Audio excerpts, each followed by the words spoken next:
Hello. Hello, everyone. Trying to remember what the camera is. It's us at the same time. We can exist in the same room at the same time. It's truly surprising. Where's the name and pronouns? Oh, yeah.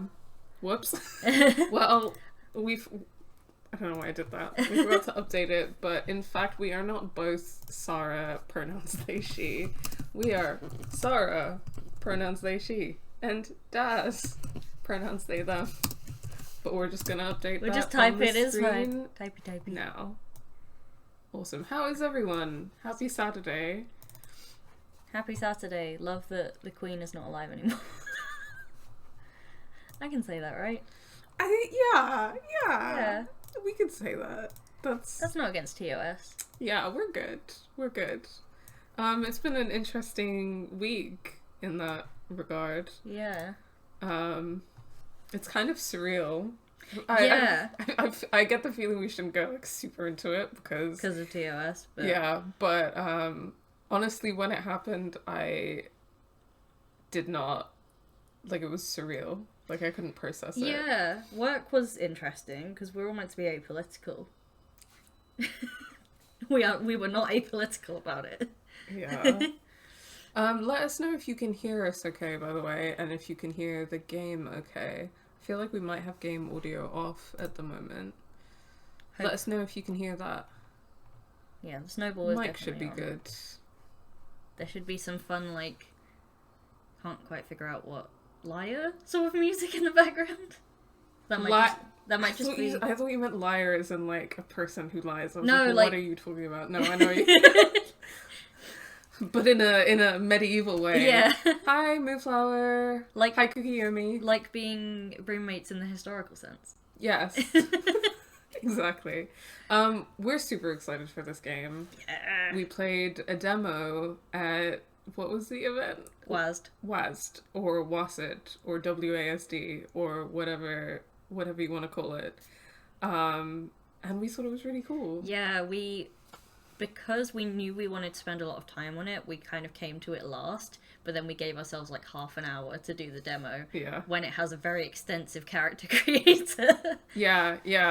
I mean, you're gonna see all of that today, the character creator and stuff like that, and I think that because this came out like almost a week ago now, it's already been like updated to improve some bugs and things, so we're thinking that we'll have like a pretty smooth experience today. And the devs who made this game, Weird Dream Games, are amazing and cool and lovely, and we love them. We love them. They were so nice to talk to at the convention, and they very kindly gifted us this stream key, and because they want to work with people who sort of have the same values, and they saw that in us, which was really kind and lovely. So Sally, if you're here, we love you. We love you, Sally. Yeah, also we have serendipitously, we did not plan the opposite vibes today, but your makeup is incredible. You're giving very like Dark Lady Sailor from Moon. Sailor Moon. Thank you. That was what I was going for. Yes. But yeah, once again, we're just too good, too complimentary. Yeah. A pair. Hello, GB, and Hi, hello, GB. Bugwawa. How is everyone? How is your Saturday going? Thank you for coming and hanging out with us today. Should we get into it, or should I do the donation chat first? I will just double check something, because I think an ad is running. Oh, yeah, it is. An ad is running, you're right. So we don't want to say the important stuff when an ad's running. That's true. Well, I'll say the important stuff in a minute then. But in the meantime, we can probably start looking at the menu. Yes. Oh, it's popping onto the screen. Oh, well, it's okay. People can't see that. No one can see that. Only we can see that. New game. I am really enjoying these color palettes all in very different ways. Yes. These characters. Are we going with Butts McButts again? Of course, we have to, right? Yes. It's tradition. McButts. Butts Oh, can we not? Okay, I was gonna be like, Butts McButts is my first name. Actually, it's my given name. It's hold on, Butts McButts. No, we don't have enough characters. Maximum characters. I just wanted to get maximum butts in, Butts McButts. So last time when we first played the demo, there was this pronoun slider, and we were told that there was going to be an update so that you could have multiple sets of pronouns. Yes. Is that a thing? Can we have? It's don't not there know. Yet. It doesn't look like we have that option yet. So at the moment, our options are he, him, they, them, or she, her. I mean, if we only have to choose one, I'd say that my preference is for they, them. What do you think? Personally, also yes. Yes. Because, for us as individuals, but also, we could roleplay this character another way if we wanted to, but just reflect what feels comfortable for us. Yeah. The ad has finished. We can talk about the important stuff. Okay, awesome. Alright, before we get into character customization, which is my favorite thing ever in games, we have a new feature. I don't know exactly how it works, so if you need to expand on it, then please do, Daz. But essentially, in this stream and in future streams, we've added a feature where you can donate to Medical Aid for Palestinians, which is a really fantastic organization which provides essential medical care to Palestinians, which for so many reasons is really important. Most Palestinians living in the occupied Palestinian territories, and even in who are citizens of Israel for various reasons, don't have access to essential medical supplies because their freedom of movement is restricted, because Israel's blockade on Gaza restricts medical resources coming into the Strip, but they can't they can't travel elsewhere to access medical attention. Similar restrictions are in place kind of in the West Bank and in East Jerusalem. So getting medical aid to Palestinians who are desperately in need of it, especially as Israel continues to assault them via airstrikes and kind of other means, is really important. So MAP is a fantastic organization. We really support the work that they do. And I guess we figured that because we're small streamers, it won't necessarily be as effective for us to do one big charity stream and try and raise loads of money, just because we're not that big. But we thought that, if we put it as a feature for future streams, that not only does it give us the chance to talk about something really important and kind of bring attention to that, but also if you have the money, then you can drop a few quid, a few dollars, whatever your currency is, their way. Yeah, so I think previously we've had our BDS and Palestine commands. They've now been switched around a bit, so if you do !Palestine, I can do that, which we'll put in chat right now, you can donate to Medical Aid for Palestinians via our specific link, and that means that hopefully your donation will come up on our fun little donation bar. It's through Streamlabs charity, so Streamlabs obviously are a streamer tool, and they have tools so that streamers can do integrated charity streams, and luckily Medical Aid for Palestinians is one of their registered charities, because it's not necessarily the most talked about charity out there, so there is a risk that it isn't on certain charity platforms, but it is on there luckily, which means if you donate through that link, then an alert should come up for us, and it should add to our little goal. We essentially want to do this as a rolling thing, but we had to set an end date, so for now, hoping to maybe raise £250 by the end of 2022. Fingers crossed. Yeah. But yeah, this is going to be a thing that you can do on every single one of our streams, and you can do it when we're not live as well. It will just add to the total. Yes.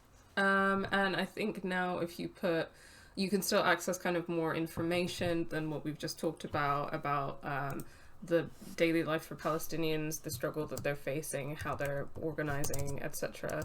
If you put !BDS command in the chat, then you can get a link to the BDS movement website, which basically talks about Palestinian civil society's call for the international community to boycott Israeli goods, impose divestment on divest from Israeli institutions, and impose sanctions on the Israeli government in order to lobby Israel to comply with international law. And you can learn more about the Palestinian struggle at Decolonize Palestine, which there is a link for as well. It's a really useful website. There's a lot of information there that is not sort of widely known, especially in England. Like, we don't get taught about this stuff. No, and I don't think anyone does anywhere. And I think considering recent events of this week, you can learn more about that at Decolonize Palestine, because Palestine was in fact a British colony, and the British enabled what is happening there today. So Queen Lizzie herself, in fact, was around at that time. Yeah. She's been around a long time. She's been responsible for a lot of things. She's had her hand in a lot of colonial pies. Sure has. And on that note... Let's make a person. Alright. Okay, so we're going with they, them pronouns. And then face. It's face shape. Hi, Dean. Really great timing, talking about how smelly it is after we've gone on our spiel about Palestine. Incredible. Well, Dean, I think you'll find that it's smelly whenever you come to this stream because you bring the stink. Yeah. Hey, have you considered it's a you problem? Have you considered?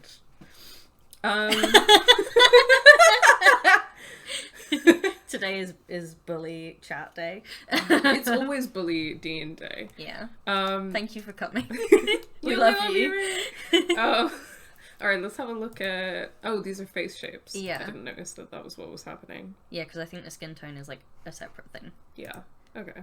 That's like a sort of chiseled chin, pointy anime boy. I feel like we both have round faces. We do both have round, soft because we're faces. both adorable. Yes. This is, I think, the roundest one. Yes. I like your aesthetics today, RB after vomiting for saying something nice. Fair enough. Thank you. I feel like we've really nailed opposite vibes today. Ferris! Hello! It is our beloved friend Ferris. Oh my gosh, everyone's here today. Wow, we love you. All of you. Thanks for coming, guys. Okay, I'm trying to remember what we did re-skin tone when we Let's sort of... have a look at the some options. No. This is Tilda Swinton alien Oh my level God, yeah. whiteness. Like, I'm pale, but even I'm not that pale. That doesn't look like a human being.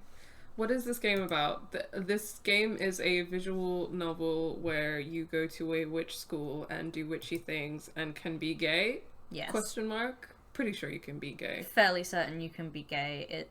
I think it's one of those games that's like, it has romance elements, but it's not a dating sim. Yeah. It's a visual novel first.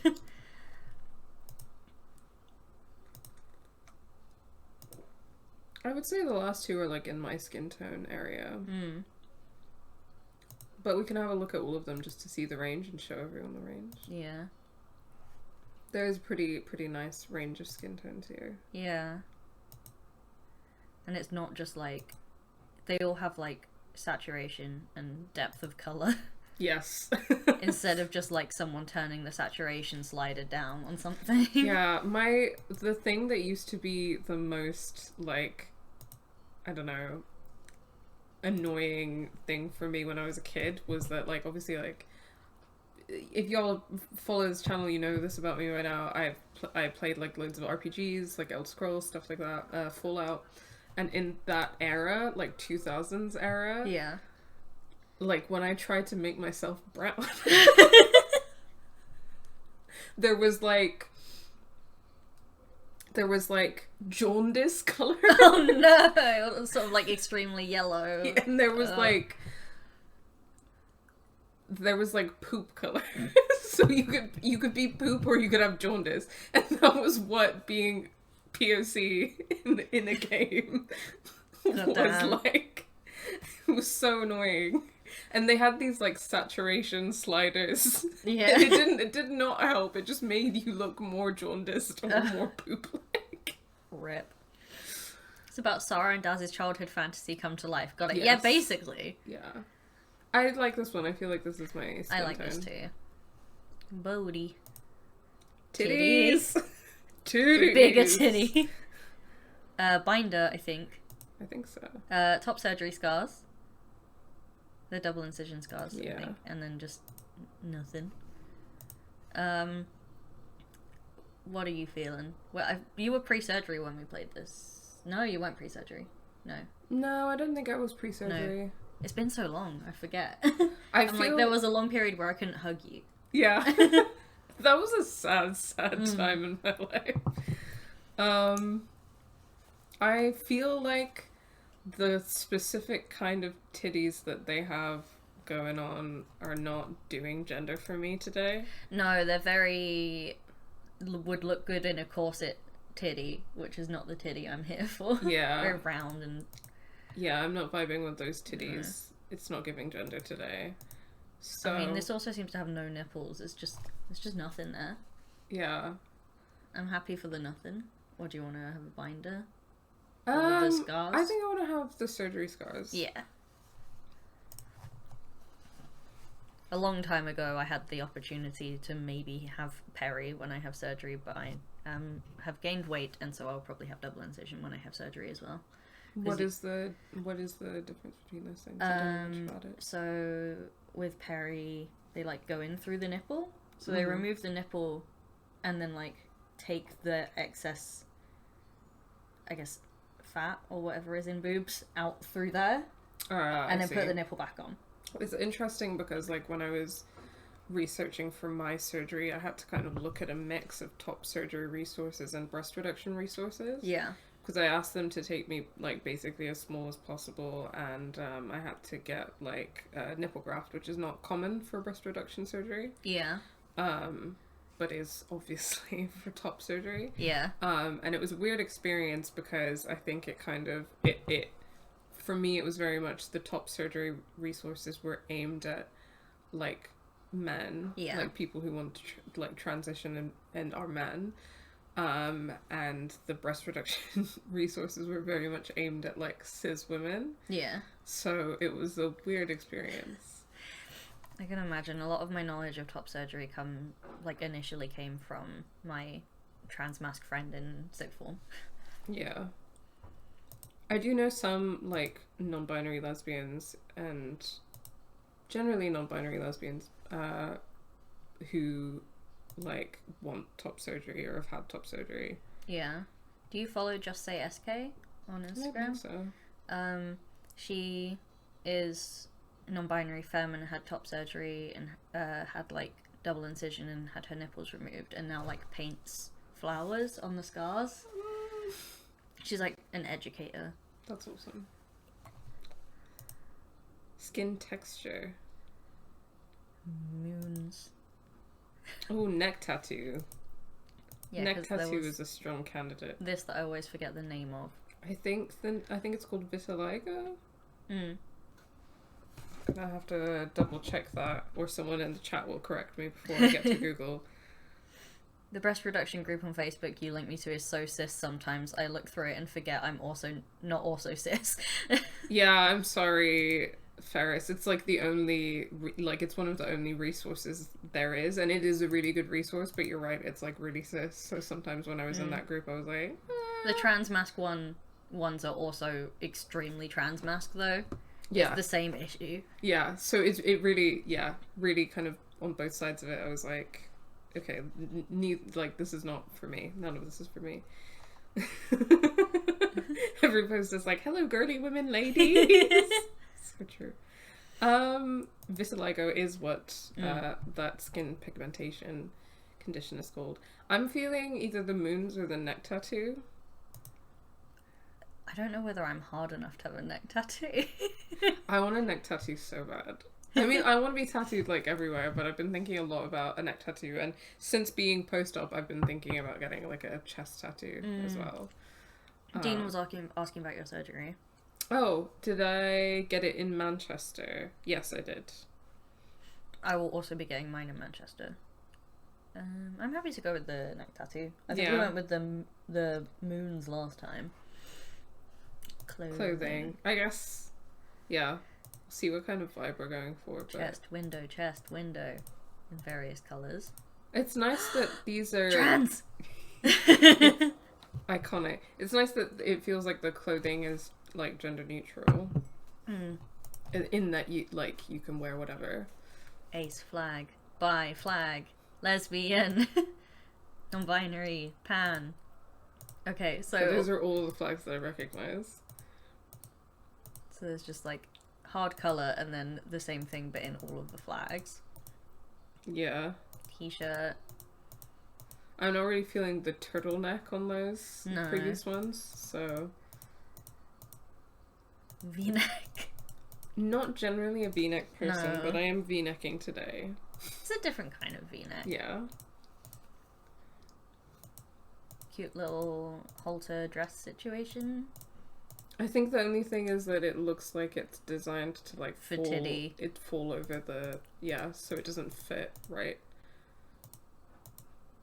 I vaguely remember a pastel... Yep. That could be a vibe. Strong That's a contender. Strong candidate. That is a strong candidate. Hoodie. This is very Sabrina Netflix version. Yeah. Vibes. Yeah. Did I feel comfortable with my surgeon? I made a mistake in telling my surgeon that I was... Like, I wanted to ask about, like, basically whether I could have top surgery, like, just have my breasts completely removed after having breast reduction surgery. So, like, if it was possible that I had a breast reduction, I was like, actually, I want 0 titties. And she got really weird about that. Otherwise, she was really lovely, and she was a great surgeon, but she did get really weird about that, because she was like, yeah, she got really weird about it, and she was like, oh, but like, are you saying...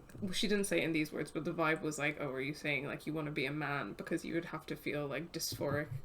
And she didn't use the word dysphoria because she didn't have the language for that, like, in other ways as well. She was basically like, are you saying that you want to be a man and that you feel like... And I was like, okay, alright, never mind. Yeah, and I'm these sorry that I brought this up. And these are the differences between going for a breast reduction versus going for top surgery, and also going private versus going NHS. Because I'm going down the top surgery route through a GIC through the NHS, so it's like a very different pathway to what you're going through. But also, if you then went through the NHS through a GIC, I'm sure they would be fine about it. I don't know, because I've talked to a lot of people who, and I was very seriously thinking about this in my context of, like, if I did get top surgery for the NHS, because of, yeah, like, it is very likely, depending on, I guess, certain things, like your specific surgeon and stuff like that, but it is very likely that you would have to pretend to be a man. And, like, I do know people who have, like, had to, because their surgeon was, like, binary gender. And they had to, like, prove that they were, like, gender dysphoric in the, like, diagnostic way and stuff like that. Because I haven't met my surgeon yet, but I've been referred. Yeah. And I got diagnosed with gender dysphoria without having to pretend I was a man. That's good. Through Indigo, but I was fully expecting to have to pretend to be a man. Yeah. But both the nurse practitioner and the GP who diagnosed me were both super understanding, and they were, like, specifically saying, legally I have to ask you, are you sure? But I realise I have no authority on this subject, as I am not a trans person. Well, that's refreshing. Yeah, I think it is purely because the GIC I went to is, like, except for, like, the NHS staff are NHS staff, but the people who run every other aspect of it are trans people. So they've, like, been very careful about who they choose. That's good. Ears. Oh, hearing aids. Oh, nice. I think. Yeah, I think those are hearing aids. Elf ear is awesome. Okay, so those are the options. What do you reckon? I feel like I just have quite standard ears. I'm not feeling the elf ears. Yeah, I also don't feel like I could do justice to role-playing being a deaf or hard of hearing person. No. Because, yeah. But it's very cool that is in there. I think that was something that was added after the demo as well. Yeah. I remember it being talked about. I I feel like the round button nose situation is, oh, that was cute. Yeah, little. I didn't know Button. whether the nose included piercings, but that might come under extra. Yeah, I don't think it includes piercings. Which one was the... I think to the right a few. That one. This one. I think it's very Yeah. cute. I feel like V-neck jumpers make me look like a right twat. They make most people look like a right twat. Yeah. To be honest with you. Oh. Okay, eyebrow slit is a contender. There's no baby brows. Angie. Therefore, I think I like the slit the most. I feel like we're going like pastel punk. Yes. That's what the vibe that we're going for. Eyelashes. Eyelashes. Wow. These are big eyes. Large. Big Small. anime eyes vibes. The sarcasm is dripping.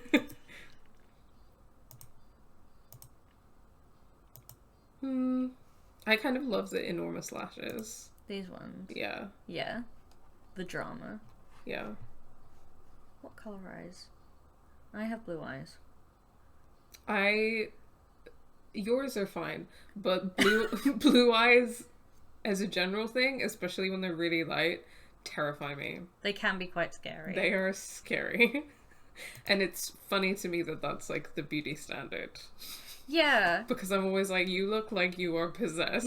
When it's like, you know, that piercing blue that people talk about, it's like you either look like a cat or you do look like you're possessed or like you're under the control of the Tesseract in a horror movie. Yeah, I'm just saying that when Malcolm X said that white people were the devil, like he had a point. Pink. Ah, slightly terrifying. A little bit. I like green. Part of me always wanted green eyes. What are the brown eyes like? There's like a sort of hazily colour, I guess. This And brown, then... this brown, and this brown, and black. I quite like, I mean, I like brown eyes a lot, but I'd be okay to go with green. I like these brown, or which brown? I think I like those ones. Yeah, they're nice and I have green eyes because I'm a genetic hipster. What does that mean? What are you talking about? I mean, they're a recessive gene, so I guess that's what he means, but like, okay, you had no choice in that. Genetic hipster. Oh, as in like, I'm different. Yeah. Oh, okay. That I was like, what are you talking about? Where's the heterochromia option so we can be everyone's Sonic OC? So true. Me on a daily basis.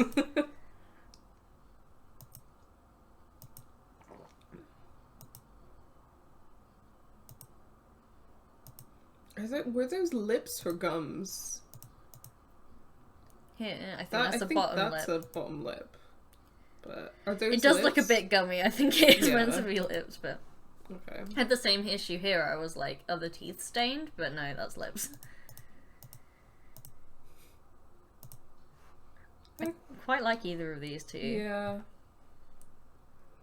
I think maybe the second one, but then change the color. Oh, the colour shows up slightly differently as well. That's interesting. Ponk. Or portable. I quite like that portable. I think it It's goes well nice. with the skin tone and the outfit as well. Okay, hair length. I vaguely remember us going that one was for cute. like Sailor Moon situation last time. Yeah, that last one is a strong contender for me, but let's keep going. Yeah.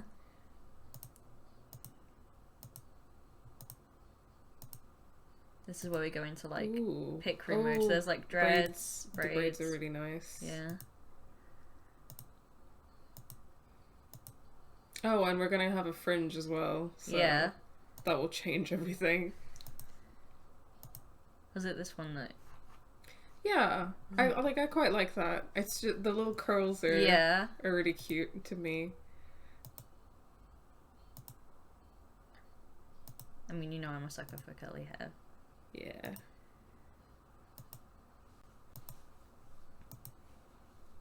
This is my hair. Swoopy fringes. Yeah. All those hours spent doing pick crews are coming in handy. I love pick crews. They're so good. They're just so good. I love that Bug's just spamming like random Emotes. Twitch emotes. Yeah. Okay, we're back around to the beginning. Okay, what do you think goes the best with this? I quite like that one, or there was another like. I quite like the drama of the one girl. This is good. Yeah. The femme punk like drama that this is giving is good. Okay, yeah. Ooh. I don't know that we necessarily need any side hair pieces, but we can see if there are any good ones. Yeah, let's have a look through them. Yeah, I think we're good with that. It's kind of, we've got the hair. What do you... Oh, right, okay, nice. added. Space buns. Space buns. Space buns are tempting.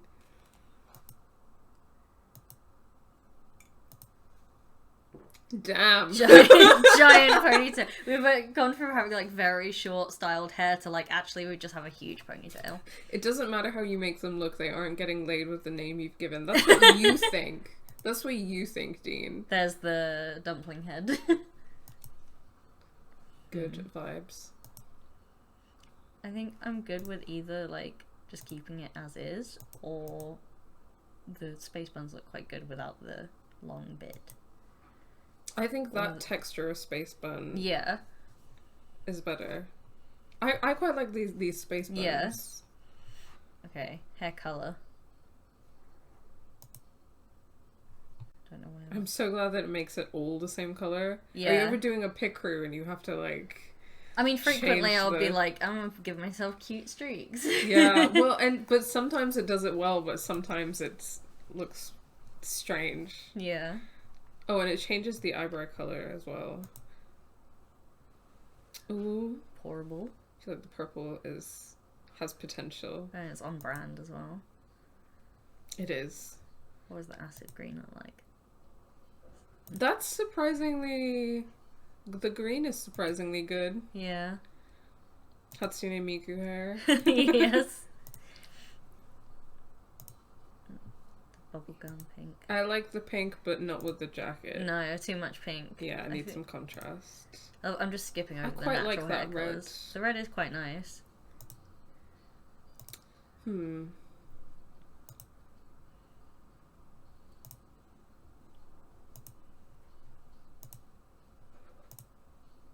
The dark blonde is giving as well, but I feel like we need to go with like a crazy hair color. Yeah. Right? Like, It's like a nice honey blonde. yeah, that's really nice. The purple is definitely our brand. Yeah, let's go with the purple. We had facial hair last time, I believe. Yeah, we did. I think we did. I think we went for like the stubbly... Yeah. This one. Yeah. Also purple? Or a natural colour? I would say a natural colour. What do you think? Yeah, I don't think I want to pretend that our hair grows naturally purple. Even though this is a magic universe and it could grow naturally purple. Yes. At this point, we don't know that we're magic. Exactly. Yeah, You can't really see it any lighter than that. Yeah, maybe the, like, black? Yeah. I really like them. Nice. They are hot, and I would I would, even though their name is Butts McButts. Bloosh. Oh, makeup. Ooh. Purple blush.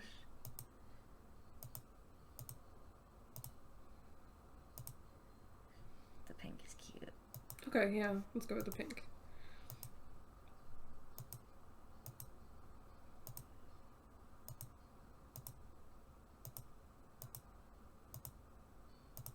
feel like the heavy shadow is very adding to the punk.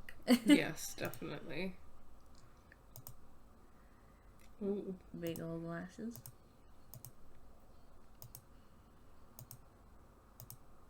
Oh, necklace. Monocle. I feel like the moon necklace could be an option. Smaller glasses. Lana Del Rey vibes.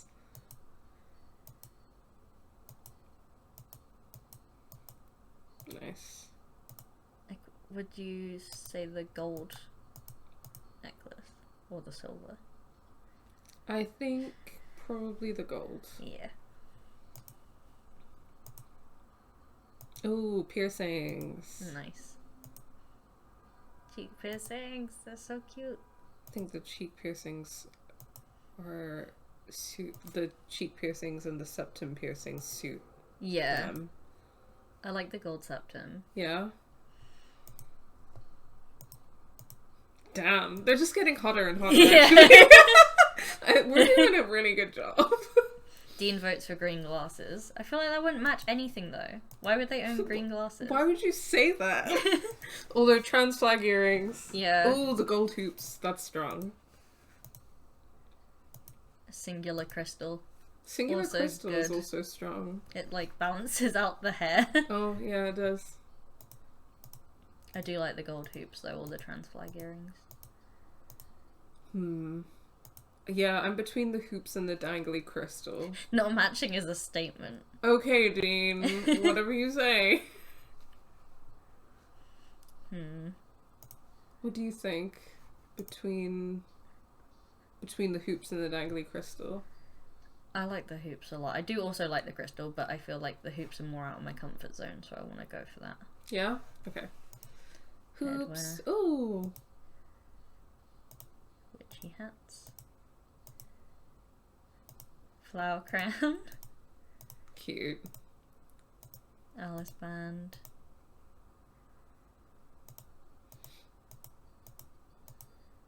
Oh, cute hair clips. For a second I was like, horns? I mean, if there's horns as an option, I want the horns. I quite like the hair slides. Maybe in...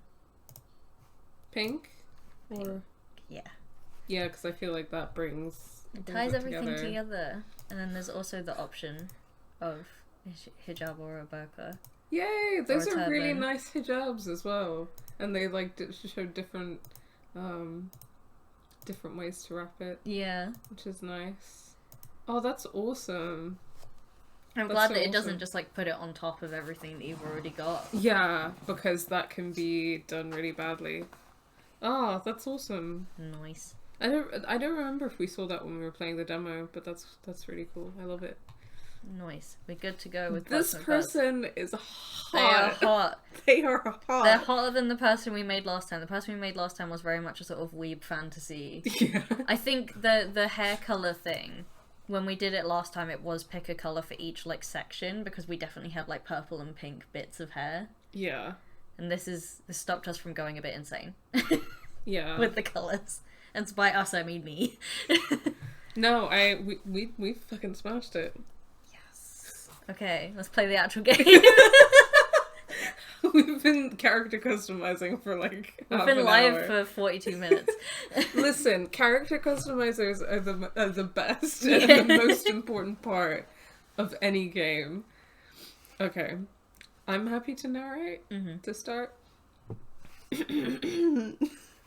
The evening sun sends golden rays spilling into the train carriage. You can hear the churning mechanical sounds of the engine far ahead of you. You move yourself into a more comfortable position. Oh, humble beginnings achievement unlocked. You move yourself into a more comfortable position on the long row of seats inside your empty carriage. You think about the events that brought you to be sat on a train, heading into a strange place with possibly stranger people. In the last few months, strange events have been occurring around you. levitating objects, household items exploding, and on more than one occasion, you had managed to turn the family cat a vibrant shade of maroon while petting it.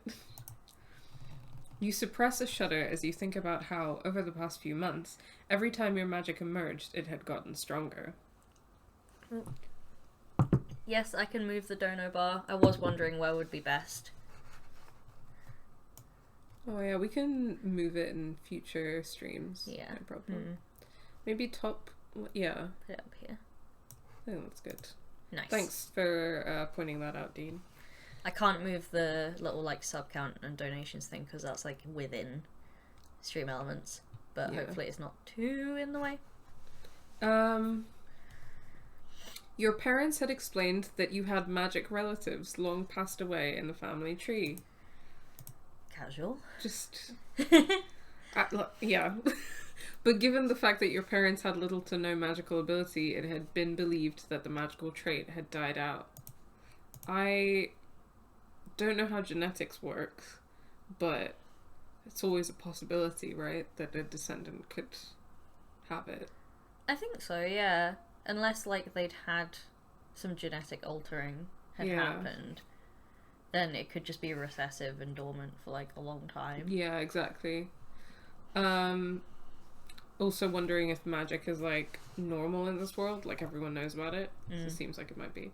Your parents had written to a distant friend of the family named Maggie Locke, who knew magic. Maggie had written back to ask you to come stay with them while you learn to control your magic.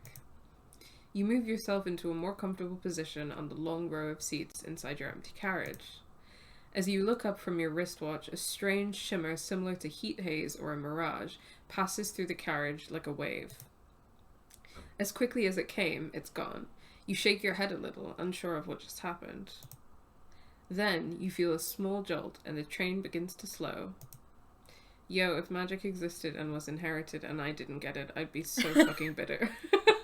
Yeah, same. Outside, you can see the beginnings of an old, weathered brick train station, just as old-fashioned as the train itself. You stand, grabbing your suitcase, and prepare to disembark. Stepping down and out on the platform, the January wind whips at your cheeks. You hear a voice ring out across the platform. There they are. Yes, I see them. You turn towards the source of the two voices. Two figures stand before you with welcoming smiles. Would you like me to take any of the characters? Yeah, sure. Who? But I don't know. Butts McButts, over here. I love that McButts is not capitalized. The taller of the two figures waves you over. I think this is Fern, and this is Maggie, I think. Fern, I'm sure they don't need to be screamed at as soon as they arrive. The shorter woman says reproachfully to the taller figure, who you now assume is Fern. Sorry, Aunt Maggie. You take a couple of tentative steps towards them as the train begins to leave the platform behind you. Now, you must be Butts McButts. I am Maggie Locke, as you may have guessed. You nod your head. And this is my niece Fern. She's living with me presently, so we will have a full house now you are here. Fern is studying and learning to hone her magic as well, so you two should get along splendidly. There we are! Us! Sorry, very cute. Also, we kind of matched Fern. Yeah, kinda. Unintentionally. Now I don't know if we can romance Fern, because it would be weird. If that's even an option. Hello, it's nice to meet you both. Here, let me help with your bag. Fern clicks her fingers and suddenly a semi-transparent creature appears hovering in mid-air before your very eyes. Fern, what have I told you about conjuring help every time you don't want to do something yourself? Cutie patootie! Little dragon! Little cutie patootie. Get along splendidly, yeah. I know how fucking well you'll be getting along. I don't know, now it's kind of weird because we look too similar. Yeah. Maggie's face is contorted into a stern look that tells you this is probably an ongoing argument.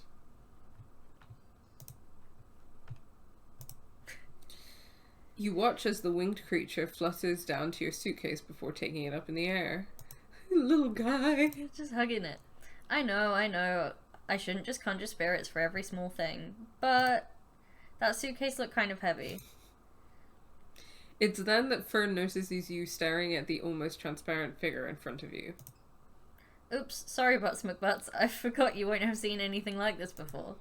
This is Twig. He's totally harmless, I promise. Your reaction to this strange spectre in front of you is... shock or amazement. I would be like, wow! Wow, holy shit! Yeah, okay. It's totally radical! Oh no, little guy is hidden behind camera. Little guy. Oh, god damn it. You just need to toggle the... toggle name and pronouns.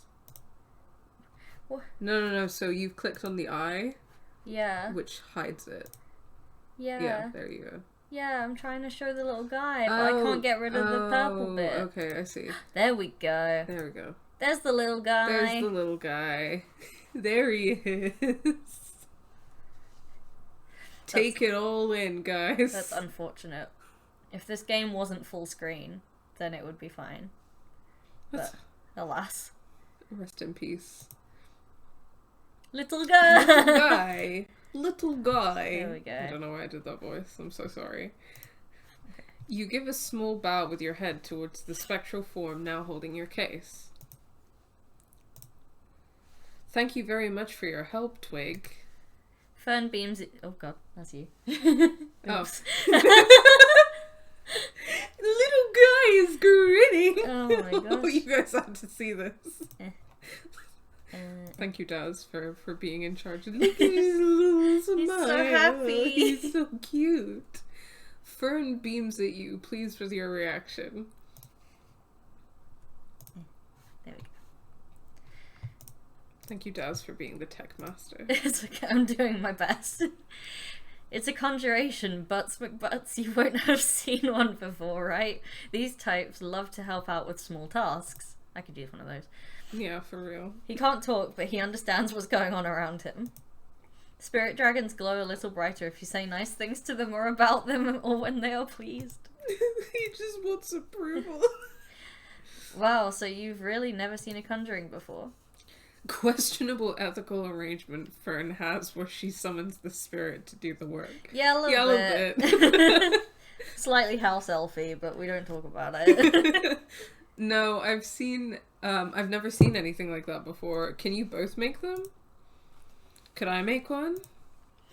You don't make them, you kind of call them. It's like you reach out with your magic, and if we stand out here all night chatting about the intricacies of spellwork, we will look more like icicles than people. We'll look more like icicles than people come the morning. Oh, look more like icicles than people. God, Jesus, I can't read. It's okay. I always think good questions need a nice cup of something warm to go with the answers.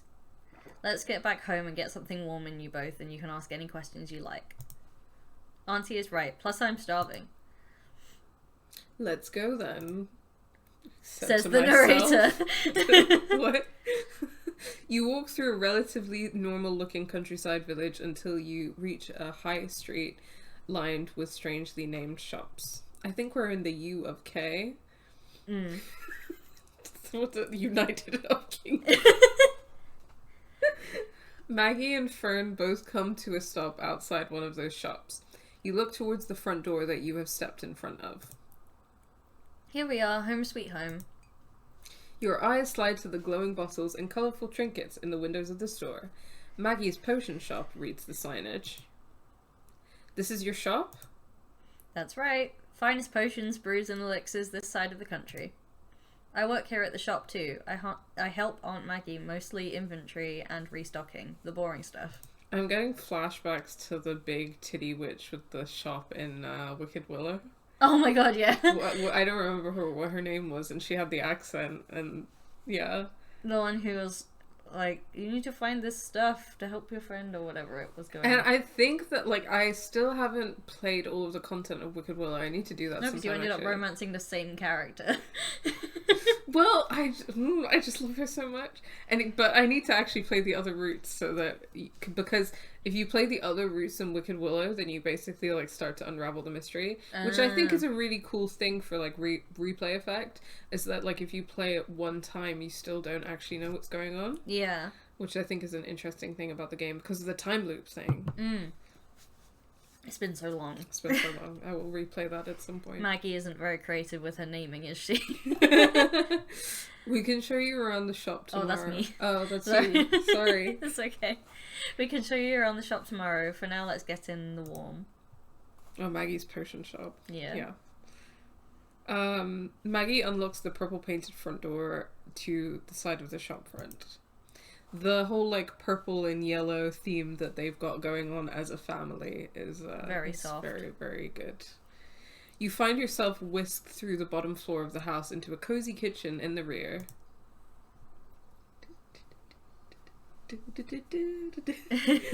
Fern takes a seat at the wooden table and indicates you should do the same.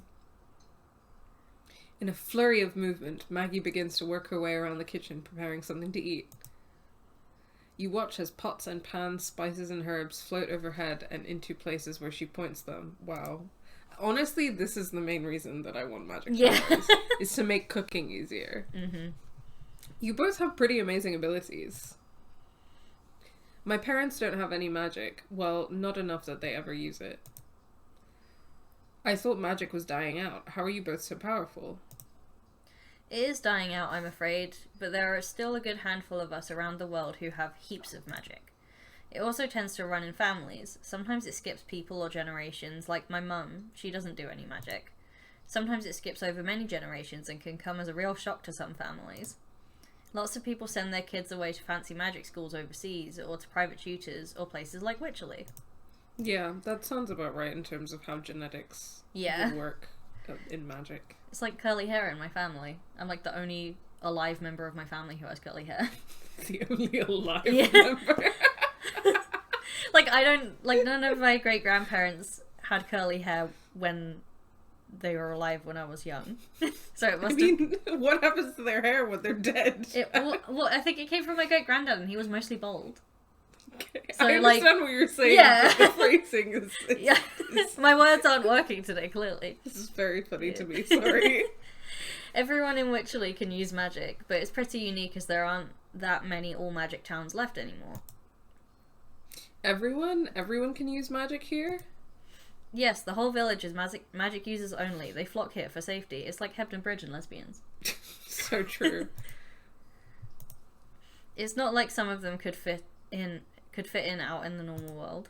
So they come here for community and the chance to use magic freely without having to hide who or what they are. Wow, that sure sounds like familiar. Yeah.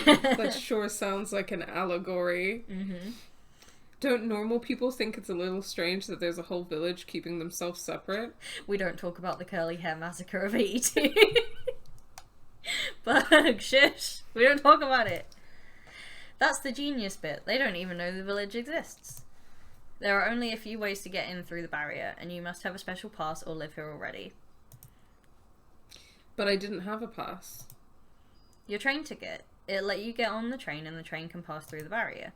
If you hadn't had a ticket, you would have forgotten to get off at the correct stop. And when the train passed out the other side, you would have forgotten the name of the village completely. It's a nifty bit of charm work that we use to ensure only our guests or residents can get in. You probably noticed something when you passed through. You think back to the shimmering in the air when you'd pulled up to the station. The soup is up! Soup! I'm at soup! What do you mean you're at soup?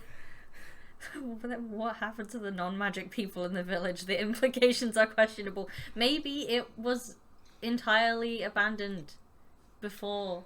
I don't know if it's that they like displaced people from a village because then the metaphor becomes troubling. Yeah. Because of how they just did a whole like queer coding thing of like normal people versus magic people and magic people having to hide who they are and not be judged.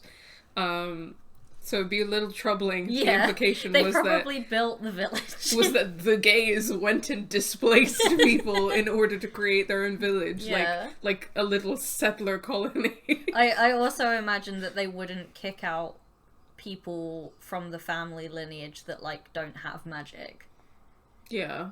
Because, like, you'd still be raised around magic and not treat it weirdly. Yeah, I feel like this is more like when, you know, people go and set up a commune. Yeah. Like, or something. And, like, you can leave if you want to. Yeah. Given what we've learned about the genetics so far, there have to be some non-magic kids they have. Yeah. Yeah, but I think that they stay in. Yeah, I don't think they would be like, be gone, you're not worthy. You're not gay, therefore you cannot live in the village. I don't care that you came out of my womb. Oh my god. A bowl of thick, hearty soup places itself in front of you. Places itself. Incredible. And silences your questions for now. You exchange small talk with Fern between sips of soup. Sips of soup. You notice Fern is pretty good at keeping the conversation flowing. Maggie surveys the conversation throughout dinner, smiling warmly at the two of you. Do you have any pressing questions tonight before we all turn in? When can I start my training? Well, first things first, we will need to find you a teacher. I thought you would be teaching me. Oh no, dear, I might be a witch, but my powers are limited to potion making and a few charms and hexes at best. Her face was like, are you kidding? Me? Do I look like I have time to be a teacher? 101? I'm also housing 2 people. What do you want from me? But if you're not teaching me, then who is? Who's flying the plane? Victoria Sponge and loaf of bread, freshly baked in the background. Incredible. I want to live with her. It will depend on what kind of magic you are most adept at. Spellcasters are more inclined to one discipline. Yes, we're gonna have to choose. Yeah, like, we have how to meet all the different people. Yeah.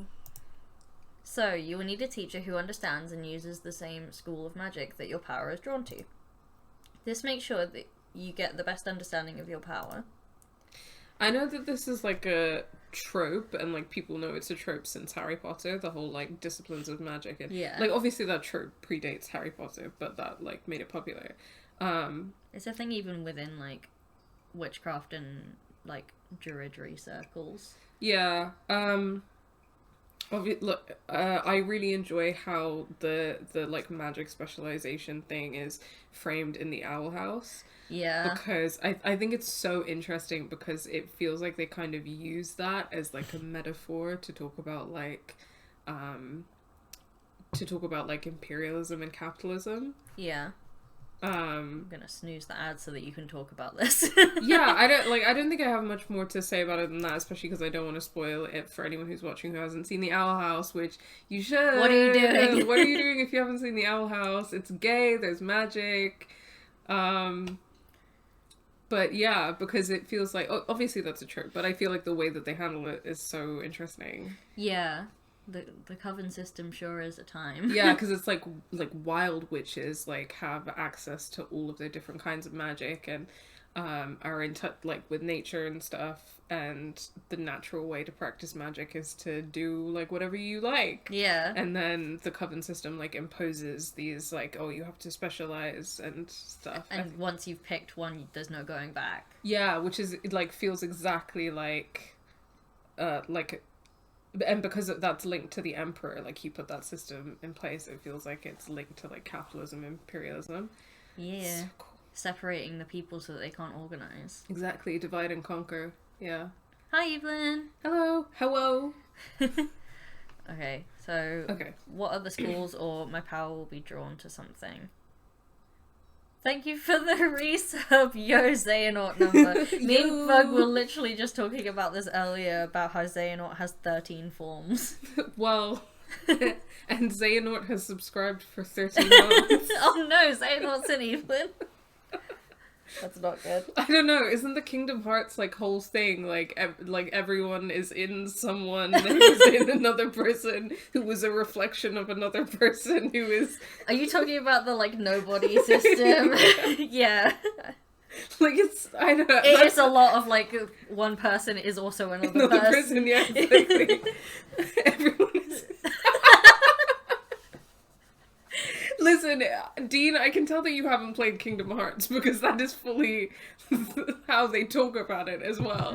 Like, don't they, they're always like, someone is in me. Cries in Terranor. There's a line in Dark Road that might suggest we're getting another Naught. Oh no, a 14th Naught. One of these days we will stream Kingdom Hearts. Yeah, I have, like, Can't wait. I think Bug has at least all 3 of the mainline games. Yeah. On PlayStation, so. So we're gonna do it. It will happen. It will happen one of these days. Yeah. Kyrie's inside me. Actual Kingdom Hearts. Exactly. Yeah, and I knew I wasn't making shit up. Yeah, and the whole everyone is someone is because there's nobodies, but there's also somebodies. Everybody is somebody or nobody. I love it. It's so ridiculous. I love it. Incredible. Anyway. I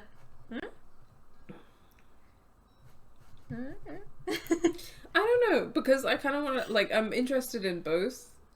Yeah, I want to know how the being drawn to something works. I'm kind of inclined to ask that too, actually. Yeah.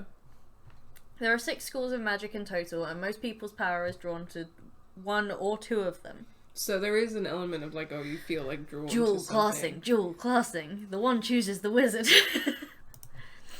They are conjuration, transfiguration, divination, abjuration, enchantment, and illusion. Fern, for example, is learning conjuration. That's one of the schools. Most people with magical lineage are like your parents. They only have a little magic and can only perform the basic stuff even with schooling. Which means they don't have to pick a school because they can only do a limited amount of casting. Like cantrips in D&D. The like stuff you get to cast for free. Yeah, when I think about, like, spellcasting systems, I always think about, like, the specialization systems in Elder Scrolls. Just because I've spent, like, most of my life playing it, and, like, the way that it works, obviously, in most RPGs is that you know, only have a certain amount of specialization points to give into one thing. Yeah, it's like a skill tree, right? Yeah, I feel like in the Elder Scrolls, though, I always feel like I start a game and I'm like, this time I'm going to play as a mage. And then I just want to hit stuff. Playing as a mage is too hard. Like, it's actually too hard. I always want to be mages in games like that. And then, obviously, I played...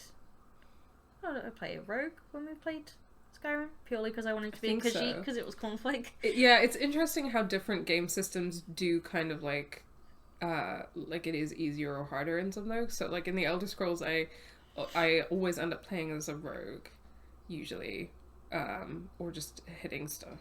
Yeah. And but in Dragon Age, for example, it's way easier to be a mage, partly because of the party system. Yeah. So you can have someone who hits stuff. Yeah, so you always also think strategically about having, like, a mage and a warrior, like a warrior usually to be, like, tanky. Yeah. And then, like, having a rogue to for ranged attacks or for whatever. But then even within those, like, mages can specialize in, like, healing or stuff like that. Yeah. I think that the whole, like, magic specialization thing is interesting. I don't really have any, like, deep thoughts about it. But... It must go back in fantasy for, like, ages and ages and ages, because, like, it's been a thing in D&D for years, and obviously that's been around since, like, what, the 70s or 80s? Yeah. And that would have been inspired by other fantasy stuff.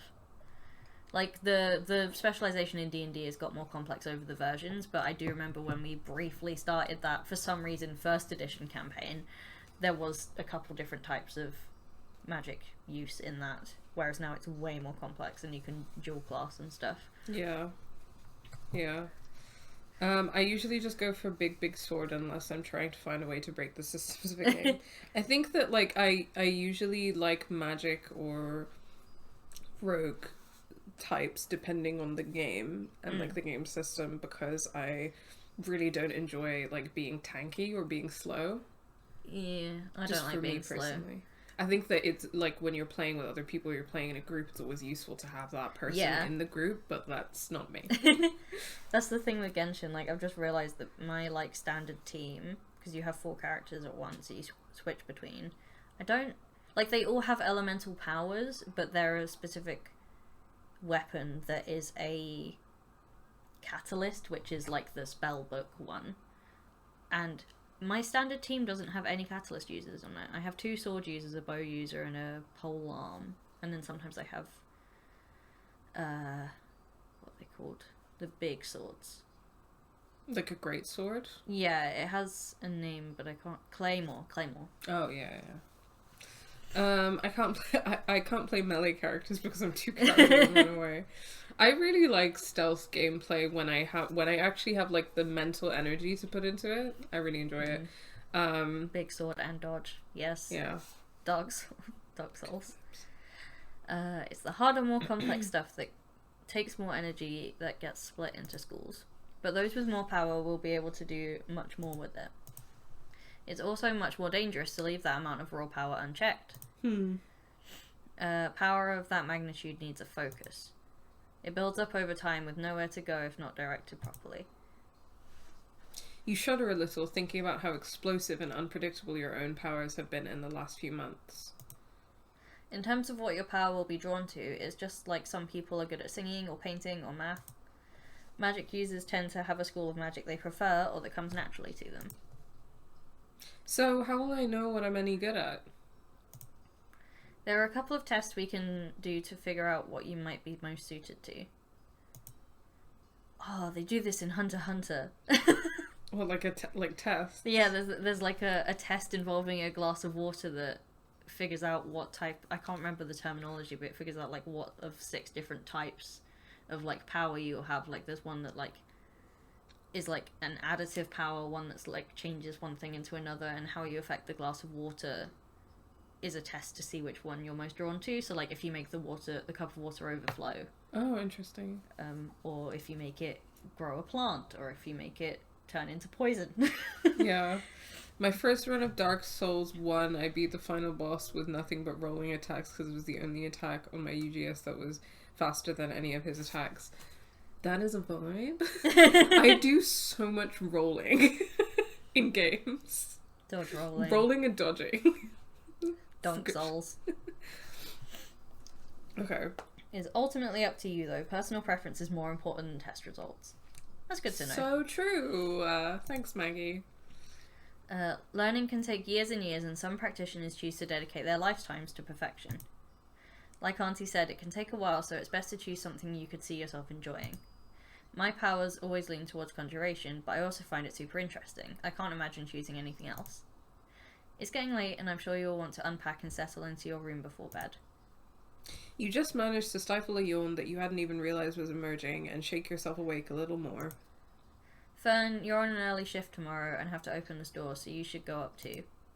I'll show you up to your room. It's just up the stairs from mine.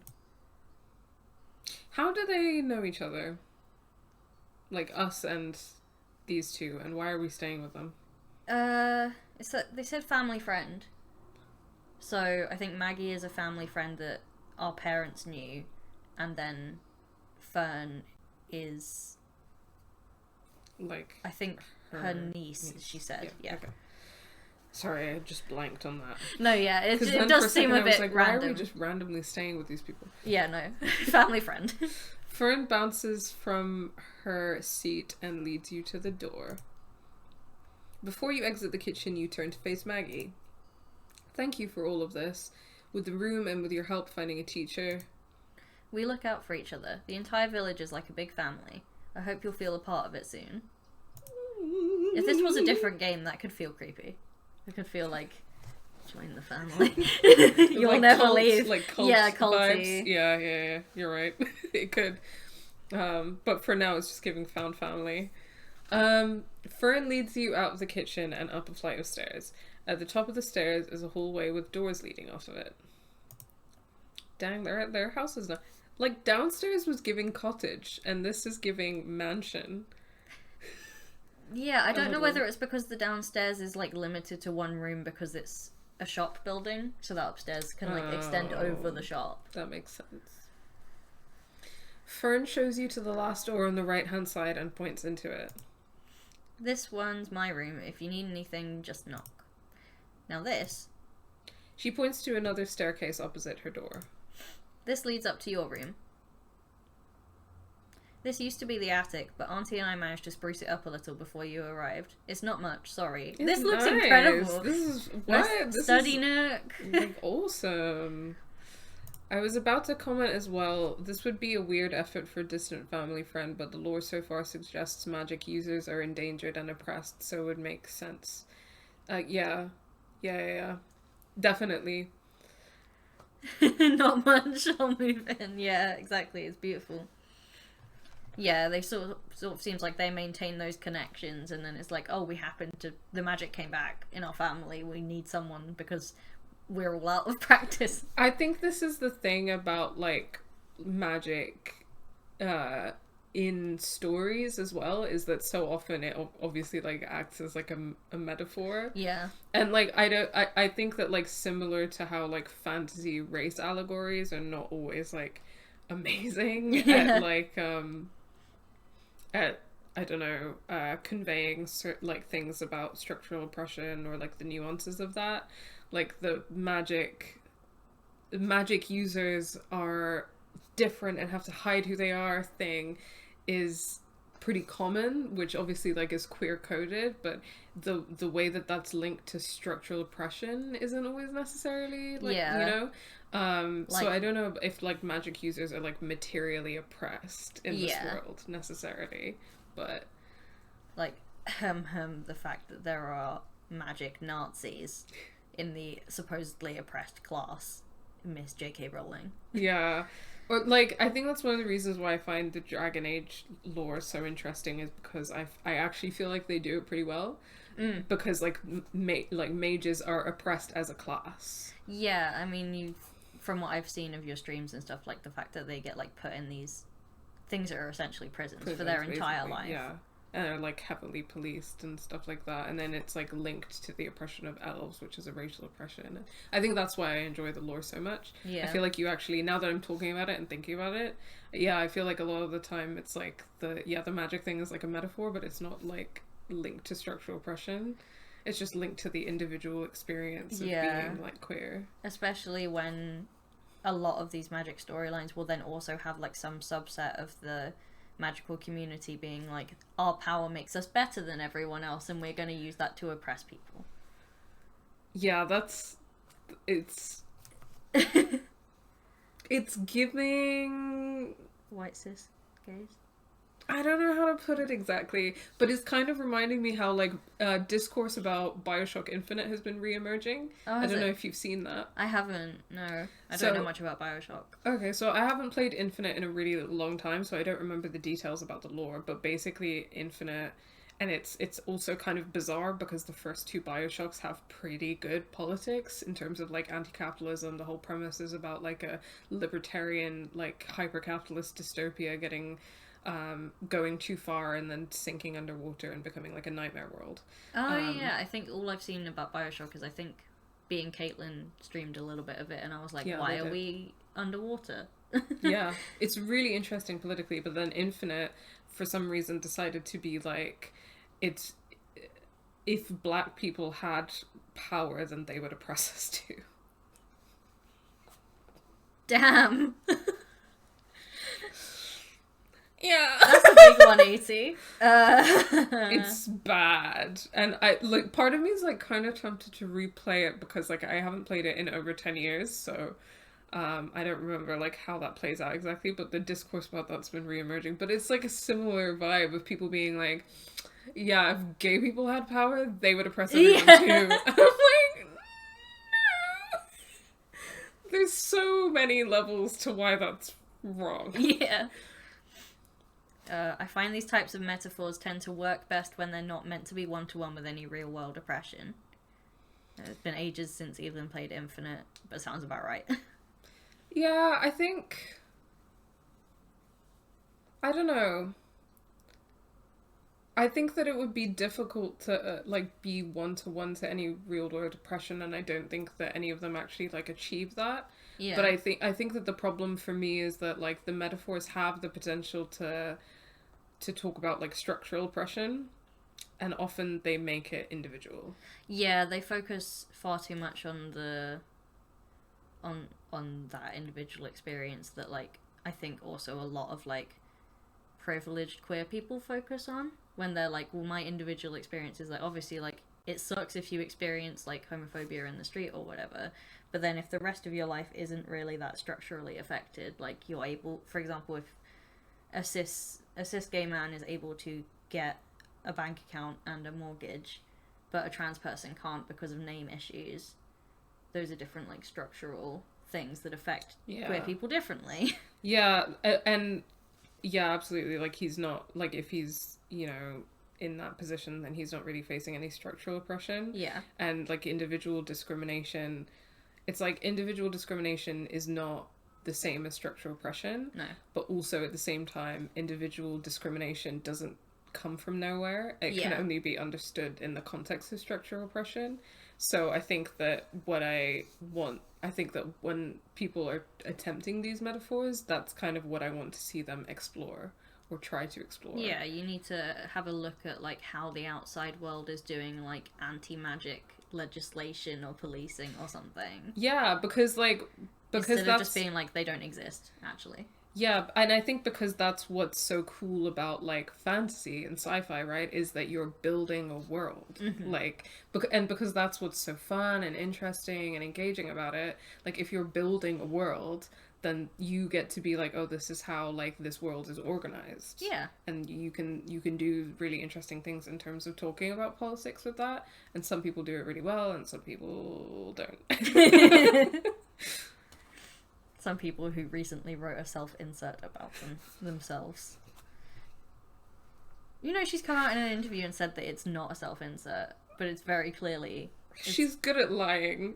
Yeah. Well, she's not good at lying. Sorry, she lies. She lies, and she's not afraid to do it, even when people are like, "That's a base lie." It's a blatant mistruth. I definitely didn't like this book about someone being cancelled for transphobia and racism is definitely not about me or my personal experiences. So stupid. Yeah. Anyway, why play the Hogwarts game when you could play Spellbound? Exactly. You look around the spacious attic bedroom. What are you talking about? It's great. Exactly. Thanks. I'll leave you to settle in, but if you need some help unpacking, I could always conjure something to speed up the process before I go. Like the one from earlier? Yeah, I mean, that's currently the only one I can call into this plane of existence, if that's of any help. I can call smaller ones that take less magical energy, but they aren't super helpful. I think I'll manage, but thanks. You'll have to show them to me sometime. I'd love to. I'll probably see you at the shop tomorrow when Auntie gives you the grand tour. Good night. Good night. Fern skips from the room and leaves you to settle in. You take your time unpacking the little of your belongings you could fit into a bag. Once done, you sink into the edge of the bed. You think about this new chapter of your life you're about to begin. Exciting. I hope you will. You awaken to see sunlight streaming through the gaps in the curtains and are unsure for half a second where you are. Oh, I hate that. Yeah. You know when you wake up and you forget where you are, and you're like in a hotel and you're like, what the fuck happened? Yeah, you wake up and immediately have a panic attack. That's the worst shit. Before you have time to dwell, you can hear music coming from downstairs. After quickly getting ready, you begin to make your way out of your bedroom. Bweb. Cookies. Fresh baked items. You push the door to the kitchen open to see Maggie watching an interestingly shaped metal device on the stovetop. Good morning, Butts McButts. Come on in. You know what's really sending me is that I put 2 spaces by accident. Yeah. Butts McButts. She takes the metal contraption off the flame and begins to pour what you can now smell is very strong coffee into a cup. Would you like a drink, my dear? I feel like you're a tea person, I'm a coffee person. Yeah, but I wish I was a coffee person. That's the thing. I love the smell of it. I just cannot stand it. Hydrate. I've actually run out of water. I will go and fill that up. Is the drinking water in your bathroom safe? Yeah, it is. Nice. I feel like I always ask that, and it's like, I don't know if there is a place in the UK where that isn't the case anymore. Yeah, but you can go into the kitchen if you'd prefer. No, I don't mind. The Rise of Kyoshi. Yes, Rise of Kyoshi. Is it a novel? It is a novel. So Daz just saw somewhere in my room, I have a copy of Rise of Kyoshi, which is like a novel that is about Kyoshi from the Avatar The Last Airbender universe. I haven't started reading it yet, but 2 days ago I finally finished The Priory of the Orange Tree, which is fucking fantastic. I know that I put it on my recommendations for last month for anyone who is a patron and gets our recommendation lists. But I finished it. It is so fucking good. Like, if you need like a fantasy, like a gay fantasy book in your life, which everyone does, really, when you think about it, it's so good. I cannot recommend it enough. Isn't it like 800 pages long or something? Yeah, and I like ate it up. Like, I inhaled it. Like, I read 600 pages in 1 week and then I couldn't finish it because of just being so busy. But then I managed to finish the last 200 pages this week and it's just so good. Nice. And I think there's a sequel coming soon. I'm very excited about it. But anyway, yeah, I haven't started reading Rise of Kyoshi yet, but a friend lent it to me and I'm very excited. Nice. So, what do you think our character would drink? I think they're very punk and would drink black coffee. Yeah. Hydration. Thank you for reminding us. Yes, I have my water now. My water. I thought you did that on purpose. No! Yes, please. Coffee, thank you. Of course, dear. She's also already making the coffee. Yeah. Yeah. Maggie begins to slowly pour out 2 cups. Thank you. You sip at the beverage. So, what would you like to do first today? I can take you down to the potion shop and you can see inside, or you could go and run some errands with Fern and see more of town. You might bump into some interesting people. I asked the bookstore owner Melody to put aside some beginner's books for you. You could head over to collect them. What do you feel like doing? I want to go find Melody because I love her. I love her, trans flag aesthetic, and also books. So... And also, she is trans. Yeah. Yes. She's trans and has the trans yeah, flag I remember aesthetic. when we had that discussion with Sally where we were like, so is she trans? And she was like, you can definitely read her that way. She's trans. She literally, her entire outfit's the trans flag. And she's like 6 foot. Yeah. Tall lady. Bookstore. And she works in a library.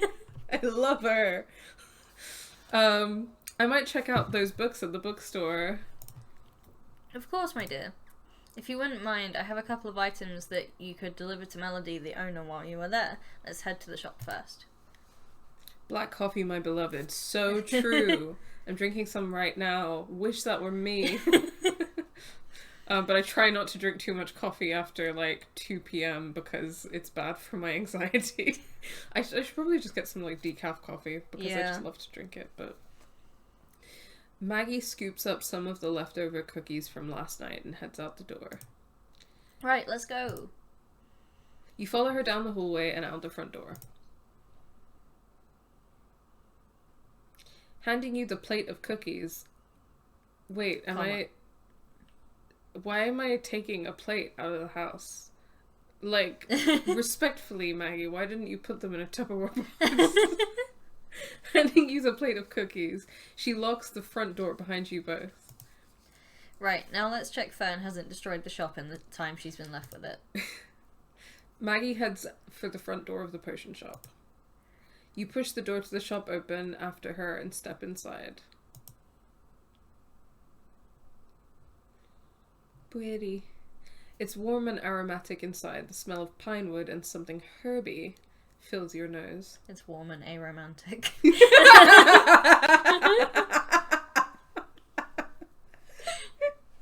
I love the smell of aromanticism. Potion bottles line the shelves on almost every wall and surface. They glitter in the morning rays.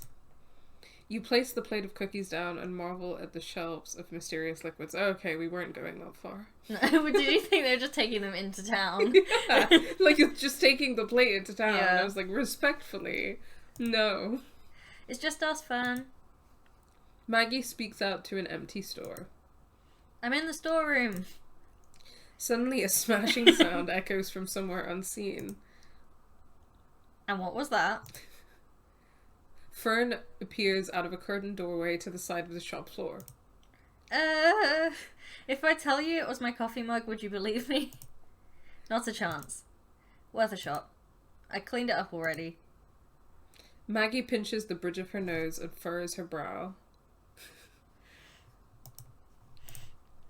Taking a deep, calming breath, she looks back up at the two of you.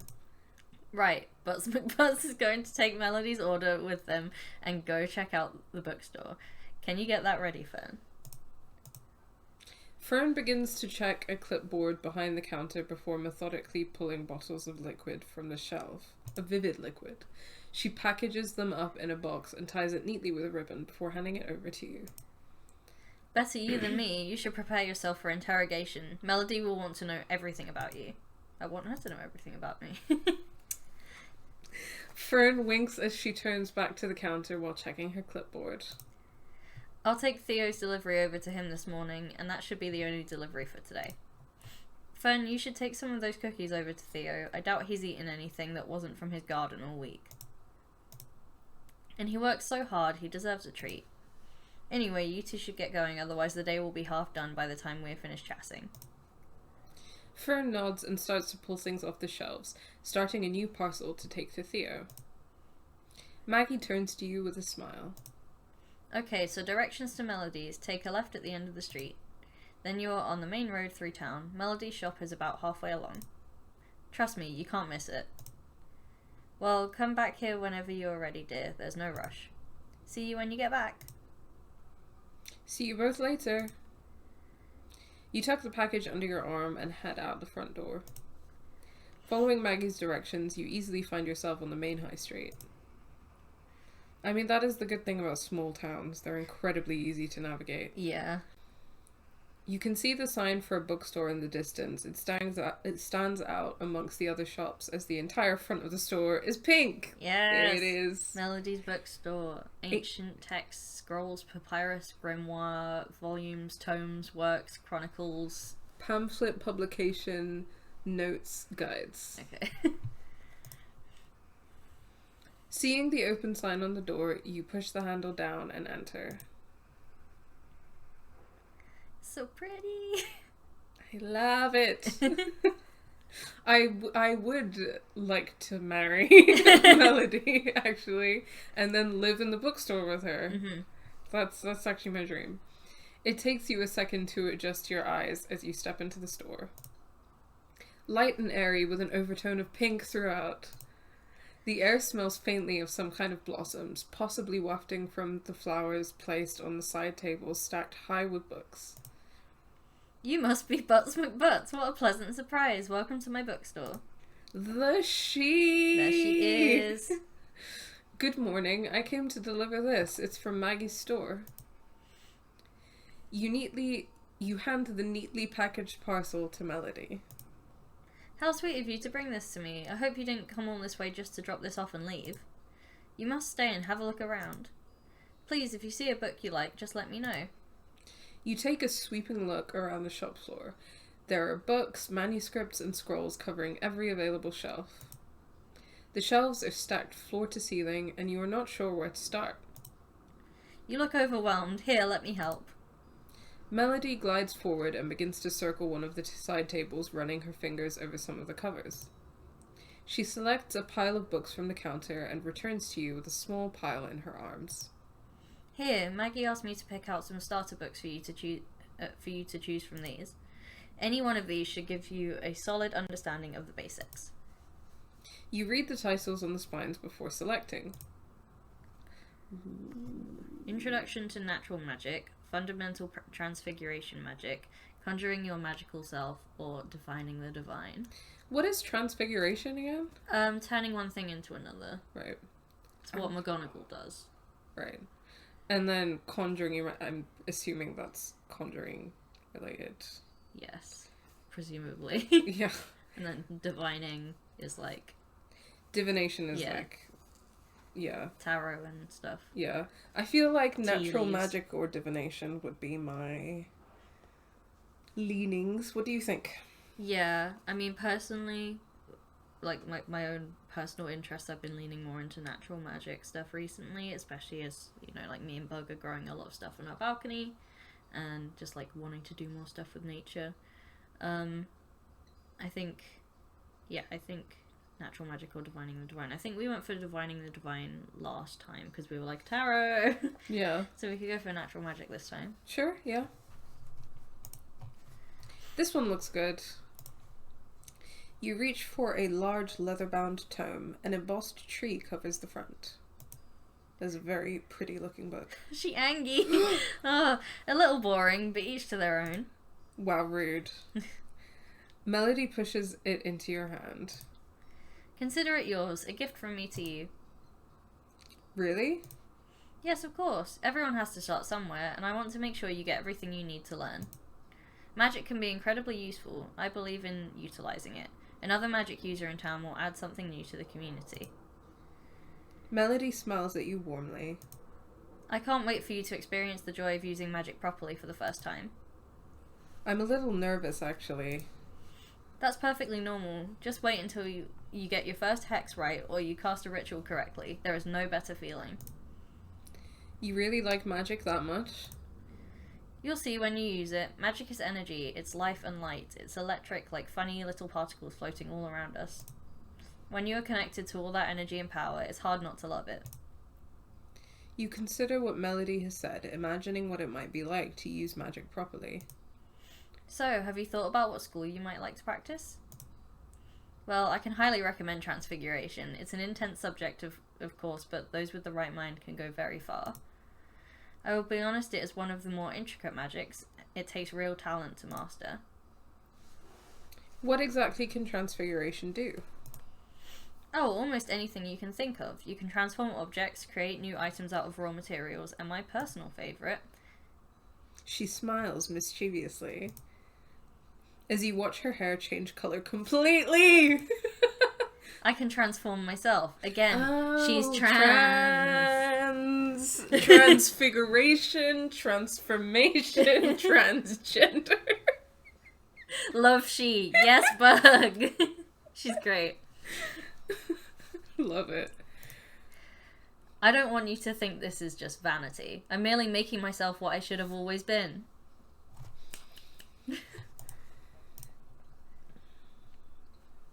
I think we'll see where this goes. I think that that's obviously like a particular take on transness, is what I would say. Yeah.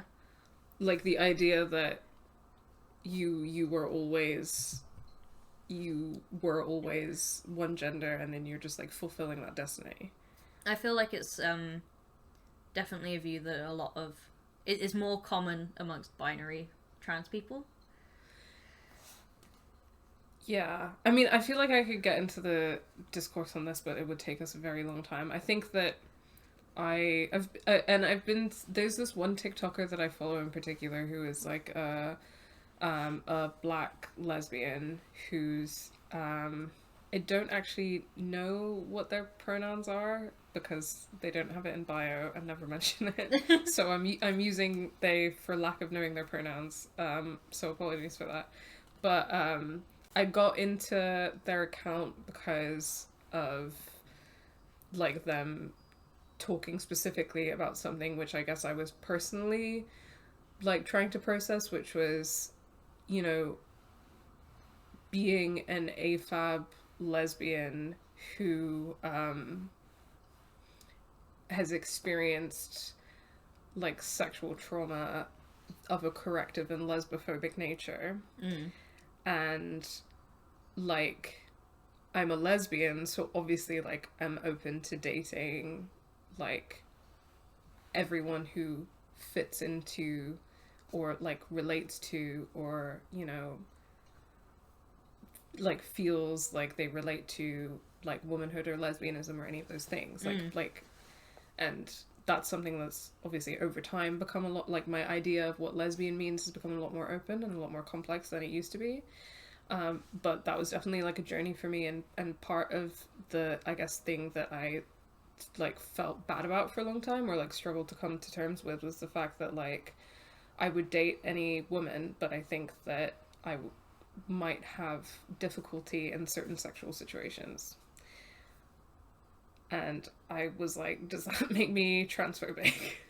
I was thinking about this the other day because I frequently think about it just in context of like the difference between genital preference in a transphobic way and genital preference in a non-transphobic way. Like in a sexual trauma way. Yeah. Is that like you saying I'm a lesbian and I'm open to dating any women, but I might have issues in these situations, isn't, you then don't act on that in a way that's like, I will ask everyone their genital status before dating them. No, like if you're attracted to someone and they happen to be like a pre-op trans woman, then but you're attracted to them in different ways, then that would be a situation that you navigate rather than it just being like, you know, like I've had this situation where like specifically a lot of cis gay men are like, I will never date a trans man, and it's like, one, not all trans men still have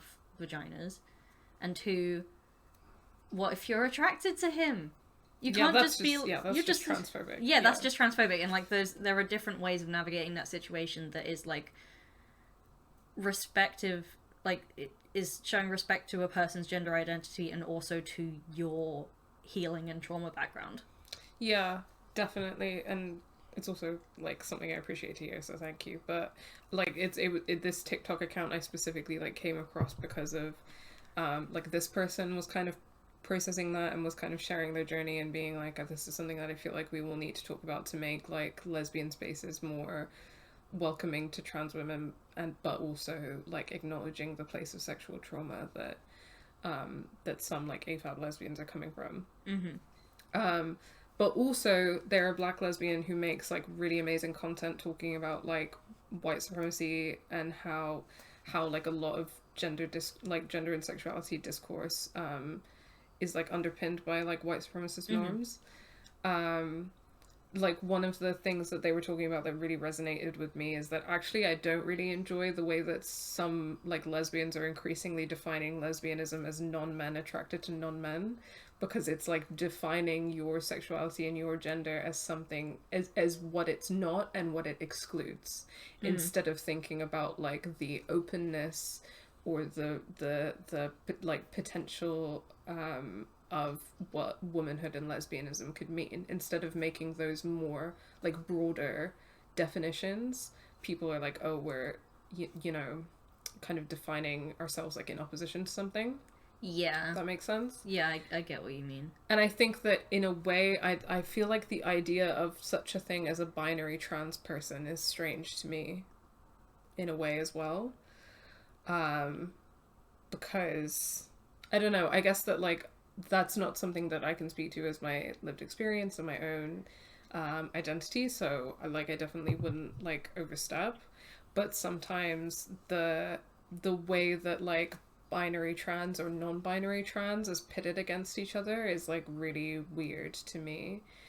And I think that like I don't know how to articulate it exactly, but I think that sometimes I have complicated feelings about that,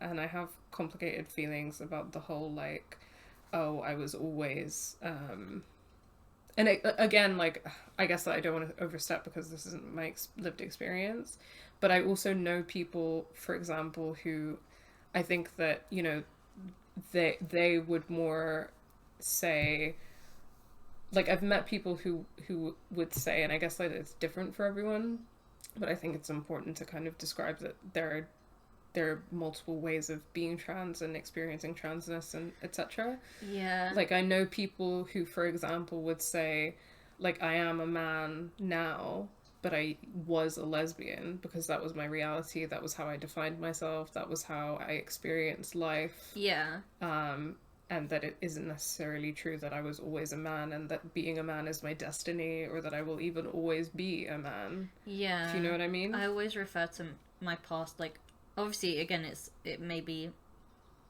I experience this differently to someone who has a more binary transition timeline. But, like, when I refer to my sort of younger self, I don't think, like, at the time, I identified as a girl. I thought I was a girl, and I also lived life as a girl. Yeah. But yeah, I also think it's like, it's kind of, some of it can be rooted in transmedicalism.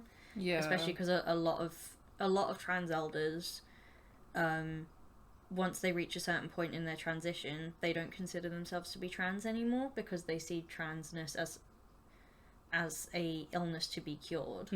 So they're like, well, I've got to where I, was always meant to be, and I am now cis. Yeah. And it's like, okay.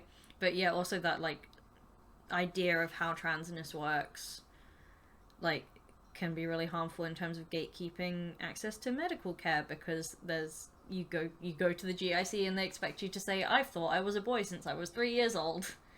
Yeah. Because I think as well that it's kind of related as well to, and the person I was talking about, and like I can share this later in Discord and stuff for anyone in the chat who's interested, like this account. But the person who was saying like, oh, like defining lesbianism as non-men dating non-men, like, and that kind of defining gender and sexuality in a way of like what it excludes and what it is not.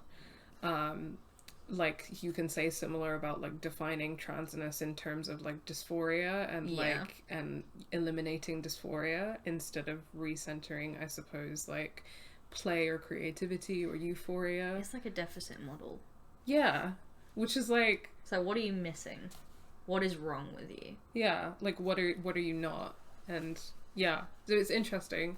I wonder, like, obviously Melody is like alluding to understanding her gender in a certain way, and I just thought it would be interesting to talk about that some more, but I'll be interested to see where it goes. Yeah. Bug has said this is why I like Doctor Who. If you want to expand on that, Bug, please do. I assume it's because like the Doctor, like, obviously for ages we saw the Doctor cast as a male actor, and then we got a female Doctor, but it's like been proven in like the plot of Doctor Who that like the Doctor obviously is an alien and like experiences gender and sexuality in a different way to humans, and like just because on TV we've always seen the Doctor as a man doesn't mean that they've always been a man or that they prefer to be a man. It's just like, yeah. From my experience, the idea of being always meant to be a given gender is really weird, but some of that is because of certain things. Yeah, that's fine. Leaves me with a weird almost break in continuity with my past identity.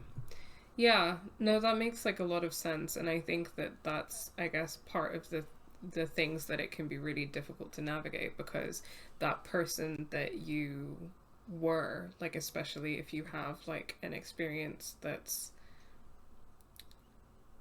like a transition experience that I suppose is,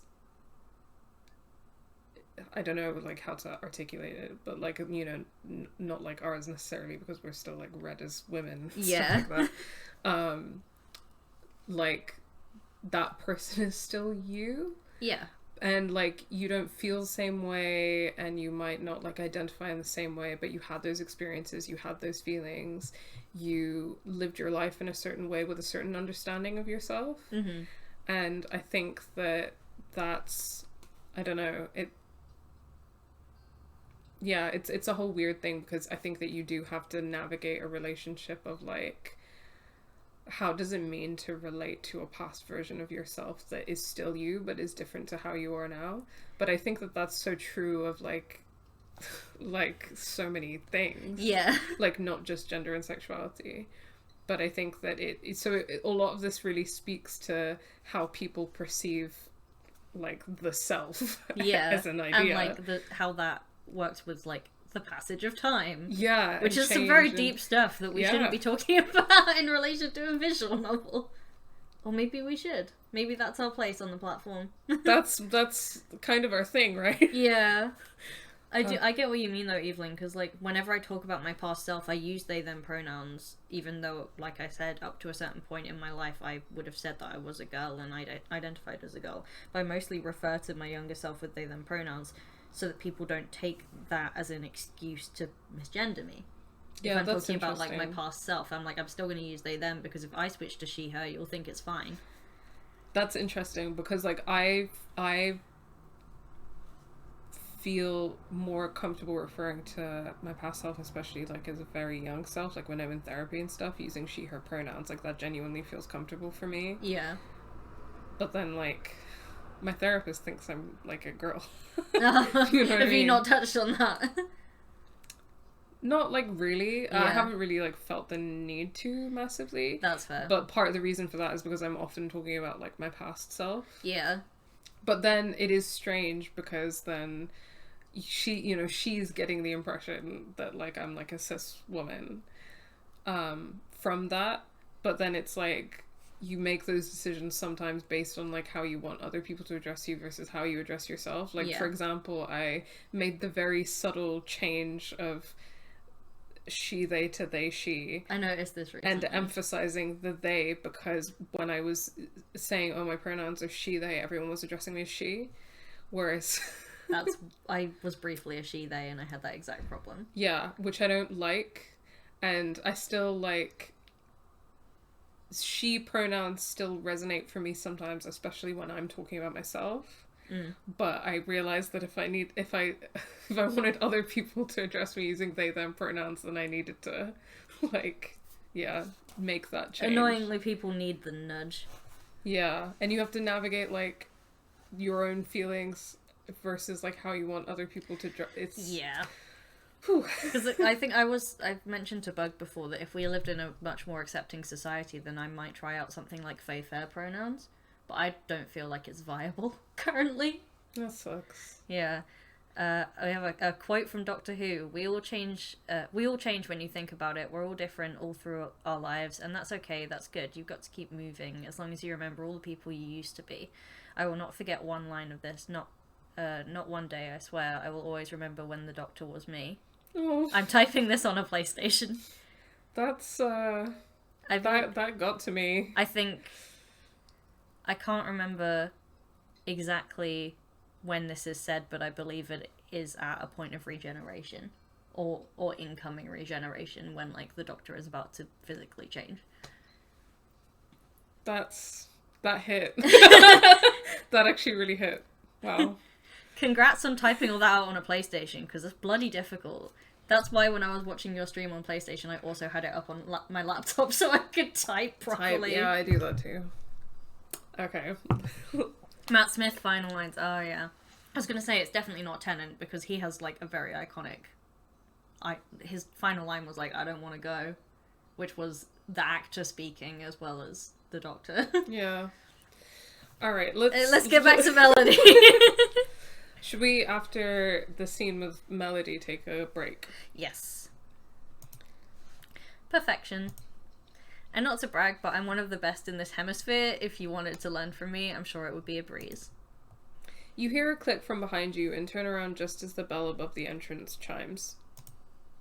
A tall figure pushes open the door and steps into the shop. He looks out of place alongside Melody's pristine pink decor. Alright, he's a survivalist, like, man. Theo. Oh, she doesn't like him. Melody says his name curtly, and you notice a tension build in the atmosphere. Oh no.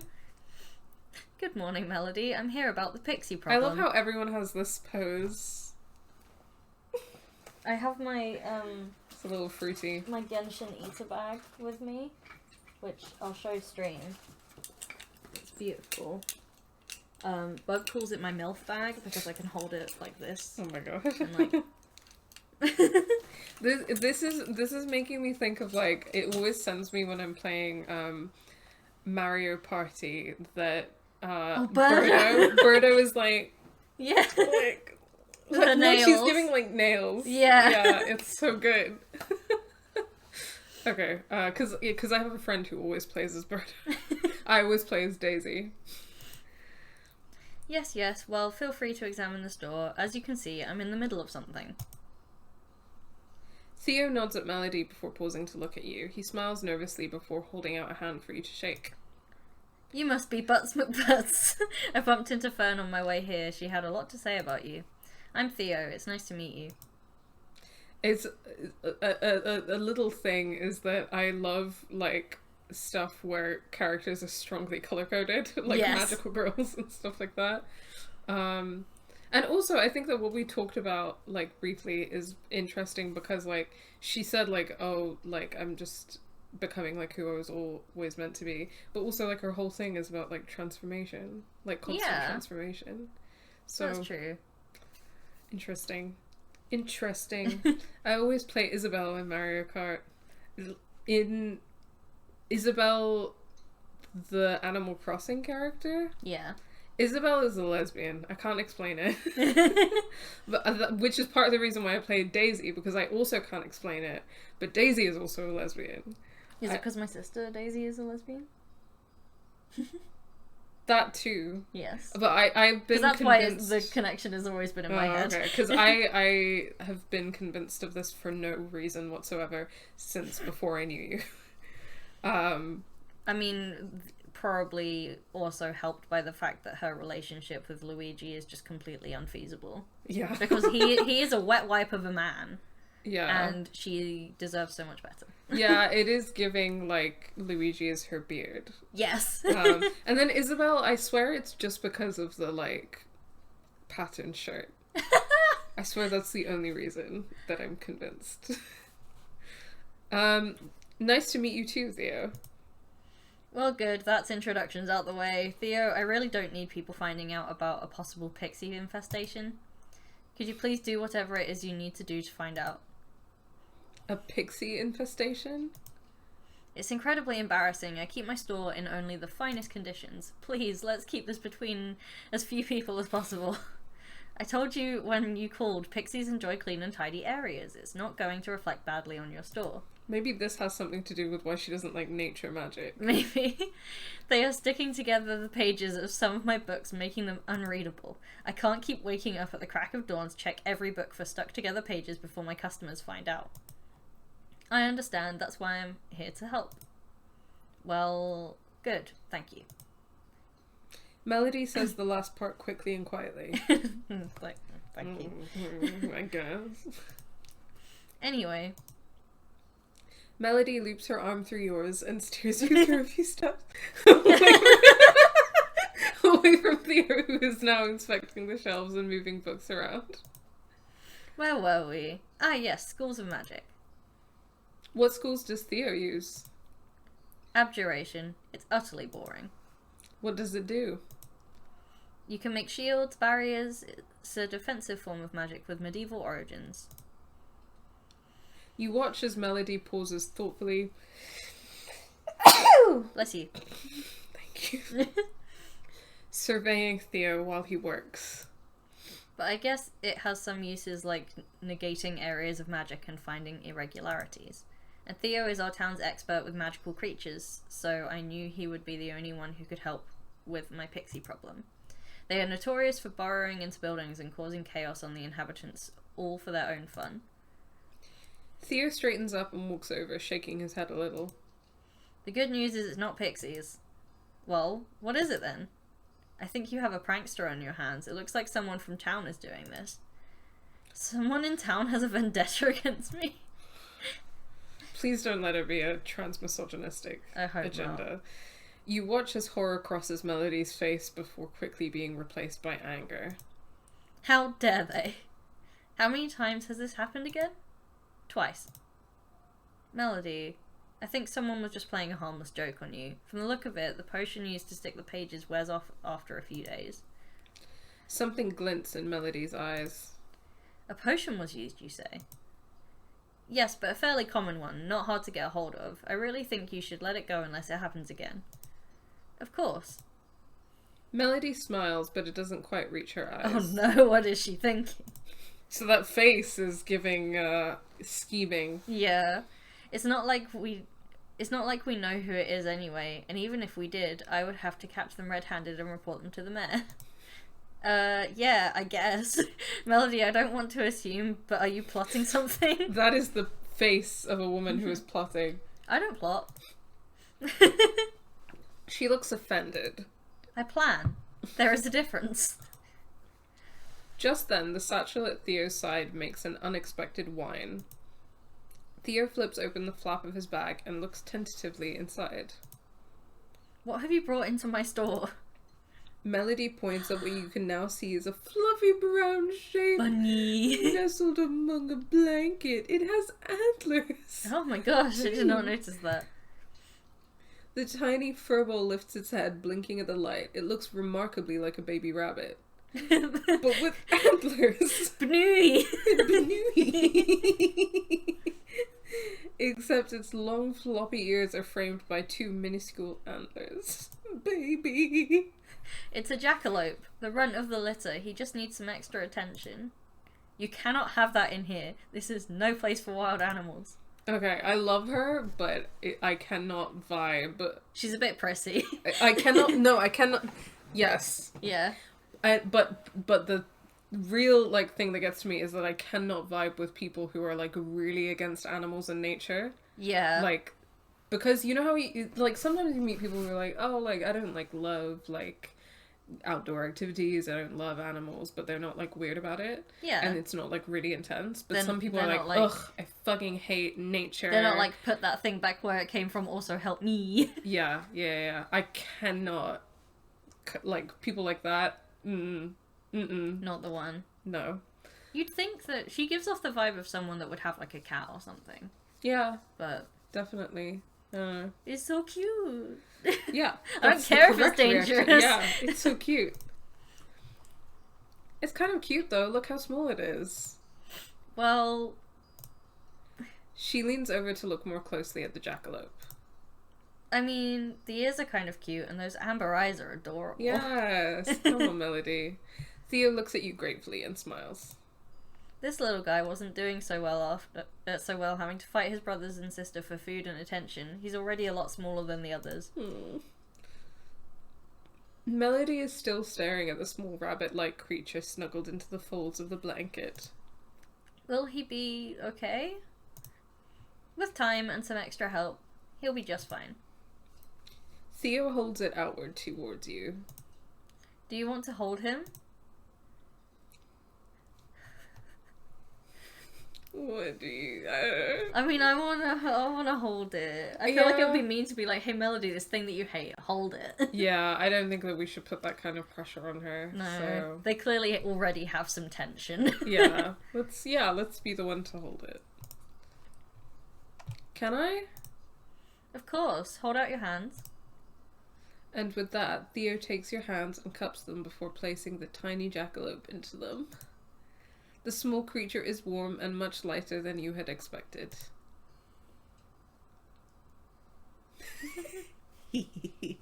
Melody steps a little closer to you to look down into your hands. Can I touch it? You hold out your hands a little further towards her so that she can run her fingertips along the jackalope's fur. He's so soft. Yes. Success. Because I was so worried that I was going to have to be like, I don't know if I can vibe with Melody if she's really against animals. Thank God. The jackalope snuggles down into your hands, warm and content, before drifting back to sleep. Here, pop him back into his bed. Once the jackalope is safely inside, Theo shuts the flap and readjusts the bag. I should be getting back to the others. Well, thank you, I guess. I'm just glad it wasn't a pixie nest. They can be a real pain to remove and rehome. Don't worry, I'll catch the real pest who is doing this. The scheming face is back. Love it. That's what I'm afraid of. It was nice to meet you, Butts McButts. And with that, Theo exits the shop, the bell above the door ringing behind him. Well, what an exciting morning it has been. It's a shame we haven't had more time to discuss your School of Magic. Oh, I just noticed, but is there game audio? Oh, can you not hear it? There is music, yeah. It's not voiced or anything, but there's just like soft guitar music. If I turn up desktop audio, then you might be able to hear it. Maybe not that high, but Yeah, that might be a little too high, but let us know if that's any better. yeah. If there is an issue with it, then I think I might know what the issue would be, but Would it be headphone issues or? it might be, or it might be the audio tracks. Yeah. Because I was also using OBS for recording Resident Evil 5. A fun time. Yeah, I can't hear the game audio. Oh, okay. Yeah, I think it might be the audio tracks need to be on the same track. Yeah. Come on, OBS settings. Oh, I think it needs to be in... it's advanced. Oh no, it's the like audio. Yeah, advanced audio properties. Yeah, so desktop audio needs to be on track 1. Back down again just in case that's horribly loud. Let us know if you can hear that, guys. And if it's too loud, we'll be quiet. Yeah. Thank you for letting us know. Oh, Yeah. loud. Okay. Oh. Let us know if that's better. Suddenly her eyes brighten and she snaps upright to stand a little taller. Just Do you have to click directly on the star? Or No. Okay. It just sometimes needs a few goes. Okay, that's better. That's okay. Awesome. As long as you can hear us, that's fine. I mean, the fact that we managed to get through 2 hours of this game and not like it's been fine without the music is good. Yeah, thank God that this is like a game where the music isn't like essential. No, it's just nice ambiance.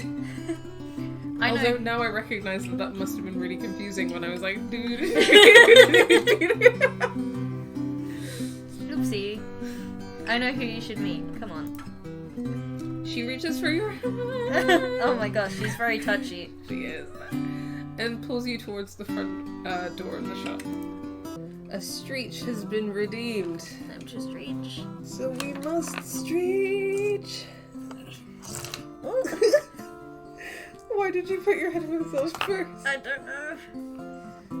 Streechy. Oh, show us a cat immediately now that we have a chippy. There's a cat right there. So I anticipated that someone would redeem it today because we've both been doing mostly no face cam streams. Yeah. So we haven't been able to show you Chippy for a while. Yeah. You also can see that I'm wearing a crop top today. Okay. Chippy.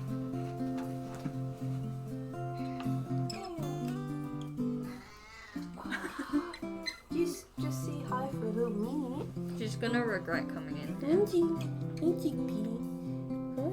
Hi. Say hello to your fans. You haven't made an appearance in a while, have you, Chippy? Have you? What school of magic would you use, Chippy? What would you specialize in?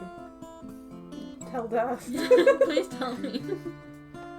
I feel like she would. I feel like you'd be a conjuration, babe.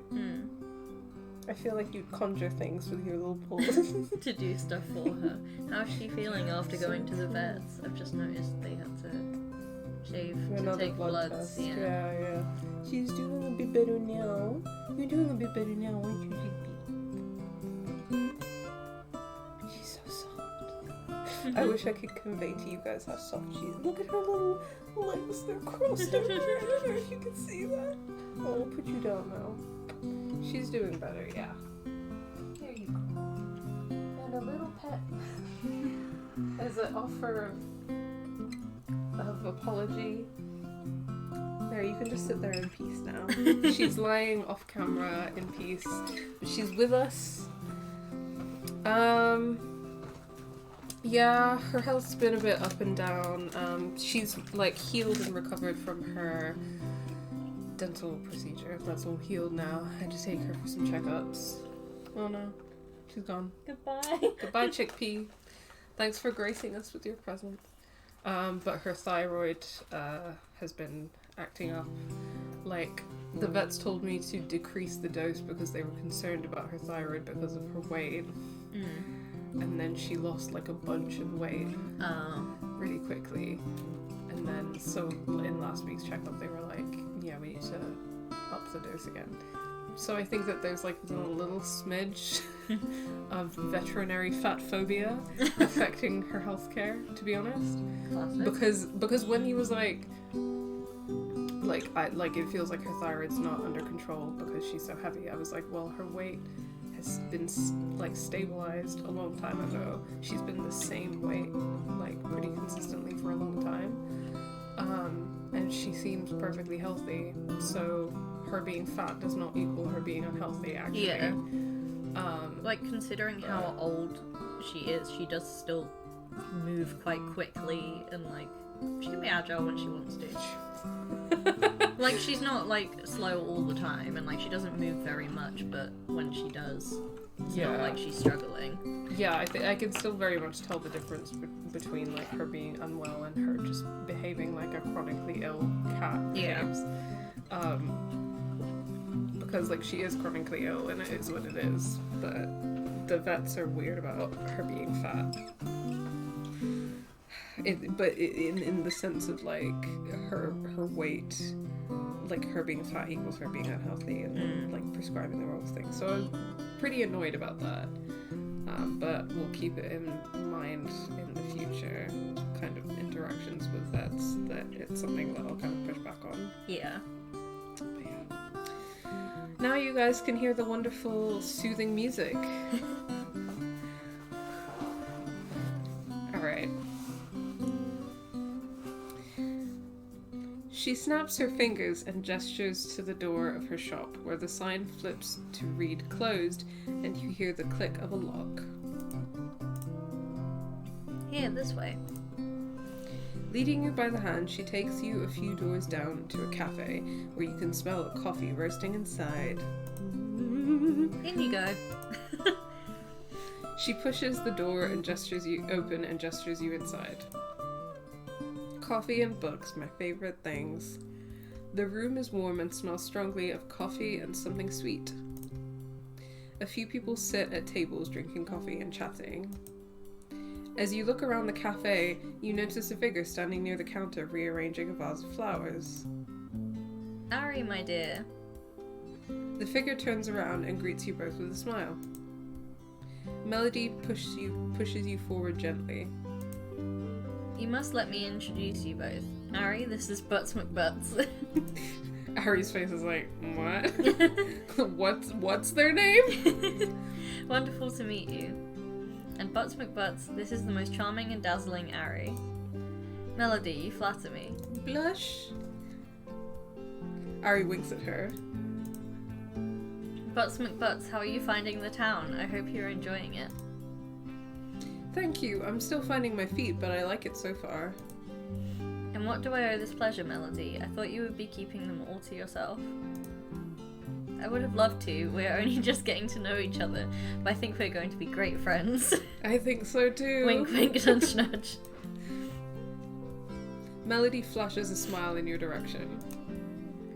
But Butts McButts mentioned that they hadn't been tested for their magic school, and I thought before that happens you should do a reading. Ooh, a divination specialist. Ari turns to look directly at you. Would you like some insight? Always. If you have any advice for me, I'd like to hear it. It's not so much advice from me, although I do have that if you need it, but a card reading. A card reading? Ari specializes in divination magic, so they can read the future.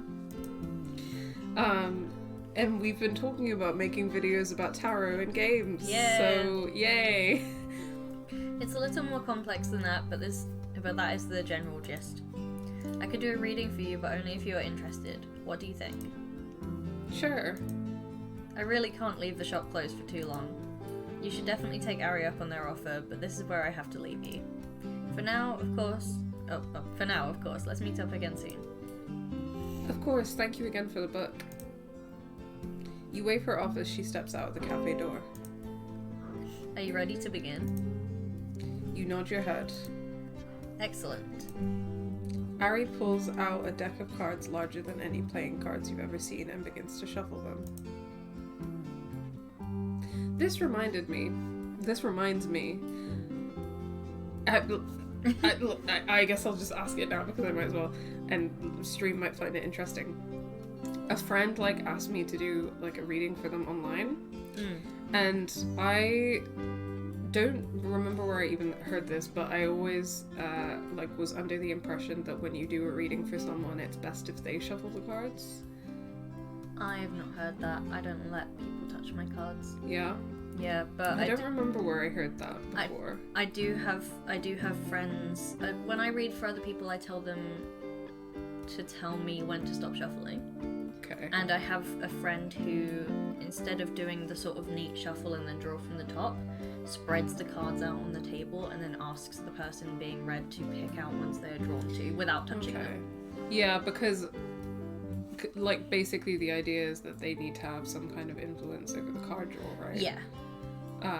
Which, whether that's them shuffling the cards or telling you when to stop, or so basically, yeah, I wanted to know if I was doing a reading for someone online, how could I but that I feel like that answers my question. It also helps if you have some knowledge of the situation. I did a reading for my friend in Japan that I didn't it wasn't on a video call or anything, but I knew what information she was looking for, and so I found the right spread for her, and then was just thinking about her situation and used that to influence when I thought I needed to stop shuffling.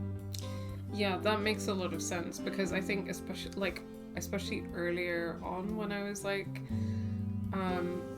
trying to do readings for other people for the first time, I feel when someone doesn't tell you what the situation is or doesn't contextualize their question, then you're just a bit well, I can only give you the most generic, useless advice ever.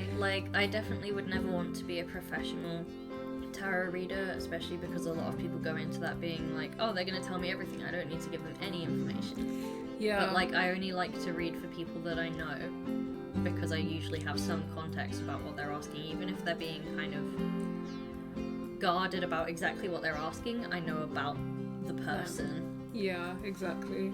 It's because I can't imagine doing it for a stranger, because if I don't know anything about the person, then I don't really know how to interpret the message from the universe or whatever. Yeah, and it also can influence the way you then give that advice and that information onto the person, because you might know that they don't handle things being phrased in a certain way very well, so you avoid it. Yeah, exactly. But yeah, I wouldn't personally let someone else shuffle my cards, but I would recommend that they have some input. Okay. Thank you, that makes sense, and I thought I might as well ask it on stream because we're talking about tarot. You see them concentrate on the cards as blue light fizzles in their hands. So, in this instance, Ari, shuffled the cards themselves and didn't, ask for any input. Yeah. The air becomes filled with the static feel of magic you are starting to become familiar with when standing near someone casting. Oh, but I guess they're also using magic with the cards, and... Yeah, and the magic is, connecting everyone, presumably, if it's, in the atmosphere, so... Yeah. We might be doing some behind-the-scenes stuff. Oh, okay. Hey, Kayla! Hi, Kayla! Long time no see! But also, okay, now you shuffle them. Look at us! Yes! Look at our strong opposites energy right now. Okay, now you... Oh, yeah, there we go. Okay. Yeah. Okay, now you shuffle them. Thank you. We've both been, doing some streams for a while, but, no face cam for different reasons. Daz's camera not working, and then me just feeling really low energy. And I feel, a lot better now that I've done my makeup, 2 or 3 times over the past week. It's nice. It really does, it really does help my silly little mental health. How are you doing, Kayla? I still have yet to... Kayla did an interview with, what is her name? The person who voices Steph Gingrich. I don't know her name, but that's very cool. Katie Benz. Yeah, that's right. And I still haven't listened to it yet, but I really, really want to. Kayla got to interview Katie, and apparently Katie is like the nicest That's person so cool. ever. Yeah. That has also just reminded me, obviously I'm telling everyone to watch Being Puppy Cat, and like my recommendations on cartoons are usually pretty spot on, but if you need any more recommendations, one of the characters is voiced by Ashley Birch. In Being Puppy Cat? Okay. I don't know. Alright. I don't know if she originally voiced Cass in like the ones that were on YouTube, but in the Netflix one, she has been cast as Cass, and she's not a main character, but she's like a frequently appearing secondary character.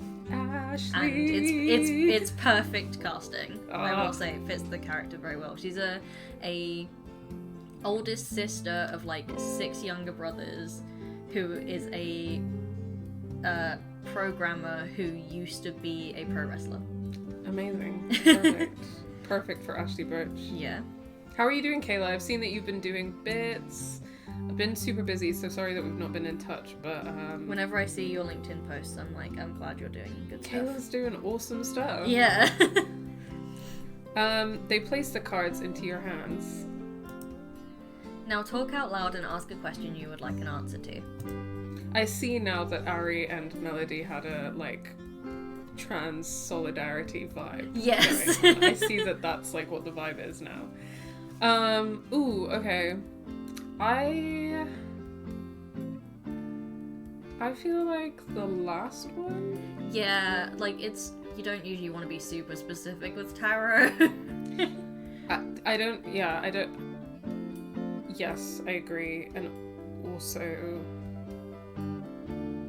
yeah, that's the thing, and I feel like something that really annoys me is that people who don't know much about tarot when they're seeking out a reading will ask like a really specific question, like, tell me when I'm gonna get married, Yeah. or tell me like when I'm gonna be famous or whatever, and I'm like Yeah. the cards cannot tell you that. I cannot tell you that. Yeah, the cards aren't gonna magically change and suddenly say your teacher is Melody. Yeah, like that's ridiculous. It might hint towards transformation, but like that's about as far as you're gonna get. Yeah, and that's not the kind of advice that you should seek, in my opinion, from tarot. Tarot is supposed to be like about some kind of, like, I would say, like spiritual, you know, Spiritual, emotional. It's also often, I see it as like, this is the way that things could go. Like when people say that tarot is reading the future, it's like, no, it's not. It's giving vibes. I mean, oracle cards more so are like a vibe check from the universe because it's just like a very simple thing. Oracle cards are like really nice though. They're cool. They're always like really friendly. Yes. Which for me is they don't read you. Yeah. Oh, you know Sally, that's great. Yeah, the community building is lovely. Yeah, we got to meet Sally and she is the best. She's great. So should we ask about our future in Witcherly and get Yes. some proper like spiritual advice from the universe? What does my future look like in Witcherly? Ari takes the cards back out of your hand, straightens them a little, and then pulls them out towards you. Pull a card. Have confidence and keep the question in your mind. You pull a single card from the pile and hold it up. A figure standing at a cliff edge. One leg poised as if to step off, and their gaze off somewhere in the distance. The Fool. You have a flair for this. The cards listen to you. The Fool could mean the beginning of the journey. The Fool. It's literally infinite possibility though. Yeah, but well, I guess if it's upright, like I guess Yeah. if we're doing like upright versus reversed meanings, then the upright Fool is a pretty positive card. Yeah, the beginning of the journey, endless possibility. It's funny now that I'm thinking about Life is Strange True Colors, because now that's a card that I associate with Steph. Oh yeah. Yes, we are enjoying it so far. It's a very dope game. We're very into it at the moment. Yeah. Random fun fact, because I just remembered it. In the Howl's Moving Castle books, Howl specializes in divination magic. Oh, cool. That's pretty sick. Fits the drama of Howl. Yeah, it does. What does that mean? The Fool. That can't be good, right? Look closely. The Fool smiles as they step into the unknown. You look closer at the figure depicted on the card face. They are smiling, unaware of the danger below them. It's this is the thing about a lot of cards, though, right? Is that like their meanings can be very like ambiguous or very like, or they can have multiple meanings. Yeah. And that's part of the reason why it can really help to know the person and to know the context. Yeah. Because otherwise without context, I could be like, the Fool could mean that, you know, you're at the start of the journey and you're ready to take that risk, but it could mean that you're like, that it is foolish to start a new journey at this phase. You're kind of blindly stumbling into something you're not prepared for. Yeah, usually if reversed and stuff. But yeah. The Fool represents new beginnings, unknown possibilities, and adventure. I think things are about to get very interesting around you, Butts McButts. Take a leap of faith. Trust in yourself. I do feel like they know their stuff. Yeah. I mean, I should hope so. Yeah. But yeah. But like, how many times do people put a tarot reading in like a piece of media and you're like, okay, you don't know anything? Oh, I thought you meant Ari. I didn't think you meant Weirdren. Oh, no. But Yeah, yes. I meant Weirdren. Yeah, that's probably the best description of the Fool. Sometimes I remember that there's like an episode of Sabrina, I think it's in like season 2, which is like technically 3 or 4 mini episodes where like all the characters go and get a tarot reading, and once again it's always the major arcana and one of them is death. And people are always like, oh, death, someone's gonna die. That's not what that card means. Like, that is the most like literally useless interpretation of that card. That's like no one ever shows that way of interpreting things. When you pull like the sun, no one goes like, oh, we're gonna have a nice hot summer. That's such a good point. It's always just with death. Yeah. Or the Hanged Man. Yeah, death can actually be quite a positive card. Yeah. You can read all of that in a card.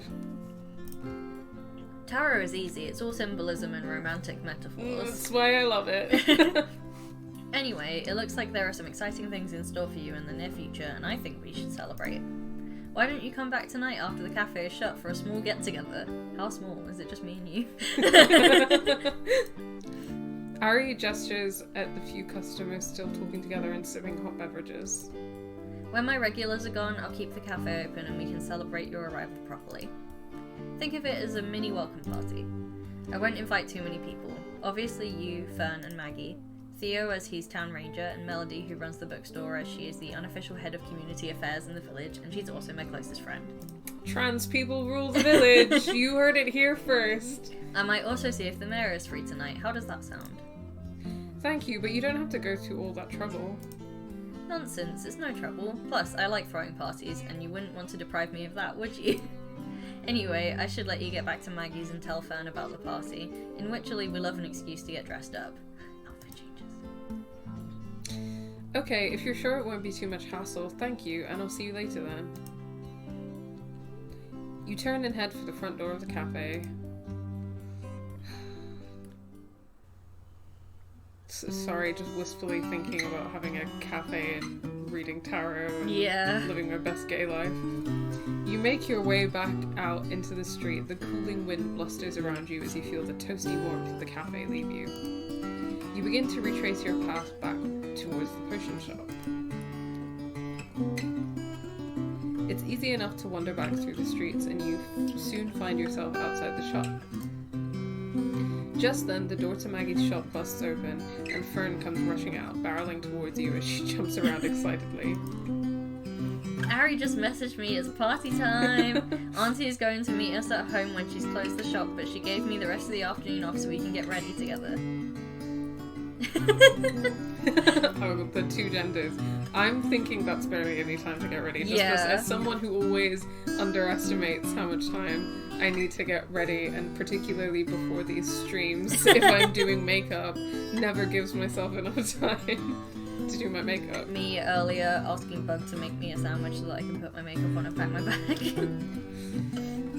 Exactly, we need to look flawless. It's your welcome party. I bet everyone is trying to impress.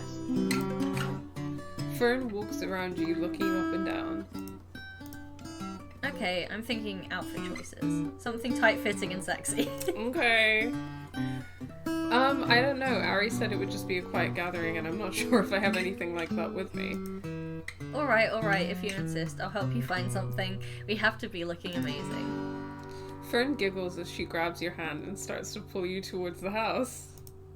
We have so many outfits to try, we should get started right now. Oh my god. You know that meme of the, like, incredible outfit? You know the meme of, like, the girl doing the other girl's makeup and she's, like, lying Oh on top yeah! of her?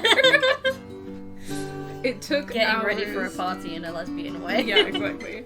It took hours of trying on clothes until Fern was happy with both your outfits, and by the time you were ready, Maggie had arrived back from the shop. She joined you for the walk to the cafe, and now you find yourself stood outside the door to the cafe. Despite the closed sign hanging in the window, Maggie pushes the door open and leads you both in. The cafe itself is empty, but both Maggie and Fern appear to know where they're going and head for a curtained doorway in the back. Ooh. Fern leans closer to you. Ari keeps the back room for private events. Back rooms. Sorry, I don't know if you know much about the back room. No, I don't. It's a, like, horror thing that's been kind of emerging on YouTube recently. It's like a found footage, like, liminal space horror situation. That just one person, I think, is making, but, like, a lot of indie horror games have been spurred on by it. It's very, like, SCP, creepypasta type. The idea is that you, like, clip through the universe into the back rooms, which is just an endless series of, like, musty smelling, like, very yellow lit, like, 80s hotel rooms that just lead nowhere, and there's just nothing, and you just are stuck there forever. Dang, that does sound kind of creepy. I have a thing, like, I have a similar thing that with, like, anytime I hear anyone say dark room, Yeah. I'm like, Rachel in the dark room, Rachel in the dark room. I realized that I should have done this when we came back from the break, but now might be a good time to remind everyone About the fundraiser? about our fundraiser. Yay! So, if you type in... Oh, accidentally clicked forwards, but I'm sure we didn't miss any dialogue. If you type !Palestine into the chat, then you will get a link, our specific link, to donate to Medical Aid for Palestinians, which is a fantastic organization doing really important work to help provide medical aid to Palestinians, especially on the ground in the occupied Palestinian territories, so East Jerusalem, West Bank, and Gaza, where it's extremely difficult to access medical help, which is something that they very much need, particularly because of being under military assault all the time, and, like, living under military occupation.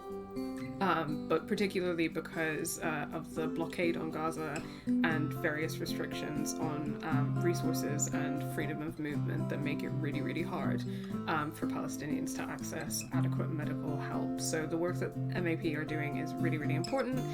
If you follow that link in the chat, or if you type in !Palestine to bring it up, then you can drop a few quid their way. Our goal is £250 by the end of the year. We know that we're not huge streamers, so we're keeping it modest for now. But if you're able to donate, then that would be really great. That would be wonderful. Hopefully, once obviously this is our first stream with the fundraiser, and it's going to be available on all of our streams. But there is the option to, like, add goals, so that, like, if we hit a certain amount, we'll do a certain thing. Yeah. So once it properly starts getting rolling, then maybe we can think about some fun goals and see if there's anything we can do to like, I don't know, encourage the donations. Yes, and we'd love to hear suggestions from you on that, actually, because this is very new to us. Yeah, So we've not done this before. If there are any fun things that you would want us to do if we reached a certain donation goal, then feel free to suggest that as well. Yes, either in chat or, like, tweet us, or if you're in our Discord, then let us know that. Back to the game. Low sofas and piles of cushions line the walls of the room with colourful rugs splayed across the floor. This is very nice. This little room. Yeah. The room gives a relaxed and welcoming feeling. Just as you begin to take in the room, Ari appears. Butts McButts, Fern and Maggie, you all look wonderful. Please come in and relax. I will say that the color text for Ari's name is a bit difficult to read sometimes. Yeah, on that background, it was not standing out the best. Yeah. Ari ushers you all further into the candlelit room. You see Theo standing in the back corner talking to a slender, dark-haired woman that you have not met yet. Oh my gosh. You notice Melody sat on one of the low sofas writing something on a notepad. This is all of us. I tried to keep the gathering as small and intimate as possible. Thank you for hosting us, Ari. It's my pleasure. Please make yourself at home. I've just spotted Verona. Butts McButts, you should come meet the town's mayor. Verona?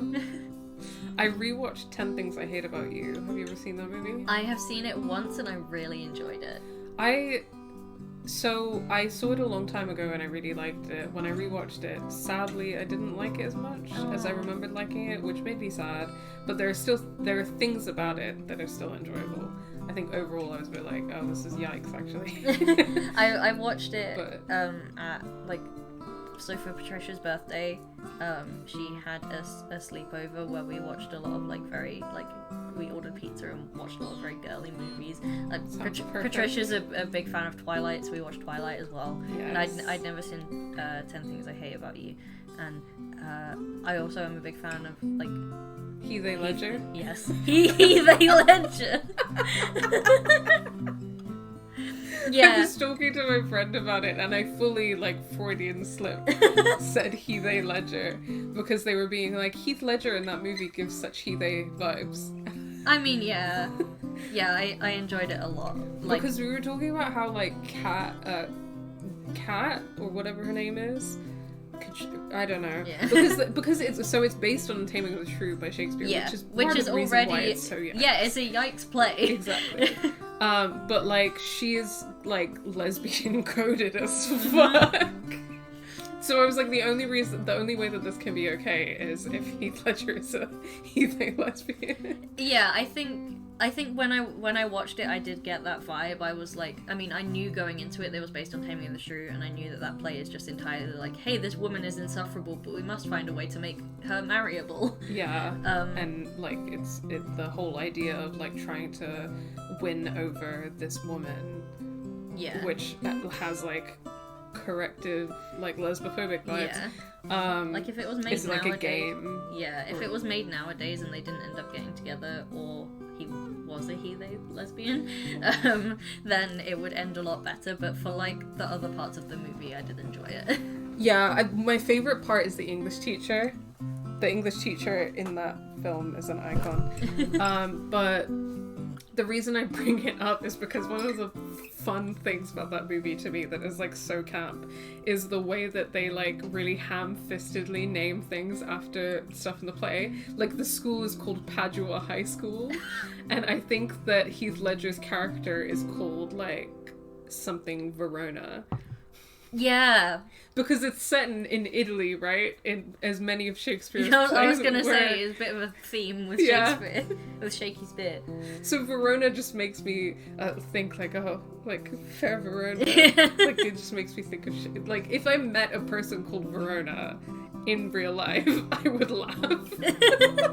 And it would be incredibly rude, but I wouldn't be able to help it.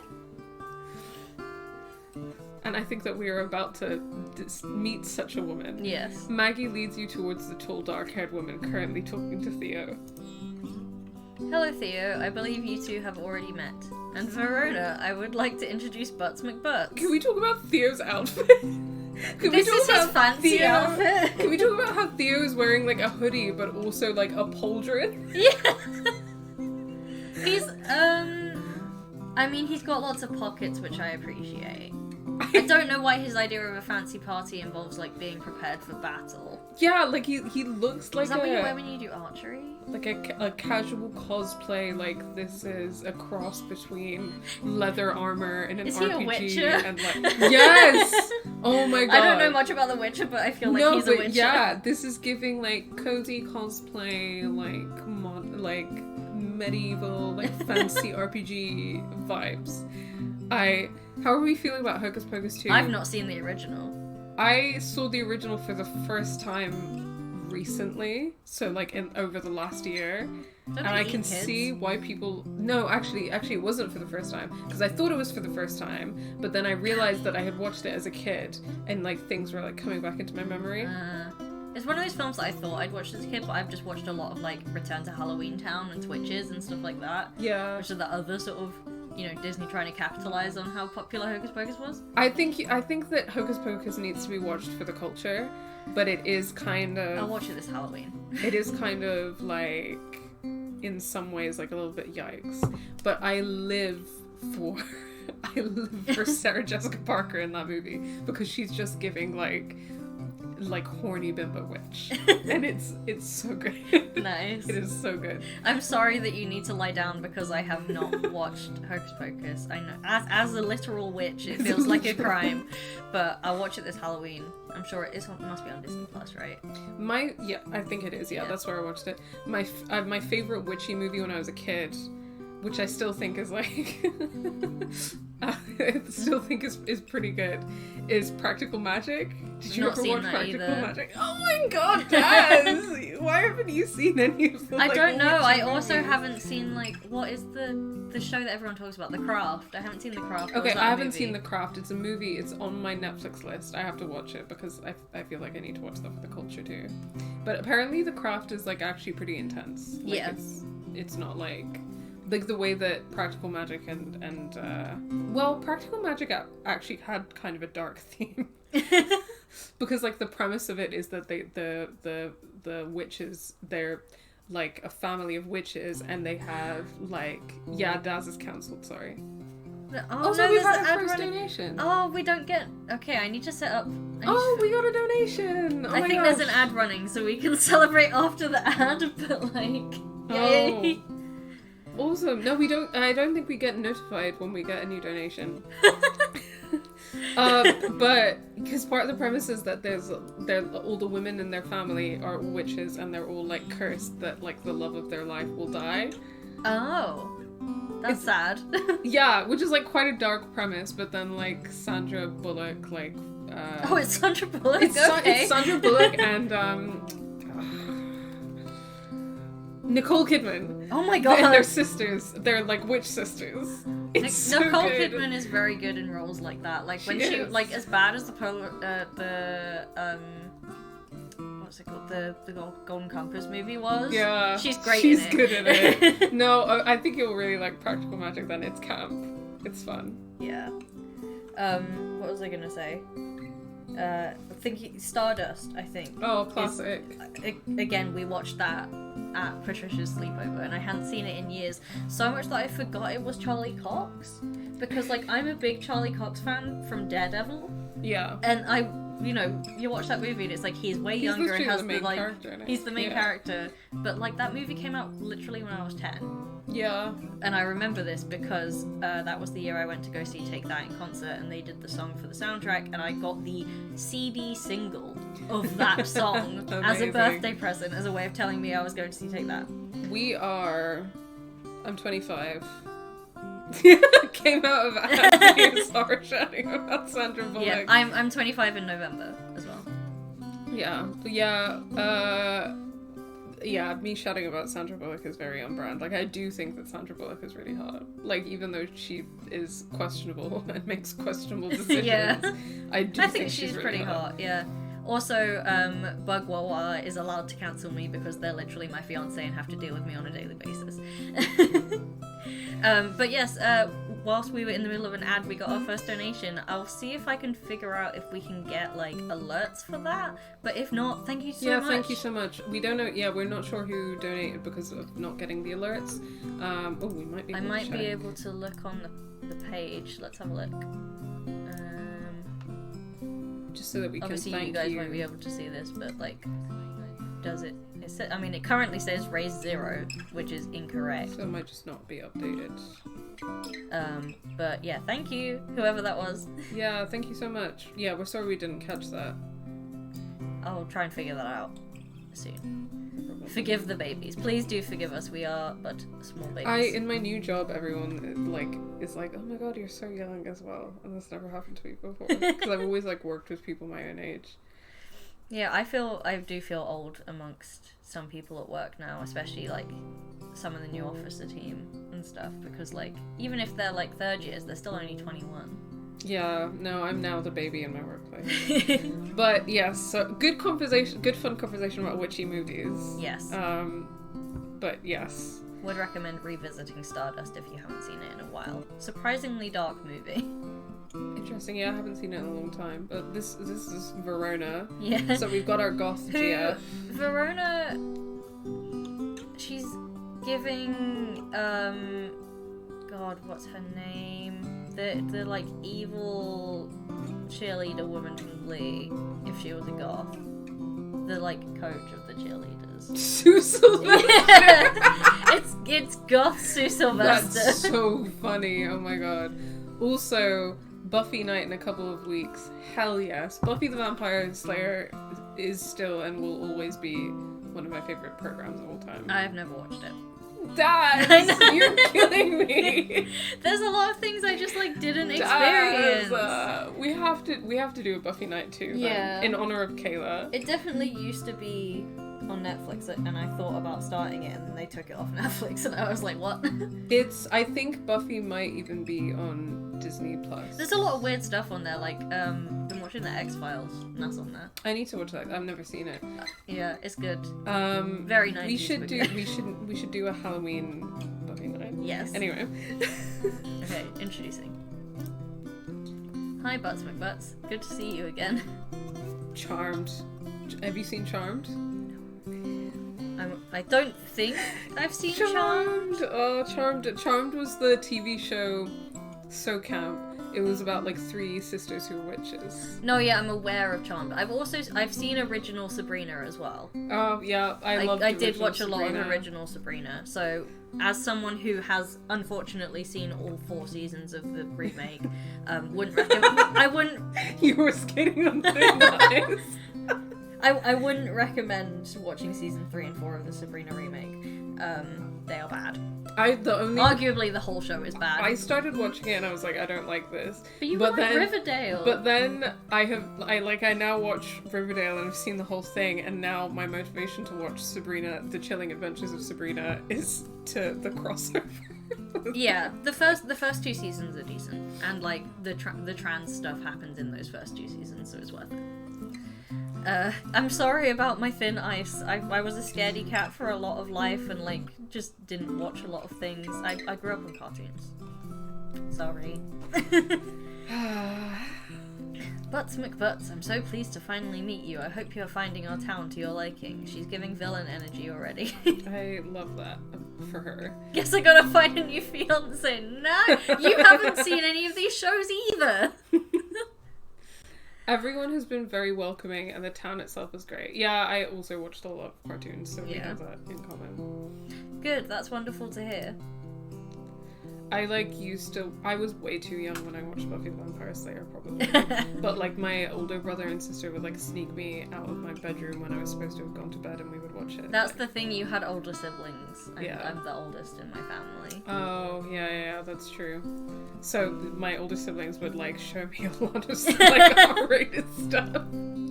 And then every time there was a sex scene, they would just over my eyes. And like the violence and everything was fine, but every time anyone was having sex, they were like, Sara, no. Yes, they did. That's what siblings are for, right? Especially older siblings. They give you the cultural knowledge. Yeah, see, I got all my younger cousins into like YouTubers they probably shouldn't have been watching. Oh my gosh. Yeah, that's what older siblings and cousins are for.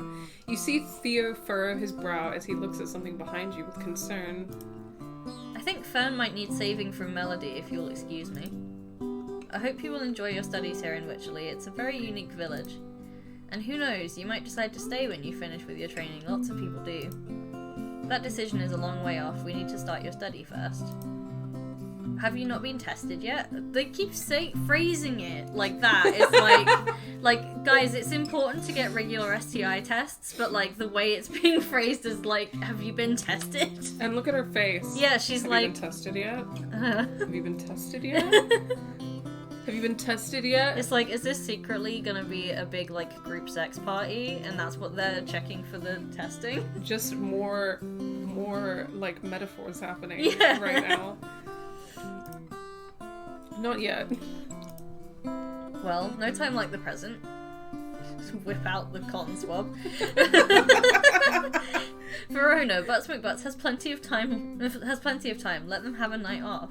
It's literally just like going for it. I just met you. Yeah. And this is crazy. But pick your school of magic or I will kill you.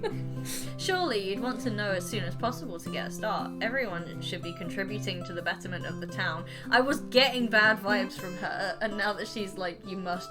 It's like, have you watched the Tom Scott video yet about his analysis of watching all of Thomas the Tank Engine? No. So there's a sort of capitalist undercurrent in Thomas the Tank Engine, Damn. where they're all really scared of no longer being really useful engines and being taken to the scrapyard because they are no longer really useful. Holy shit.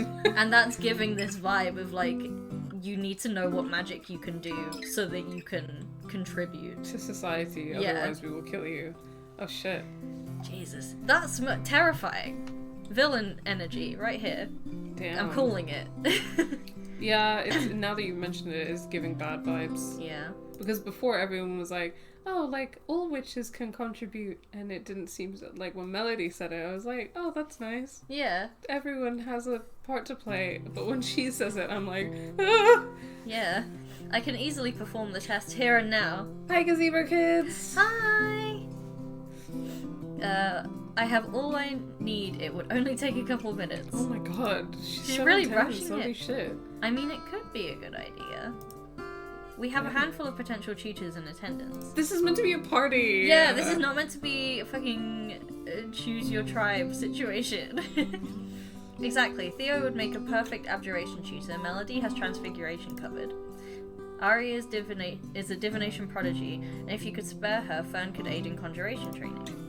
What do you think? Are you ready to find out what your magic is most drawn to? Out of those... We don't Melody get a would be choice. donation. Yeah, I guess not. We just came here to have a good time. Yeah. We just came here to have a good time. And now that- we're being assigned a role in society. Exactly. It's like when you go to a party with your work friends and they talk about work. Oh god, yeah. And I'm like, please shut up about work. Yeah.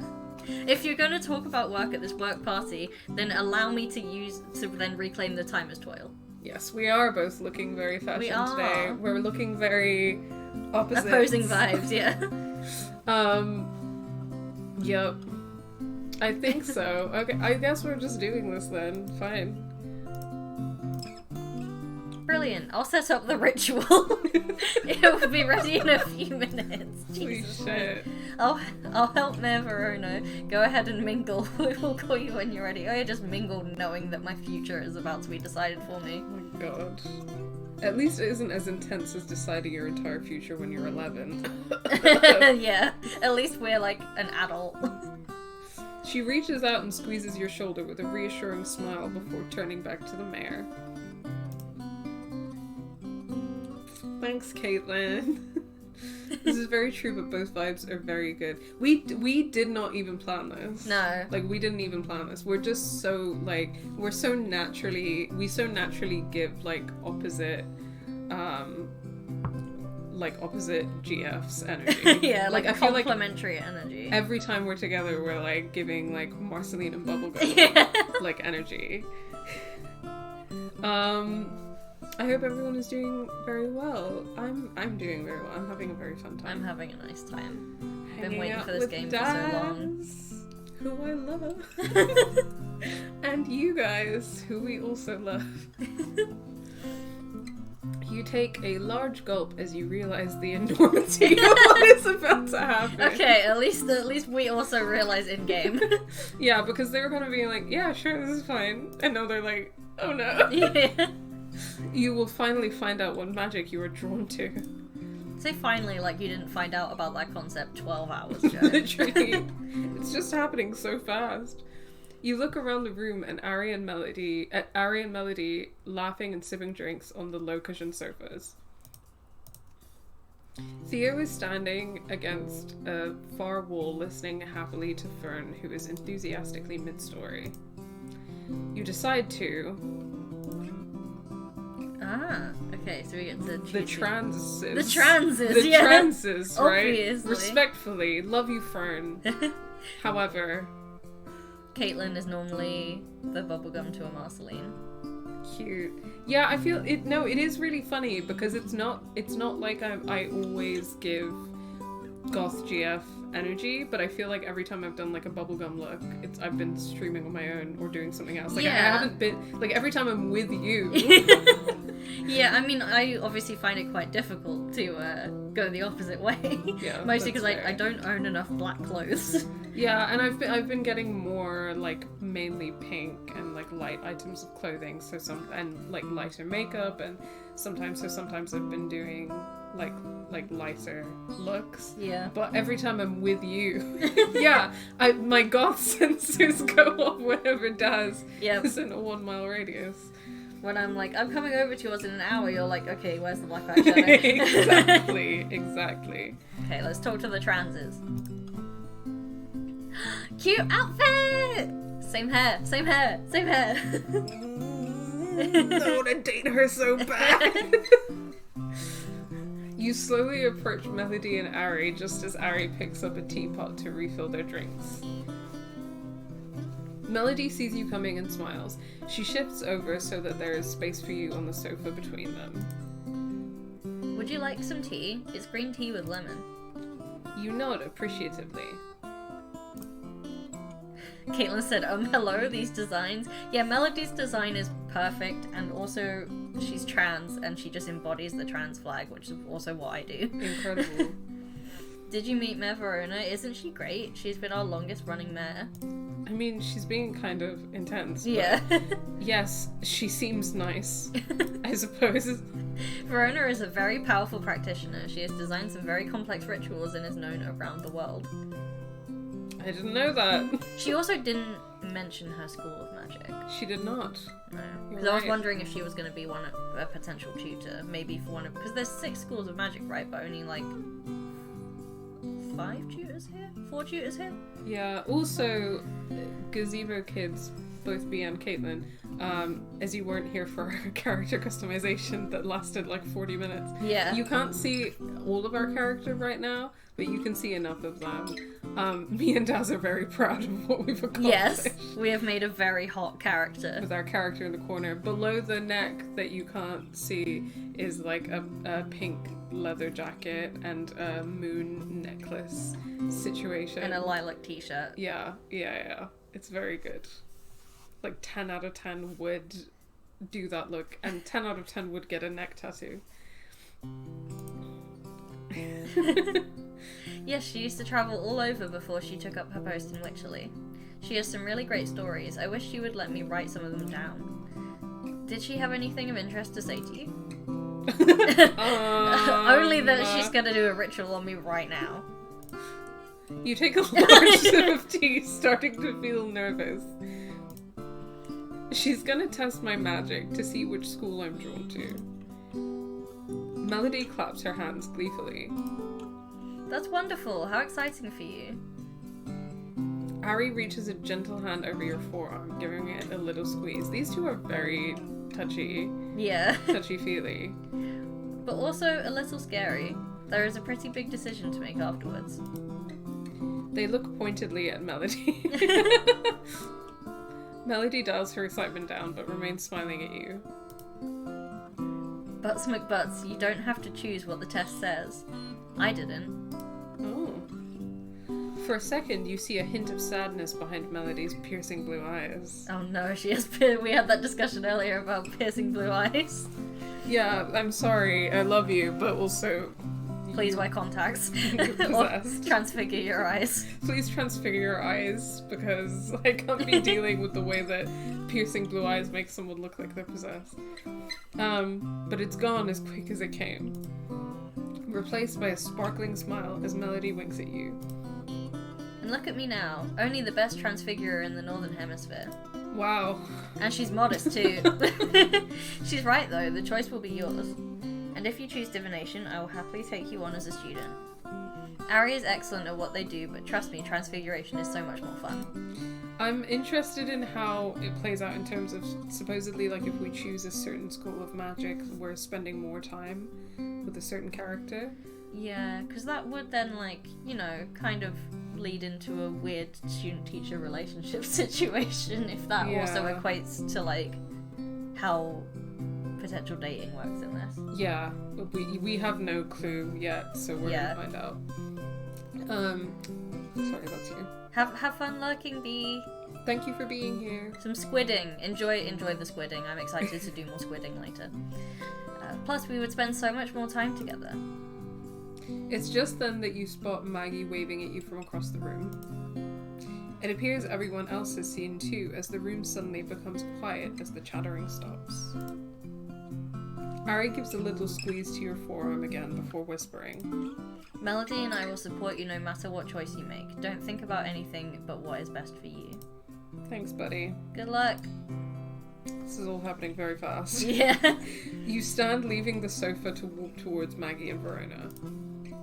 You notice Melody, Ari, Theo, and Fern are gathering behind you to watch. Step up here, dear. Oh boy. Oh my god, is this like a scrying mirror situation? The music is not reflecting how I'm feeling about this situation. Sorry guys, I'm gay, so I have to like sit in this strange position every so often. Maggie ushers you towards a side table that has been moved into the center of the room. Upon the table is a large punch bowl filled with a glittering black liquid stars in the sky. It is like a scrying It is mirror. scrying, yeah.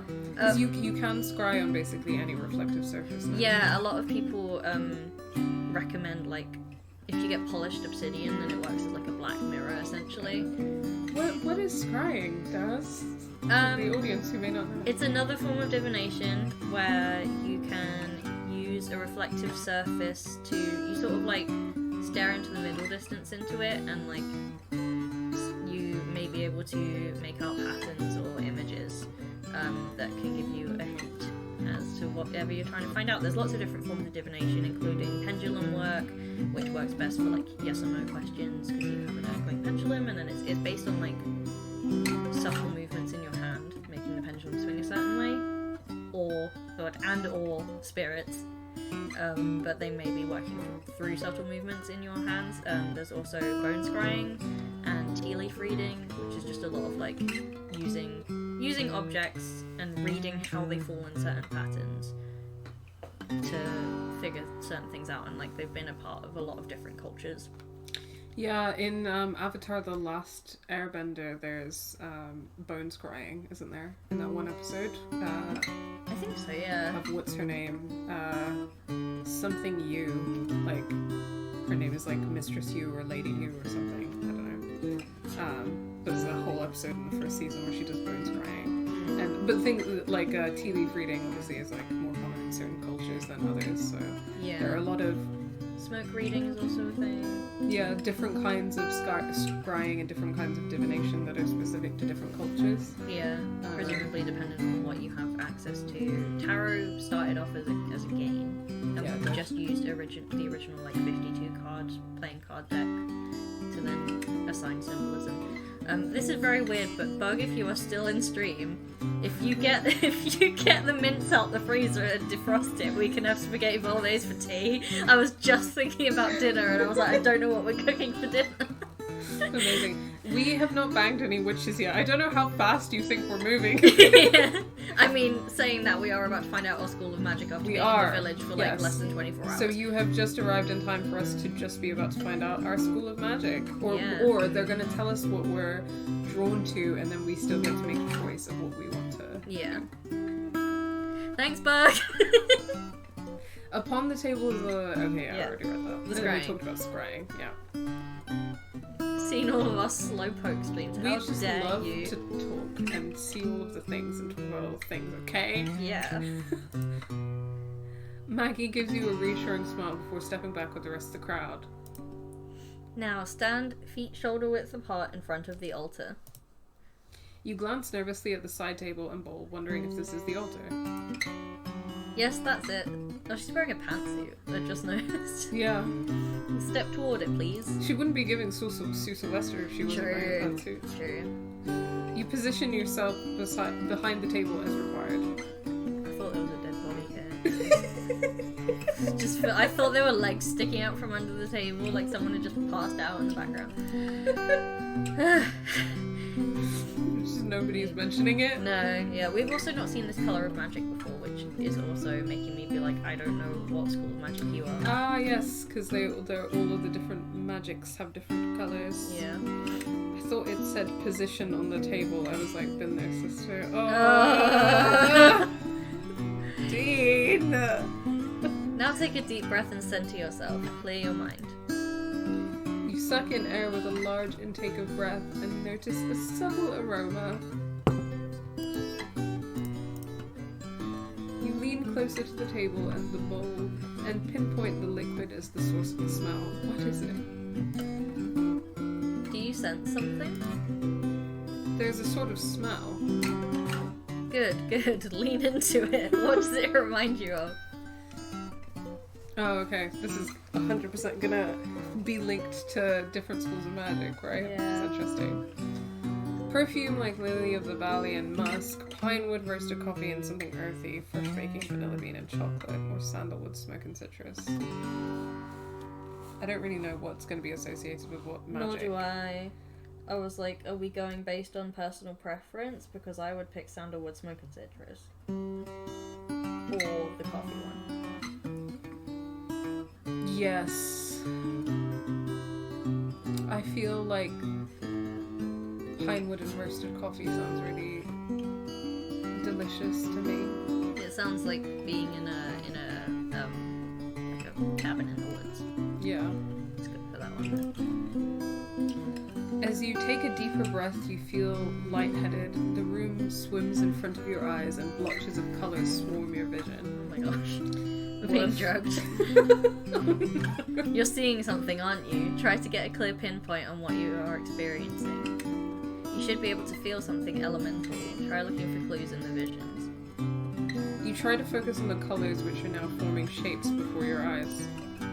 You see Blue sky, a crackling fire, a rushing stream, a leafy clearing in the forest.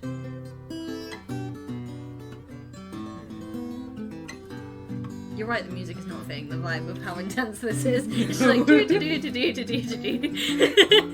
my future is being decided for me right now, and there's no going back because this whole situation's kind of sinister and we don't know what's gonna happen to us. Rushing stream sounds fun. You could go kayaking. I was thinking that a crackling fire or rushing streams are the ones that I guess just stuck out to me. Yeah, for no reason. I love fire in a completely non-dangerous way.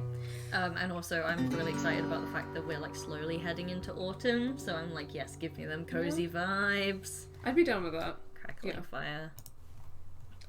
A cozy, comfortable feeling spreads over you as you reach out your hands towards the fire to warm your fingertips.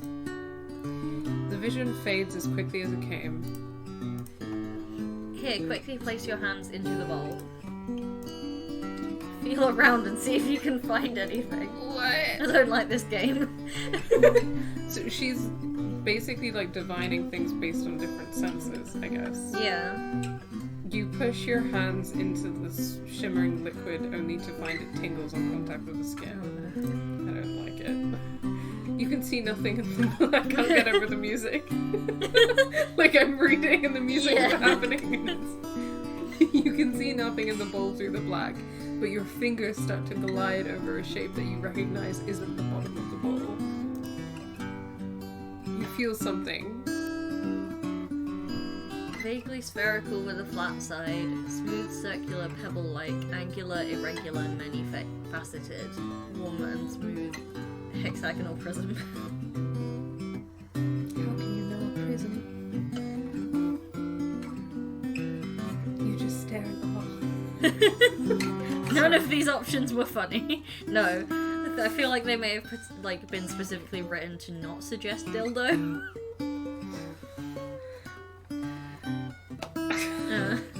I'm just, going where Dean's brain is going. I I know you are. That was more at you, Dean. Yeah.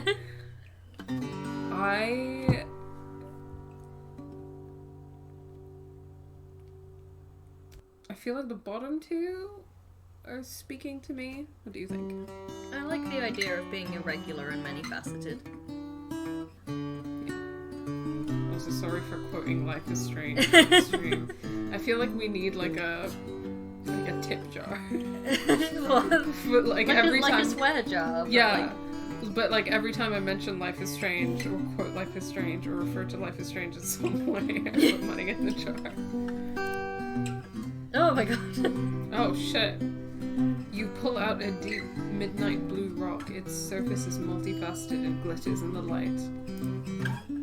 Azurite, often used as a third eye stone, it helps with clarity, truth-seeking, and is favoured by the open-minded. Interesting, that sounds like divination. That does. Now, watch the water carefully.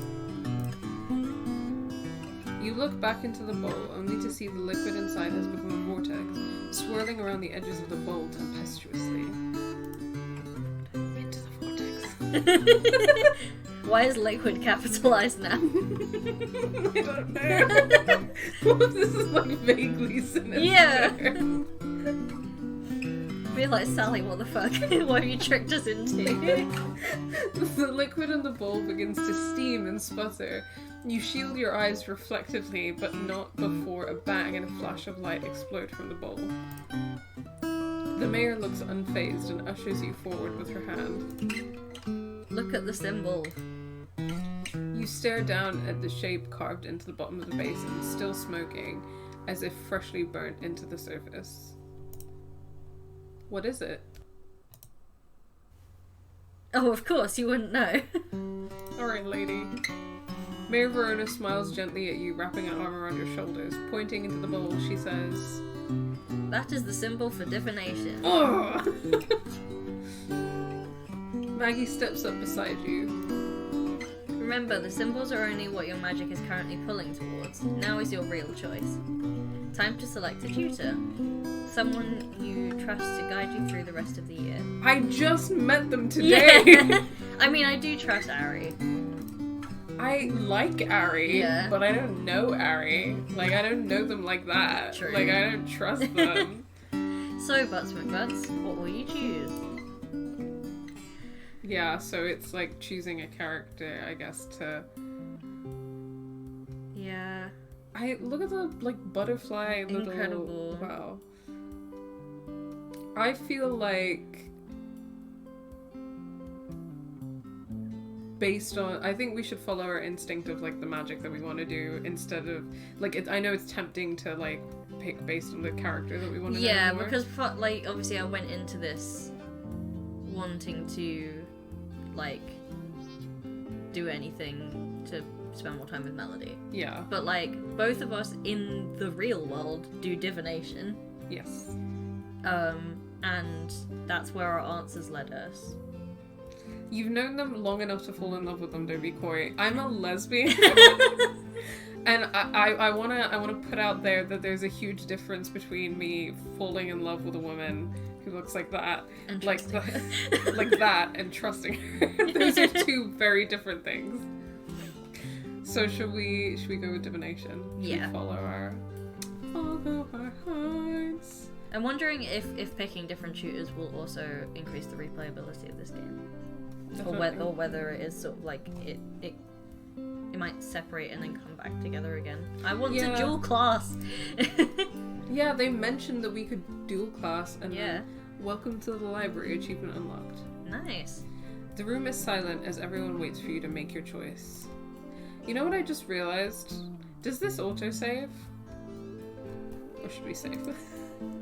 Save game. Save new game.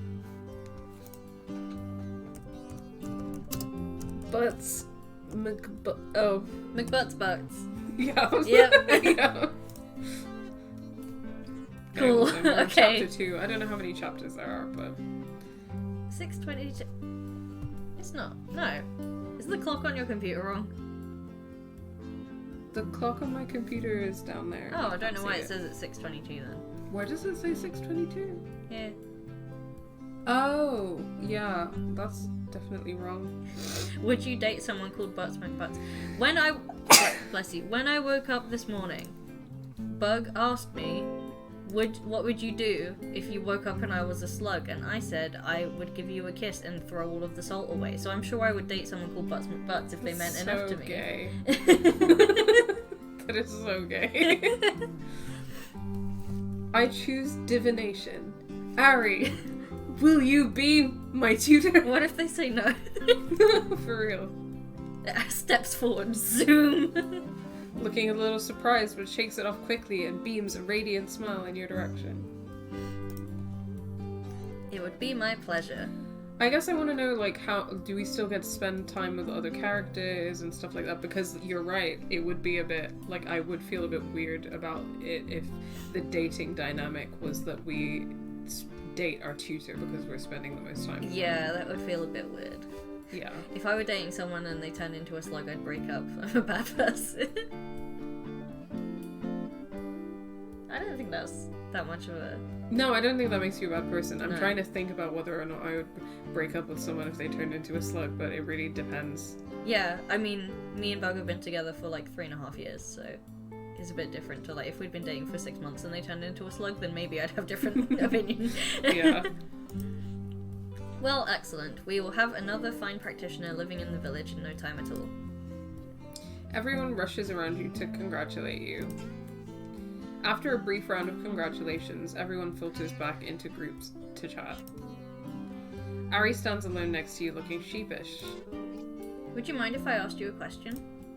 Not at all, go ahead. Not that I'm not pleased, because I am, but why me? Well, I'm interested in divination. I'm sorry, but that's... Yeah, that's the it's not because of them as a person, it's the subject. Yeah. I think divination is the school I'll enjoy the most. I'm very glad to hear you say that. Not everyone appreciates the subtle art of divination. I know it's not as flashy as the others, but I'm sure you're going to enjoy your time studying it. So I was just like, no, I didn't choose you. I chose the magic. Yeah. And I like you, but I just met you. Yeah. And you're getting a bit intense. Can you sense my defense mechanisms being like, sounds great. Harry smiles at you before bowing their head to say, We should probably return to the others now. I don't think I'll be allowed to keep you all to myself for much longer tonight. It's weird. The phrasing! It's then that Maggie appears beside you. Butts McButts, Fern and I are heading back to the house. Will you be joining us? You look back towards Ari. You should head home and get some rest. Tomorrow is going to be an exciting day, I suspect. Thank you for taking on Butts McButts as your student, Ari. I expect great things from both of you. There's so much purple in this game, I love it. Yeah. Maggie winks at Ari before heading towards the door where Fern is waiting. Good night, Butts McButts. I divine that you are going to regret this choice. No. No. We'll see, but no. Yeah, I don't think we will. Like, okay, if we don't get to date Melody because of this choice, then that is a shame. Yeah. But we picked the other trans person. Yeah, and also, like, choosing based on, like, I guess that it's interesting, right? Because sometimes I feel like dating sims are designed in such a way that you make choices based on who you want to date rather than making choices based on, like, your life and who you are as a person. Yeah. And because of the way that those dating sims are designed, and a lot of the time you find yourself being like, oh, I'm making choices that I don't actually want to make for myself or my character because I want to date this person. Yeah. And I think that for this game, like, I do want to play it a bit more like, you know, like what magic I'm interested in or all of that, rather than making all of the decisions based about my life. Yeah. About Butts McButts' life. A great example of this is if you ever want to date Vera, who's the, like, very hot Medusa character in Monster Prom. She's also a massive capitalist. So you always have to make decisions about, like, tricking people, like, conning people out of money. She's more of a con artist than, like, a traditional capitalist, but still everything she does is about profit. Yeah. And so, like, she's very hot, but if you want to get her endings, then you have to go down that route. You have to make morally sketchy decisions. Yeah. Yeah.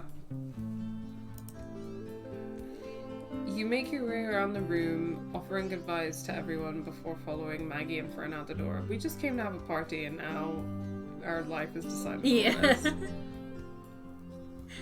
Bugger said worth it because they often try and get Vera's ending. Well. Whereas I go for the DLC character who used to be an Eldritch Horror and is now a massive fangirl. Love that. Yeah, for she her. just writes like really smutty fan fiction. Amazing. Ew, capitalism. That's right. Mm-hmm. And like, I am a slut for a girl boss, but in a critical way. With your thoughts racing, you remain quiet on the walk back to the house and say a quick goodnight to Fern and Maggie before heading to bed. Tomorrow will be an interesting day. The anticipation of finally being able to test your powers safely with someone to guide you sets your heart racing. I read anticipation as anti-capitalist. The anti-capitalism will finally be... The inherent anti-capitalism of magic. Yes. You drift into a dream-filled sleep. Ooh. Crystals. You walk through a dark forest. The light is strange here. You can barely see a few meters ahead of yourself. I like girl bosses when they do murder, not class oppression. Exactly. So true. I love girl bosses in like a misandrous, murderous way. Yeah. You know? You walk through a dark forest. Right? Yeah. Glowing crystals protrude from the earth and grow among the trees, but the glow they give off is foggy and strange. Something rustles in the bushes behind you. You spin on your heel, but see nothing there. The hairs on your arms and neck tingle, and something breathes warm and moist beside your ear. Warm and moist. Ick. Your stomach drops, and you slowly turn. You see a Oh my dark, God. hulking mass out of the peripheral of your eye. Again, the music. Yeah. And what is happening? There is a disconnect here. Yeah. Before you can take in any details, it shoves you away, throwing you to the ground. I think murder and class oppression goes hand in hand. Well, most of the time. Well, it's like class oppression. Murder is necessarily a part of class oppression. But not all murder is class oppression. Yes, all class oppression is murder, but not all murder is class oppression. Yeah. It's the square rectangle situation. I'm gonna get that on like... Like cross-stitched. Yeah. Or like needle felted onto a pillow. Exactly. You sit bolt upright with a yelp, only to find yourself in bed. The weak rays of a distant sunrise fall through the gaps in the curtains. You breathe sharply, trying to catch your breath. Someone is knocking on your door. Butts McButts, are you okay? Yeah, sorry, I didn't mean to worry you. Can I come in? Well, that's your opinion, Dean. I will date murderers if I want to. Sure. Coward.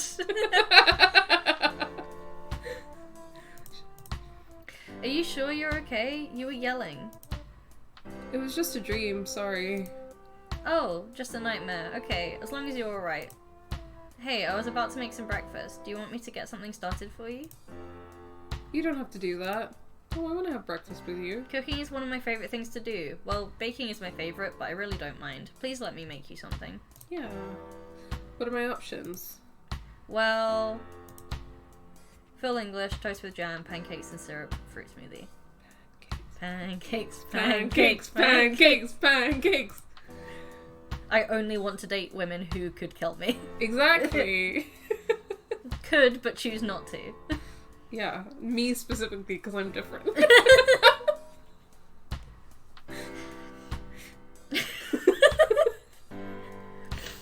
Incredible. With this and Life is Strange, I need more games to give me pancake choices so that then we can have a compilation of us choosing pancakes in games. Yes. That's a weirdly specific thing that has only happened twice, but I want more of it. If I had a nickel for every time we chose pancakes in a game, I would only have 2, which isn't that much, but it's weird that it happened twice. Exactly. I had that meme in my brain, but I couldn't remember exactly how it goes. It's something like that. Yeah. Pancakes, please. That's what I was going to have too, so that works perfectly. Yay, we're best friends now. I'll go prepare breakfast. Come down when you are ready. Even just sending lots of lesbian hearts in the chat. Work. Fern turns and exits, leaving you alone in the room. You swing your legs out of bed, sitting on the edge. A shiver runs through you as you remember the creature's breath, warm and clammy on the side of your face. It was just a dream, right? You stand up, shaking your head to rid yourself of the thought. Something sinister is going on here. Yeah. And I was not expecting that. It doesn't take you too long to get ready, and before long you're heading downstairs to the kitchen.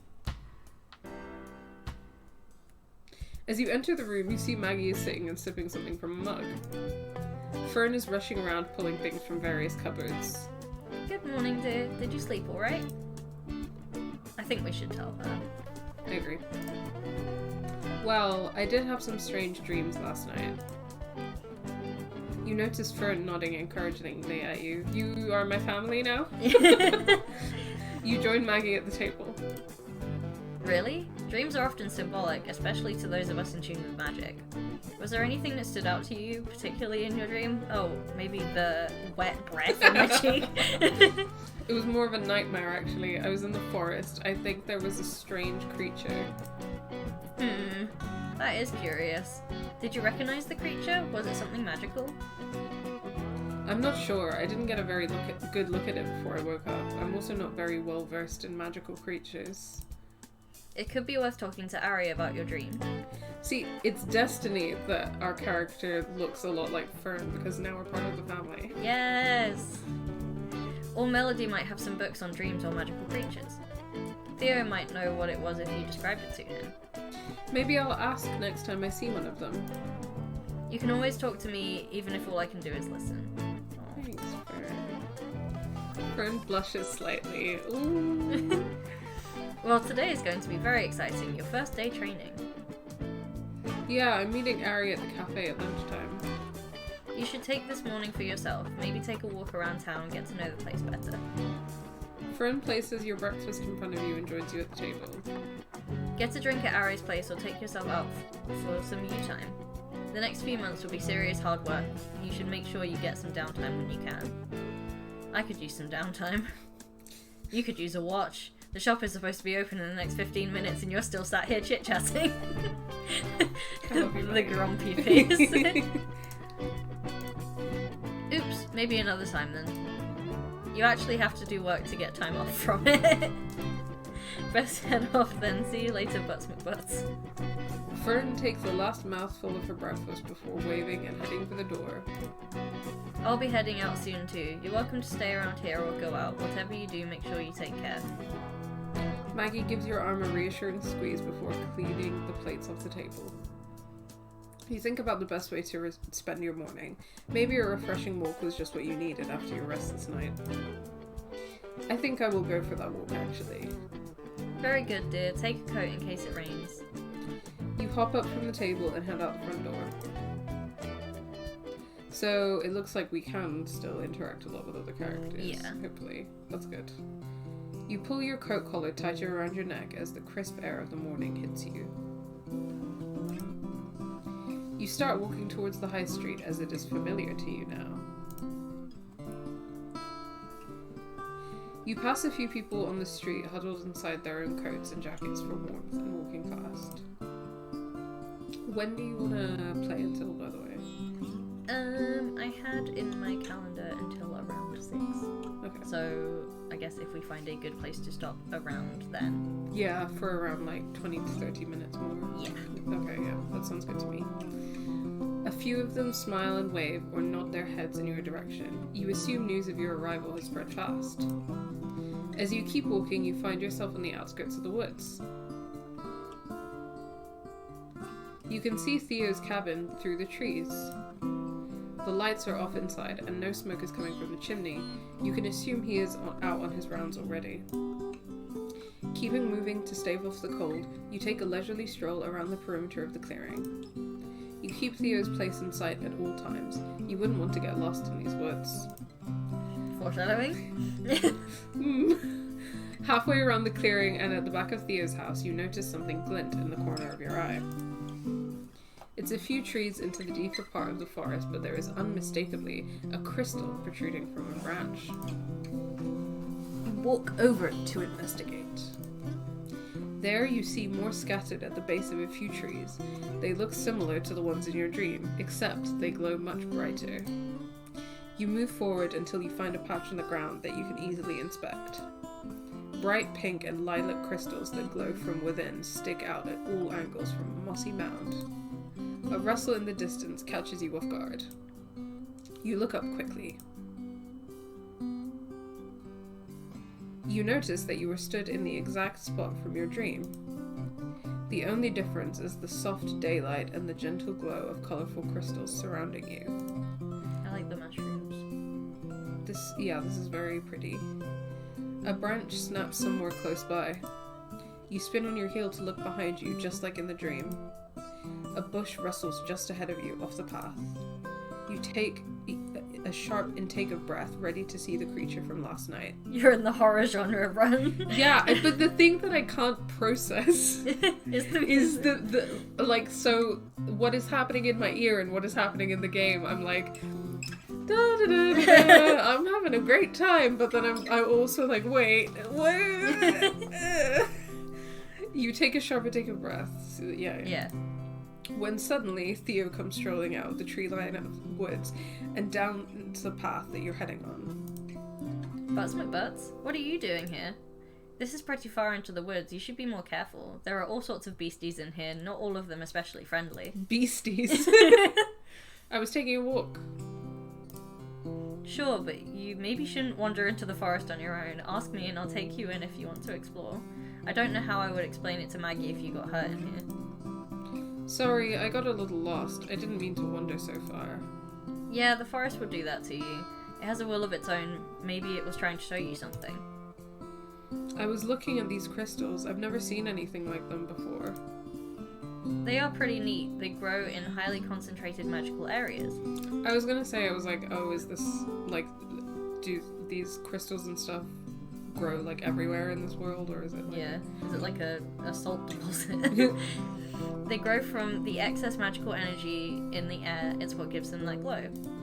I was about to take a coffee break if you wanted to join me back at mine. I could tell you more about the woods if you like. Okay, that sounds good. Might be good to talk about the dream. Yeah. This way then.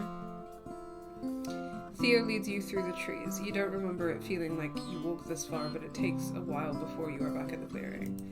I hate it when that happens. Spooky. Like, you ever go for a walk and you're just, like, having a good old time, and then you turn back and you're like, oh no, I walked really far. Yeah. Oopsie. Whoops. Here we are, home sweet home. Oh, that's me, sorry. Come on inside and I'll put the kettle on. Wait, why are you apologizing? I took your line. You follow Theo inside the cabin and look around its interior. Comfortable and cozy, it is distinctly Theo's style. I like his little wreath. Yeah. It's not much, but I built it myself a few years back. If I'd known I was having a guest this morning, I would have tidied up a little. Sorry about the mess. Wow, fucking rude. We're not gonna be rude. It's great. Theo, it's great. I can't believe you built this yourself. It's amazing. You really think so? Theo blushes scarlet. Everyone is into us. Yeah. It's because we're really hot. Yeah. Yes, I do. That's so cool that you built all of this. Thanks. I had some help from my mentor, so it wasn't just me alone. He really helped me out. I pretty much want to date everyone except Theo, because I'm a lesbian. Oh, a hydrate. Hydrate. I've run out of water again. It's okay, I'll get the... Drinking loads of water. Do you want me to... No, I'm okay. Okay. I think I should be good for the rest of the stream. I'll just need to piss again otherwise. Yeah, okay. Fair enough. Your mentor was your magic teacher, right? Like areas for me. Bug, you can't just keep claiming hydrate. I mean, they're your channel points. Yeah. But... There are better uses, like getting a free emote. Oh no. Oh my god. No. You're being bullied into drinking water. Oh my god. I will go and get some more water. Jesus Christ. Wow. Bullying is occurring in the chat right now.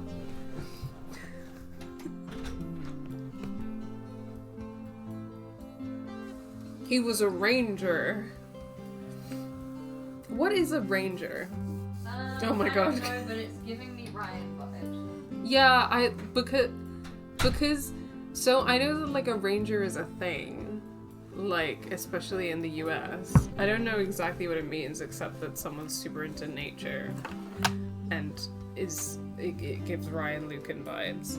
But it always makes me think of Lord of the Rings because of Aragorn being like the mysterious ranger. Well, yeah, because you can be... A ranger is often a class of character in fantasy games. Yeah. Which is usually just like a sort of mix of like druid and rogue archer. Yeah.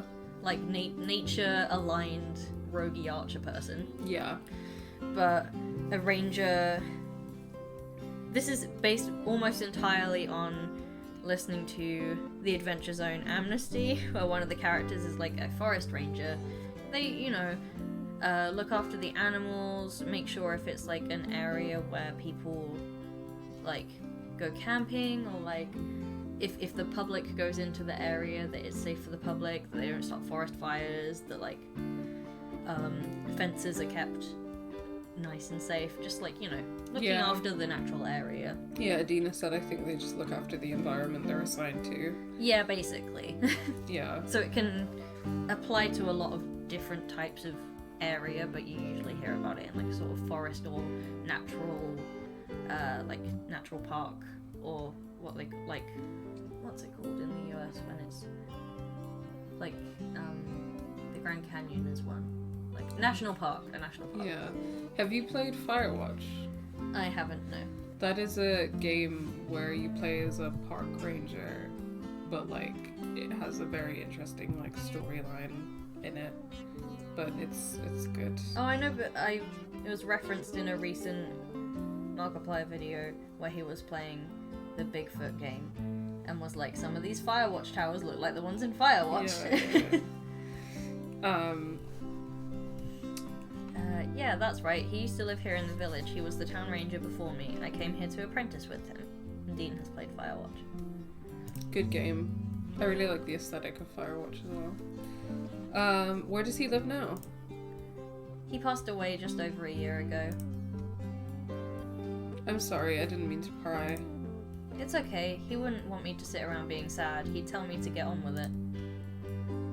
I guess I just don't talk about him to many people. Is that me? I don't know. It was a bit confusing. Yeah, so it was me, but I don't know if it might have been a mistake. Yeah. Sorry, this is a little too much for a morning coffee break. Maybe we talk about something else. At least Theo has a sense of like not being too intense. Yeah. Because everyone's been super intense. Like they're lovely, but like it's been one day. Theo starts to spoon instant coffee into mismatching mugs while the kettle starts to boil. Hey, sorry if I was a little harsh to you back in the woods. I just didn't expect to see you there, and it worried me you'd gone so far on your own. I didn't think he was harsh. No. I think I lost track of time because I definitely didn't mean to wander so far. Most of the more aggressive creatures live the furthest into the woods, but some migrate around. I'd hate for you to run across one accidentally. He pours the hot water into the cups while he talks. What kind of creatures live in the woods then? He carefully hands you one of the mugs now full of hot black coffee. There is a griffin pride that roosts in the treetops in spring and summer before flying south for winter. There's a black shuck pair that run the edges of the woods. I think they have a den somewhere, but I'm yet to find it. What are black shuck? They are big black furred dog creatures, but they are much bigger than wolves or house pets. The female is the size of a pony, I'd guess. I've not been too close to them though. Glad I didn't run into one of those then. Me too, they can be very protective of one another. Is there anything... You think back to the creature from your nightmare. Almost humanoid, with horns or antlers, and it growls. He pauses for a second to think about what you just said. I don't think so. Not that I've seen. Oh. But even I don't know every creature in the forest. Some of them are really good at hiding. I've only seen the black shucks twice in the whole time I've been ranger. There could be something even I don't know about. Why? Did you see something in the forest? No, I must have read about something somewhere, probably in a fairy tale when I was little. It's probably not even real. Folk stories are often based on sightings of real creatures. Sometimes they get the details wrong and such. Growing up in the non-magical world, it makes sense you probably would have heard of some magical creatures. You sip at the last drops of bitter black coffee. Well, I should head back towards town. Thanks for the coffee, Theo. No problem, and good luck this afternoon with your training. You stand to leave. Hey, Butts McButts, do me a favour and don't wander into the woods without me next time. Don't go into the dark. Max, don't go in the dark. Oh my god. That's another $1 for this. I'm on a roll. Okay, I will try not to get lost next time. Theo walks you to the door. It was nice to see you today. He hesitates. You can always call on me if you need anything. Blush. I was gonna say, was he gonna be like, you look really pretty today? A blush creeps up into his cheeks. Thank you, Theo, I will. I do kind of wonder if we've got like a player sexual situation. Yeah. You exit the warm cabin and head back out into the cool mid-morning. How old is the protagonist of this game meant to be because they're living with family and stuff? I honestly have no clue. I have no clue either, but everyone seems to be an adult. I don't know. They may have been living with family and also be an adult. Yeah. I think everyone's adults. Like, I don't think it's... but I still think that, like, dating your tutor thing could be a bit... And I think that there's something to be said for, like, if all of the characters are player-sexual. Yeah. That's not necessarily my favourite way to approach queer romance in games, but we'll see. Maybe they're all just really confused because we are they them. And therefore they're like, well, maybe you fit my sexuality, maybe you don't. I don't know. Yeah. In the way that it's like, because I'm non-binary, no matter what gender you are, if you date me, you're gay. That's how it is. You exit the warm cabin and head back out into the cool mid-morning. You walk back through town and find yourself on the high street again. You find yourself drawn towards the windows on the cafe. A few people enjoy sips of their beverages in the warm glow of the hanging lights. Butts McButts? Ari stands at the cafe door. You're early, but why don't you come on in and I'll make you something to drink? Don't stand out in the cold, come on. They gesture at you to come inside. You follow Ari into the cafe. Its low-hanging lights and dark wood furnishings give the room a comforting feel. Seeing as you are here, can I get you something to drink? I have a new tea blend that I just made this week. I'd love for you to test it. Sure, that sounds great. So many hot beverages in one day. Let's go on through to the back room. You can't just leave the cafe, can you? I own the cafe, but it's not just me working here. I have Rhea who will keep an eye on things while we work on your powers. See, here she is now. Rhiannon, meet Butts McButts. I remember seeing Rhiannon on Twitter. Oh my god!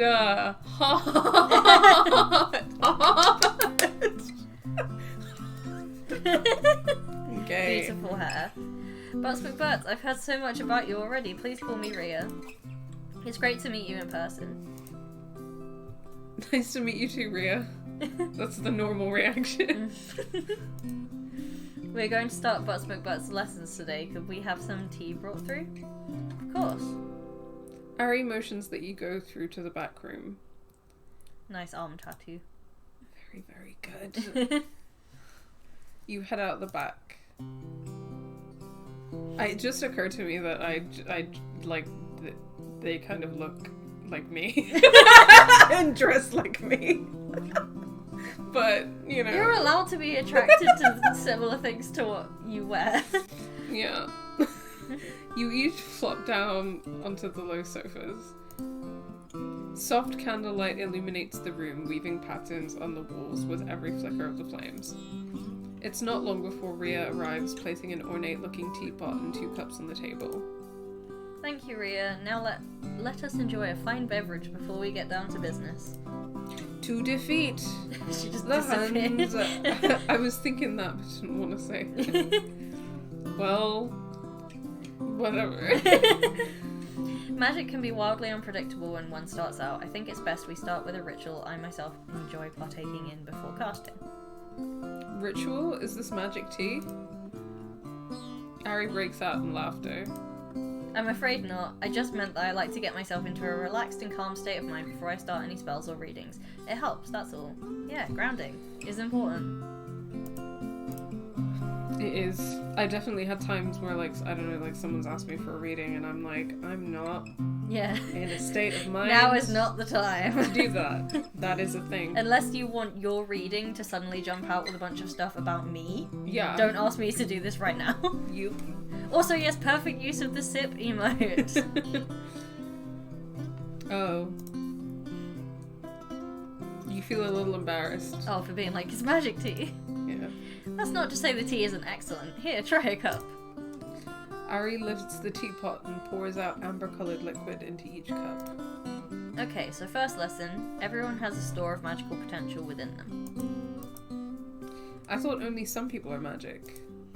Every being has the energy within them, only some have the ability to access it. Oh, this is kind of like animist belief, which is the idea that everything, including inanimate objects, have a soul and can feel things to a certain extent.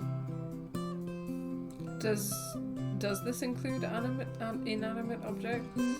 Because they're saying every being. This is true. But, so it's a bit like animism, which, like, you know, because some people, even if you don't have to be an animist to be like, animals could do magic, but like a lot of people don't think that. But like a lot of practitioners of like various types of witchcraft and stuff have this belief that it's like, it's not that there are magic people and non-magic people, it's that there are people who practice magic, and some might find it easier than others, but like everyone has the potential to do it. Yeah, okay, I get you. Beings like you and me have the power to call forth and shape that energy for our use. Your magic is a part of you. You can use that power to enact your will. This power is not unlimited. When you use your energy, you can deplete it for a time. Don't try to use too much at once. Think of magic as a part of your physical and mental self. It's like a muscle. It has to be trained to become strong. It's like blood. Lose too much and you'll feel weak. Do you see? I think so. So, it's different for everyone. And it may take some time to fully access your magic or connect with your power. So, we will start slowly today and just see if you can call on your power. You nod your head to show you understand. Ari indicates the tea is ready and you take a sip. A wonderful honey flavour coats your tongue as you drink and it warms you from the inside. Ari smiles approvingly. Okay, now try to think about the few times you have called your power in the past. Tell me what it felt like.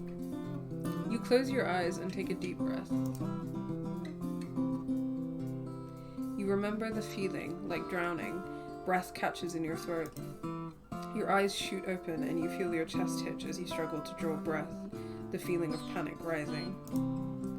The candles on the walls flicker violently and the tea in your hand slops over the side onto your fingers. Wind whips around you and you feel yourself freeze like cold water has been dropped onto you. Breathe, you can do this, just breathe. Come back into the room, you are safe. Ari leans forward and locks eyes with you. Oxygen rushes back into your lungs as you gasp at the air. I'm sorry, I did not think about how overwhelming it can be at the start. They look sympathetically at you. Does it feel like that every time you try and connect with your magic? Ever since my powers started to show. It's always like I'm drowning, like the air is too thick, and then something usually explodes. At least it didn't make the cat explode, the cat only changed colour. Yeah. Have you tried calling your power often? I try not to, I don't want to hurt anyone. Every time my magic emerges, something breaks or flies around. And that's been every time? Well, no, not at first. You think back to the very first time you realized something strange was happening to you. The first time I think I called my magic was a few months ago. I was looking for my keys. I'd put them down somewhere and couldn't find them. Suddenly, I felt this sort of warmth at the tips of my fingers, and then out from under the sofa cushions flew my keys straight into my hand. Ari sips at their tea, closing their eyes in contemplation. And nothing bad happened that time? No, nothing happened after that. I just stood there holding my keys, not knowing what had happened. Okay, so we need to pinpoint when that changed. Oh, I guess it started when my parents were with me. We were heading out to get some lunch and I tripped at the top of the stairs. I would have fallen the whole way down. I raised my arms out in front of me, expecting to hit every step on the fall. Sips, Ari. There was that warm feeling on the tips of my fingers and a sort of buzzing sound in the air. When I opened my eyes, there I was on the last step, perfectly fine. It was as if I had teleported or something. My parents, who had seen the whole thing, freaked out. They wanted to know how I'd done it and only gave up asking eventually when I couldn't explain it. The next day they acted like nothing had happened. We didn't speak of it for days until I was absentmindedly petting the cat. Interesting. You do a thing and your parents freak out and are like, why did you do it? And then they don't address it. And then you're like, this thing is bad. Yeah. So I must not do it. Yeah. And that would explain why they are suddenly unable to control it or getting a panic attack every time they're trying to control it. Yep. My parents screamed. And when I looked down the places where I had been stroking the cat, her fur had gone bright pink. I think that screaming is a little bit of an overreaction to the cat turning pink. Yeah. I started to panic and suddenly the TV made a popping sound and the screen went black. We had to buy a new one. Ari's face is showing the sort of like, oh, my sweet summer child, your parents have been awful. Yeah. It's been that way every time now. It's not like I haven't tried to stop it happening. Well, I don't think that would have helped. What do you mean? Ari finishes the cup of tea in their hand and places it gently onto the table. Your magic is a part of you, and you can no more stop magic flowing than you can stop the blood in your veins or the breath in your lungs. I think for today we should leave it there. Let's not touch things. You're not going to stop teaching me, right? No, of course I'm not going to stop teaching you. I just don't want you to overexert yourself on your first day. I think we need to go back to basics and start with some theory to help you understand your power and yourself. Our magic is tied to our mental and physical health. It's a part of us. Understanding will be how we conquer this little hiccup.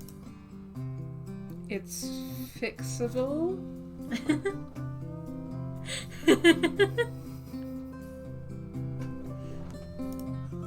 I believe so. If you feel ready, you can come past in the morning tomorrow and we can try something else. For now, rest up and try to listen to what you might need. Sometimes our magic can respond to a little self-care. Okay, there's some interesting mental health metaphors surrounding the magic. So magic is a gay metaphor and a brain metaphor. Shake off that worry. I see it written all over your face. If only it were that easy, you think to yourself. Ari, you gave like a 10-minute lesson at best. Step it up. I'm an excellent teacher, don't worry. We will have you casting spells in no time at all. Thank you, Ari, for the tea and the lesson. It, again, kind of makes me think about the Owl House, because there's like a specific plotline in the Owl House, which, especially if you've caught up with it, I'm sure you will have picked up on by now, of Edith's curse. I'm nearly there. Of Edith's curse. being like a metaphor for having a mental illness or disability. Yeah, because she tries to keep it at bay for the longest time, and then yeah, because she like self-medicates, and there's I don't know how far you are, but there are some episodes in season 2 that really like drive that like home. But I think that the curse is like a metaphor for like living with, I think that you could argue like a mental illness or like a different kind of chronic illness or something. I mean, also a lot of her like feelings around the curse come from one traumatic incident with her father, so yeah, there's also that. yeah I still am not fully caught up, but I'm like in the later episodes of season 2. Yeah, but I think that magic as like a mental health or disability metaphor is interesting, and maybe something like a little bit less, maybe it's something a little bit less done, or something that I haven't like thought about as much or seen or interpreted it that way as much. Maybe particularly a magic as neurodivergence in particular, because the way of sort of like, I did this thing and my parents freaked out, so I must mask and not do it anymore, is giving magic autism. Yeah, I think I've mentioned this on stream before, that I have like complicated feelings about seeing neurodivergence as separate from mental illness.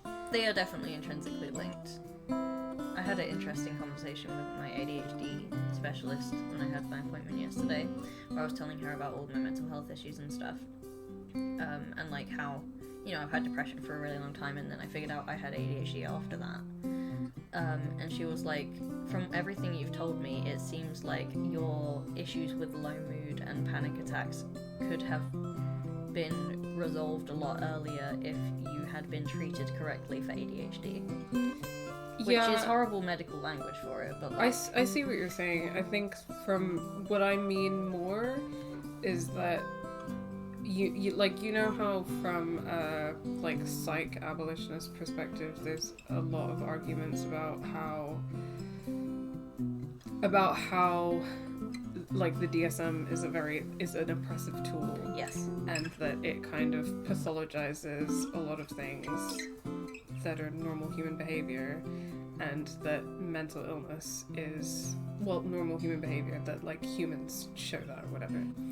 But obviously like everyone's different and has different experiences, but and that kind of modern psychiatry has like pushed this idea that like the way that people that mental illness is because of like chemical imbalances. Yeah.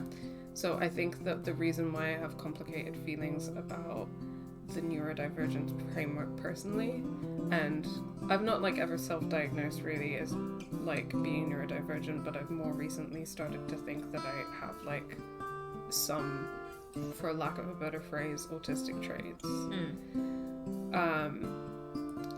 But the like, even the word like neurodivergent like implies that thing of, it's the reason why you are this way is because your brain is like chemically, or your brain is different. Yeah, it's always described as like, when you're trying to say to someone that like someone with ADHD is not like broken or wrong, their brain is just wired differently, is the phrase that's used a lot. Yeah, and it's similar, right, to that like chemical imbalance idea. Yeah. Because like I want to make it very, very clear that I'm not in any way saying that the reality of people who are neurodivergent isn't real, but I think the way that like culturally like neurodivergence is like talked about or conceptualized is in that like pathologizing way. Yeah, it's that thing of like, we put something in a category so that we don't have to deal with it much further. It's just like, we can now diagnose you with this, and if you tell people that you are this thing, then they might treat you differently, but like, it's still not being like, this is part of what it means to have a human experience. It's like, you are either neurodivergent or you're a neurotypical. Exactly, which then again it also reinforces that idea, right, that there is a norm and then there's something outside of the norm. Especially when divergent is literally like, like being different from what we would expect to be typical neurology. Yeah, exactly. But what does typical neurology even mean? And then 100% exactly what you're saying. And also it, like, again in the similar vein of how the arguments that, obviously now it's becoming more popular, like, people are realizing that the chemical imbalance thing is just bad science as well. Because I fully thought that's what it was for a very long time, because that's what I've been told. And me too. And it was a way to get my parents to take my depression seriously as well. To be like, I'm not just going through a phase or like having a mood or whatever. There is something wrong with my brain that needs fixing, and that's how I convinced my parents to let me take medication for it. I get you. And but also that part of that pathologizing thing of like, oh, your brain is wired different, or oh, you have a chemical imbalance in your brain, it also kind of removes the, like, again, it individualizes it and puts it on the person. You're different, and all of the things that make people the way that they are also includes social and environmental factors, and also even how different like cultures interpret different things.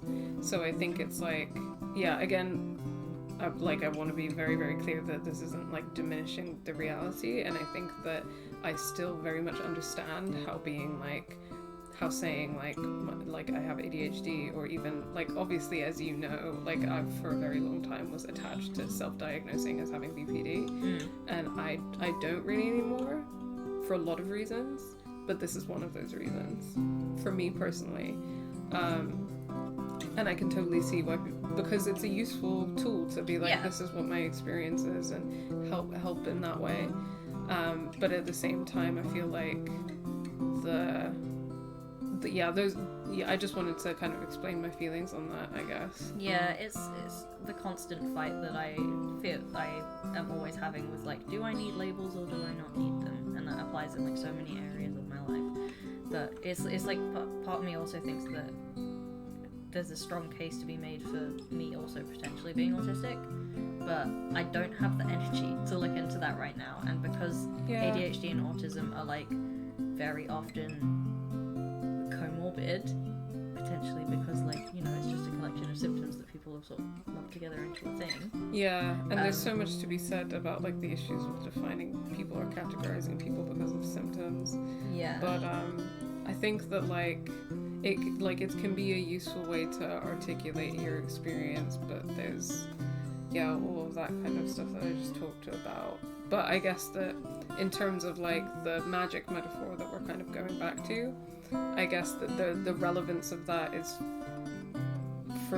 for me like in the sense that like you experience certain things in your brain or like in your mind that in the society we live in disable you, because that's kind of the more useful political framework to me anyway.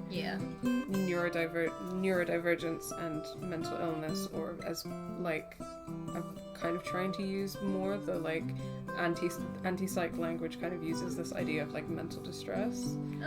Which makes sense. Is interesting. That explains that. Is equally good at categorizing a lot of the things that I would experience. Distress is accurate. Yeah, because like even like mental illness, like still the word illness is still using that kind of framework, right? So both like mental illness and neurodivergent are both terms that like are kind of pathologizing. So I think in that political sense, they're like in the same category to me. So if that makes sense of the point that I was trying to make. Yeah, I get you. When you think about it in that very like psych abolitionist way, then it does make sense. I don't know why, I just like I think it's because like we've moved a lot away from like categorizing neurodivergence as mental illness, because people are like autism isn't a mental illness because that suggests it can be cured, and that's why people have Yeah. But then that's interesting, right? Because that raises the implications about mental illness. Yeah. Like, because why do you want to be perceived as different from that? You know? Yeah. It's interesting, actually. There's so much. I don't actually know much about that, but these are things that have never crossed my mind. Very interesting to listen to. Yeah, it's interesting to think about. Like, I don't know as much about psych-abolitionism as you do, because I know you, like, you know, have taken more of an interest in it. But yeah, so it's something I've become really, really into. So yeah, it's very interesting. But I very much am like becoming more and more aware that I use my ADHD diagnosis as a tool to get me stuff in life. And I 100% Yeah. like, yeah, totally. It's get like that. I have this diagnosis so I can get medication that might help me to be less be less disabled by society, or to get special provisions at work. It's less about my identity and like trying to, like, you know, be like I'm different or broken compared to other people or whatever. It's like the label is useful to get shit. Yeah. In the same way that the label of I am trans is useful to get shit. Yeah. And to progress things in society to a point where we don't need to have labels around gender and sexuality anymore. It's very much the same with, like, there are similarities with mental illness and neurodivergence and other disability politics things. Yeah, but what you said is really interesting, because that's something that I don't know much about, for sure. Like, that the idea that neurodivergent was coined as a term to be like, oh, we're not like those mentally ill people, because we can't be, like, cured, or we can't be fixed, because that is a yikes. Yeah, it's when we're living in a society that requires diagnosis, unfortunately. Exactly. Yeah, exactly. Yeah. And like I would say that as a psych abolitionist, I find it really annoying when there are definitely people that I have, like, encountered mainly, like, online, because it's not like psych abolition is, like, an incredibly popular theoretical framework, who are like, yeah, I'm a psych abolitionist, therefore all diagnoses are stupid and people using diagnoses are stupid. And I'm like, well, people need diagnoses to access material help. Yeah. Actually, I think that for me now, like, it's like the nuance of, like, you can use it to your advantage to get the help that you need, but also to understand that, like, the problem with the entire system of, like, diagnosis and, like, why, like, things like the DSM and, like, you know, terms like neurodivergence or mental illness or chemical imbalance and all of those ways of thinking about, like, how people behave and how we feel and how we relate to each other is actually, like, deeply, deeply problematic and oppressive even. Yeah, because, like, when I first sort of started feeling symptoms of depression, I was like, I don't understand where this is coming from, and then the sort of, like, chemical imbalance thing came about, and I was like, okay, my brain's just a bit wrong, and then I can fix it. But now I'm looking back and it's like, maybe I'm depressed because, like, I grew up financially unstable and I experienced trauma at a young age, and I grew up in a society that had certain body expectations for me, and, like, all these other things about the capitalist, like, white middle class supremacist society that we live in have caused me to be depressed. Yeah, exactly. It's a lot to think about, and it can be hard to unpack, because you think of one thing for a very long period of your life and you're like, okay, this is why I take antidepressants, because it fixed the thing in my brain. And then it's like, maybe society was the problem all along, as with so many other things. Yeah. It reminds me that I really need to properly play Be Happy Few sometime. Oh yeah, I would like to join you on that, because I've watched a couple. Should we do it for the channel at some point? Yes, yeah. Take your joy. Yeah, because that is like psych abolition, like, discourse right there. Yes. But yes, should we finish this scene and then wrap up for the day? The true problem was the friends we made along the way. Yes. We're back into the cafe. Butts McButts, I'll consult the cards and we will start afresh tomorrow, but please don't lose any sleep over this. Okay, see you tomorrow, Ari. We just had a whole separate psych-abolitionist situation. But it was relevant. It was relevant. It started with the magic as a mental illness metaphor. So now, as we're going forward, we can think about how that how useful or how problematic or not that metaphor might be. Yeah, and thinking about the effect of Butts McButts' parents on their struggles to focus and hone their magic. That is a very good point, yeah. That's definitely linked to the magic as well, mental illness thing. You wave goodbye as you step back out onto the street and head towards home. Lovely. We friendly few, we happy few, hun. But you remember that episode of Doctor Who Gridlock where the little square stickers you put on the back of your neck to help you feel certain emotions while what time? I always forget about that part of Gridlock because there's a lot going on in that episode. It's about a massive traffic jam. Yeah. In like a underground flying car situation, and there's cat people. So there's a lot going on in that episode. But yes, there is also like emotion modulation. Interesting. In that. There's some good stuff in Doctor Who. I really gotta, like, you guys are selling me on Doctor Who, I gotta say. I've never really watched it before, but now I'm like, I gotta watch it. Recommend watching some of the like old like Russell T Davies stuff. It's all on Netflix. Oh no, it's on BBC iPlayer. Okay, I might add that to my list. CBT is pushed by the NHS because it's about reflecting and being like, oh, my brain is the issue, rather than it's okay to be depressed about capitalism. It's of course fine if CBT helps ease anxiety. I think for some people it can be great, but yeah, definitely. When I've had a lot of like really bad experiences with the NHS and generally around mental illness for like a lot of reasons, but when I finally, like, one of the times that I finally managed to like see a therapist on the NHS, it was CBT, and like I knew that CBT wasn't going to work for me. Like at that time I self-diagnosed with BPD, but and was in a complicated situation where, especially now in retrospect, I'm actually really, really glad that nobody diagnosed me with BPD, because then I'd probably be in an institution. Because the whole like tricky thing with that, and there's a lot of discourse on BPD as a diagnosis, is that most of the time if you are acting out and you get diagnosed with BPD, you are imprisoned. Yeah.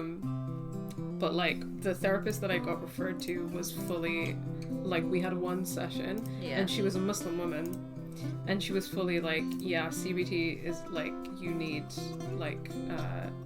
like different kind of therapies, and we ended up doing EMDR, like trauma therapy. Yeah. But she also in our sessions was like, yeah, CBT was made for like white middle class men, and like I as a Muslim like therapist, like know from my own experience, like personally, and like working with people, that it's not for people like us. And it was a really good experience that I had with her, even though we only had 12 weeks, and now I think EMDR was not enough for me, because EMDR is like, I think maybe it was kind of helpful, but it's designed for like, EMDR was designed for like military veterans in the first place, actually, to treat their PTSD about specific you talking about it. Traumatic events, yeah. Whereas like for someone like me, and for a lot of people, again, it's like, oh, like I grew up in a traumatic environment of consistent trauma. Yeah, it's like if your whole life is the traumatic event, then EMDR can't solve it. Exactly. But yeah, just to address what Caitlin was saying about CBT. Captain Jack was my childhood icon. Same here, I've had some really bad interactions with a doctor recently. Oh, I'm really sorry. He would put me on the waiting list for an ADHD diagnosis. I'm really sorry. Wouldn't put you. Oh, that sucks. I'm really sorry, Caitlin. Yeah, doctors are the worst. Yeah, CBT, bad. I had a little bit of decent CBT over the phone when I was in college, but it mostly just told me that I need to plan my life better, which, looking back, addressed the ADHD more than it addressed the depression. Yeah, that's an interesting point. Yeah. But even, the person I was talking, so the way that ADHD care works in the UK is we don't have enough specialists who are not private. So the NHS has to get into paid commissioning partnerships with private providers. So the nurse practitioner I saw actually works for a private company, and she was saying it really sucks that you're not in a financial position to pay for more specialised care, because the NHS can give you the prescription and that's kind of it. She was literally like, it's good that you, like, because I am part of like a sort of by and for ADHD people like online community thing. And she was like, it's really great that you know about that, because that sort of resource is probably the best you're going to get. That, and then paying for like one-off group therapy sessions that are like £10, or like doing co-working sessions, things like that. It's just like, I basically need to focus on making sure I'm on medication that actually works for me, because I have to do all the rest of the stuff myself, and I can't be in a position to do the stuff for myself if my meds aren't working. She kept saying optimize your medication, which felt awful, but I know what she means. Yeah. She's like, you need to be on the medication doing the best that it can for you, which isn't going to completely solve the problem, but it will help you to do all of the life management stuff that you need. I think that the way that I see medication is like, if it helps someone like survive under capitalism, then fine. Exactly. But like, obviously the way that it's approached by doctors is just that they want you to shut up and go back to work. Yeah. I went away for a bit and I'm back. Are we criticising CBT? Always. Yeah. We're always criticising CBT and talking psych abolition. I've had really bad experiences with it. I'm really sorry. That sucks. I found a whole issue I had was because autism and not articulating well. I had a certain amount of putting words in my mouth, which is something that can be actively triggering for me, and that therapist just did not get that. I'm really sorry. I feel like so many doctors are like the worst for that, and to go to a doctor and to be more triggered by the way that the doctor behaves is really awful. Yeah. So, especially if you have medical trauma. Yeah. I luckily got through to a great psychotherapist who wrote a letter to the doctor for me. I'm glad that things are on the up, Caitlin. Yeah. And if you ever want to talk ADHD stuff, I'm about. I've done a lot of that thing of like, once I got my diagnosis, I immediately absorbed as much knowledge about ADHD as I could. But yeah, I think we're gonna wrap up here. It's been really great starting this game and hanging out, and thank you so much to everyone for coming out. Thank you to our donor. Reminder that you can donate to Medical Aid for Palestinians through our link, and it will get added to that little bar. It's going to be available during every stream, but also you can do it outside of stream. I should probably make a panel on the channel to have a button for that, but I'll figure that out. Channel, yeah, Yeah, that's a good idea. And I have no doubt that we will continue to have conversations such as this over the whole magic as mental health metaphor and stuff like that. I'm really excited to continue something this I was game. not expecting to come out of this game.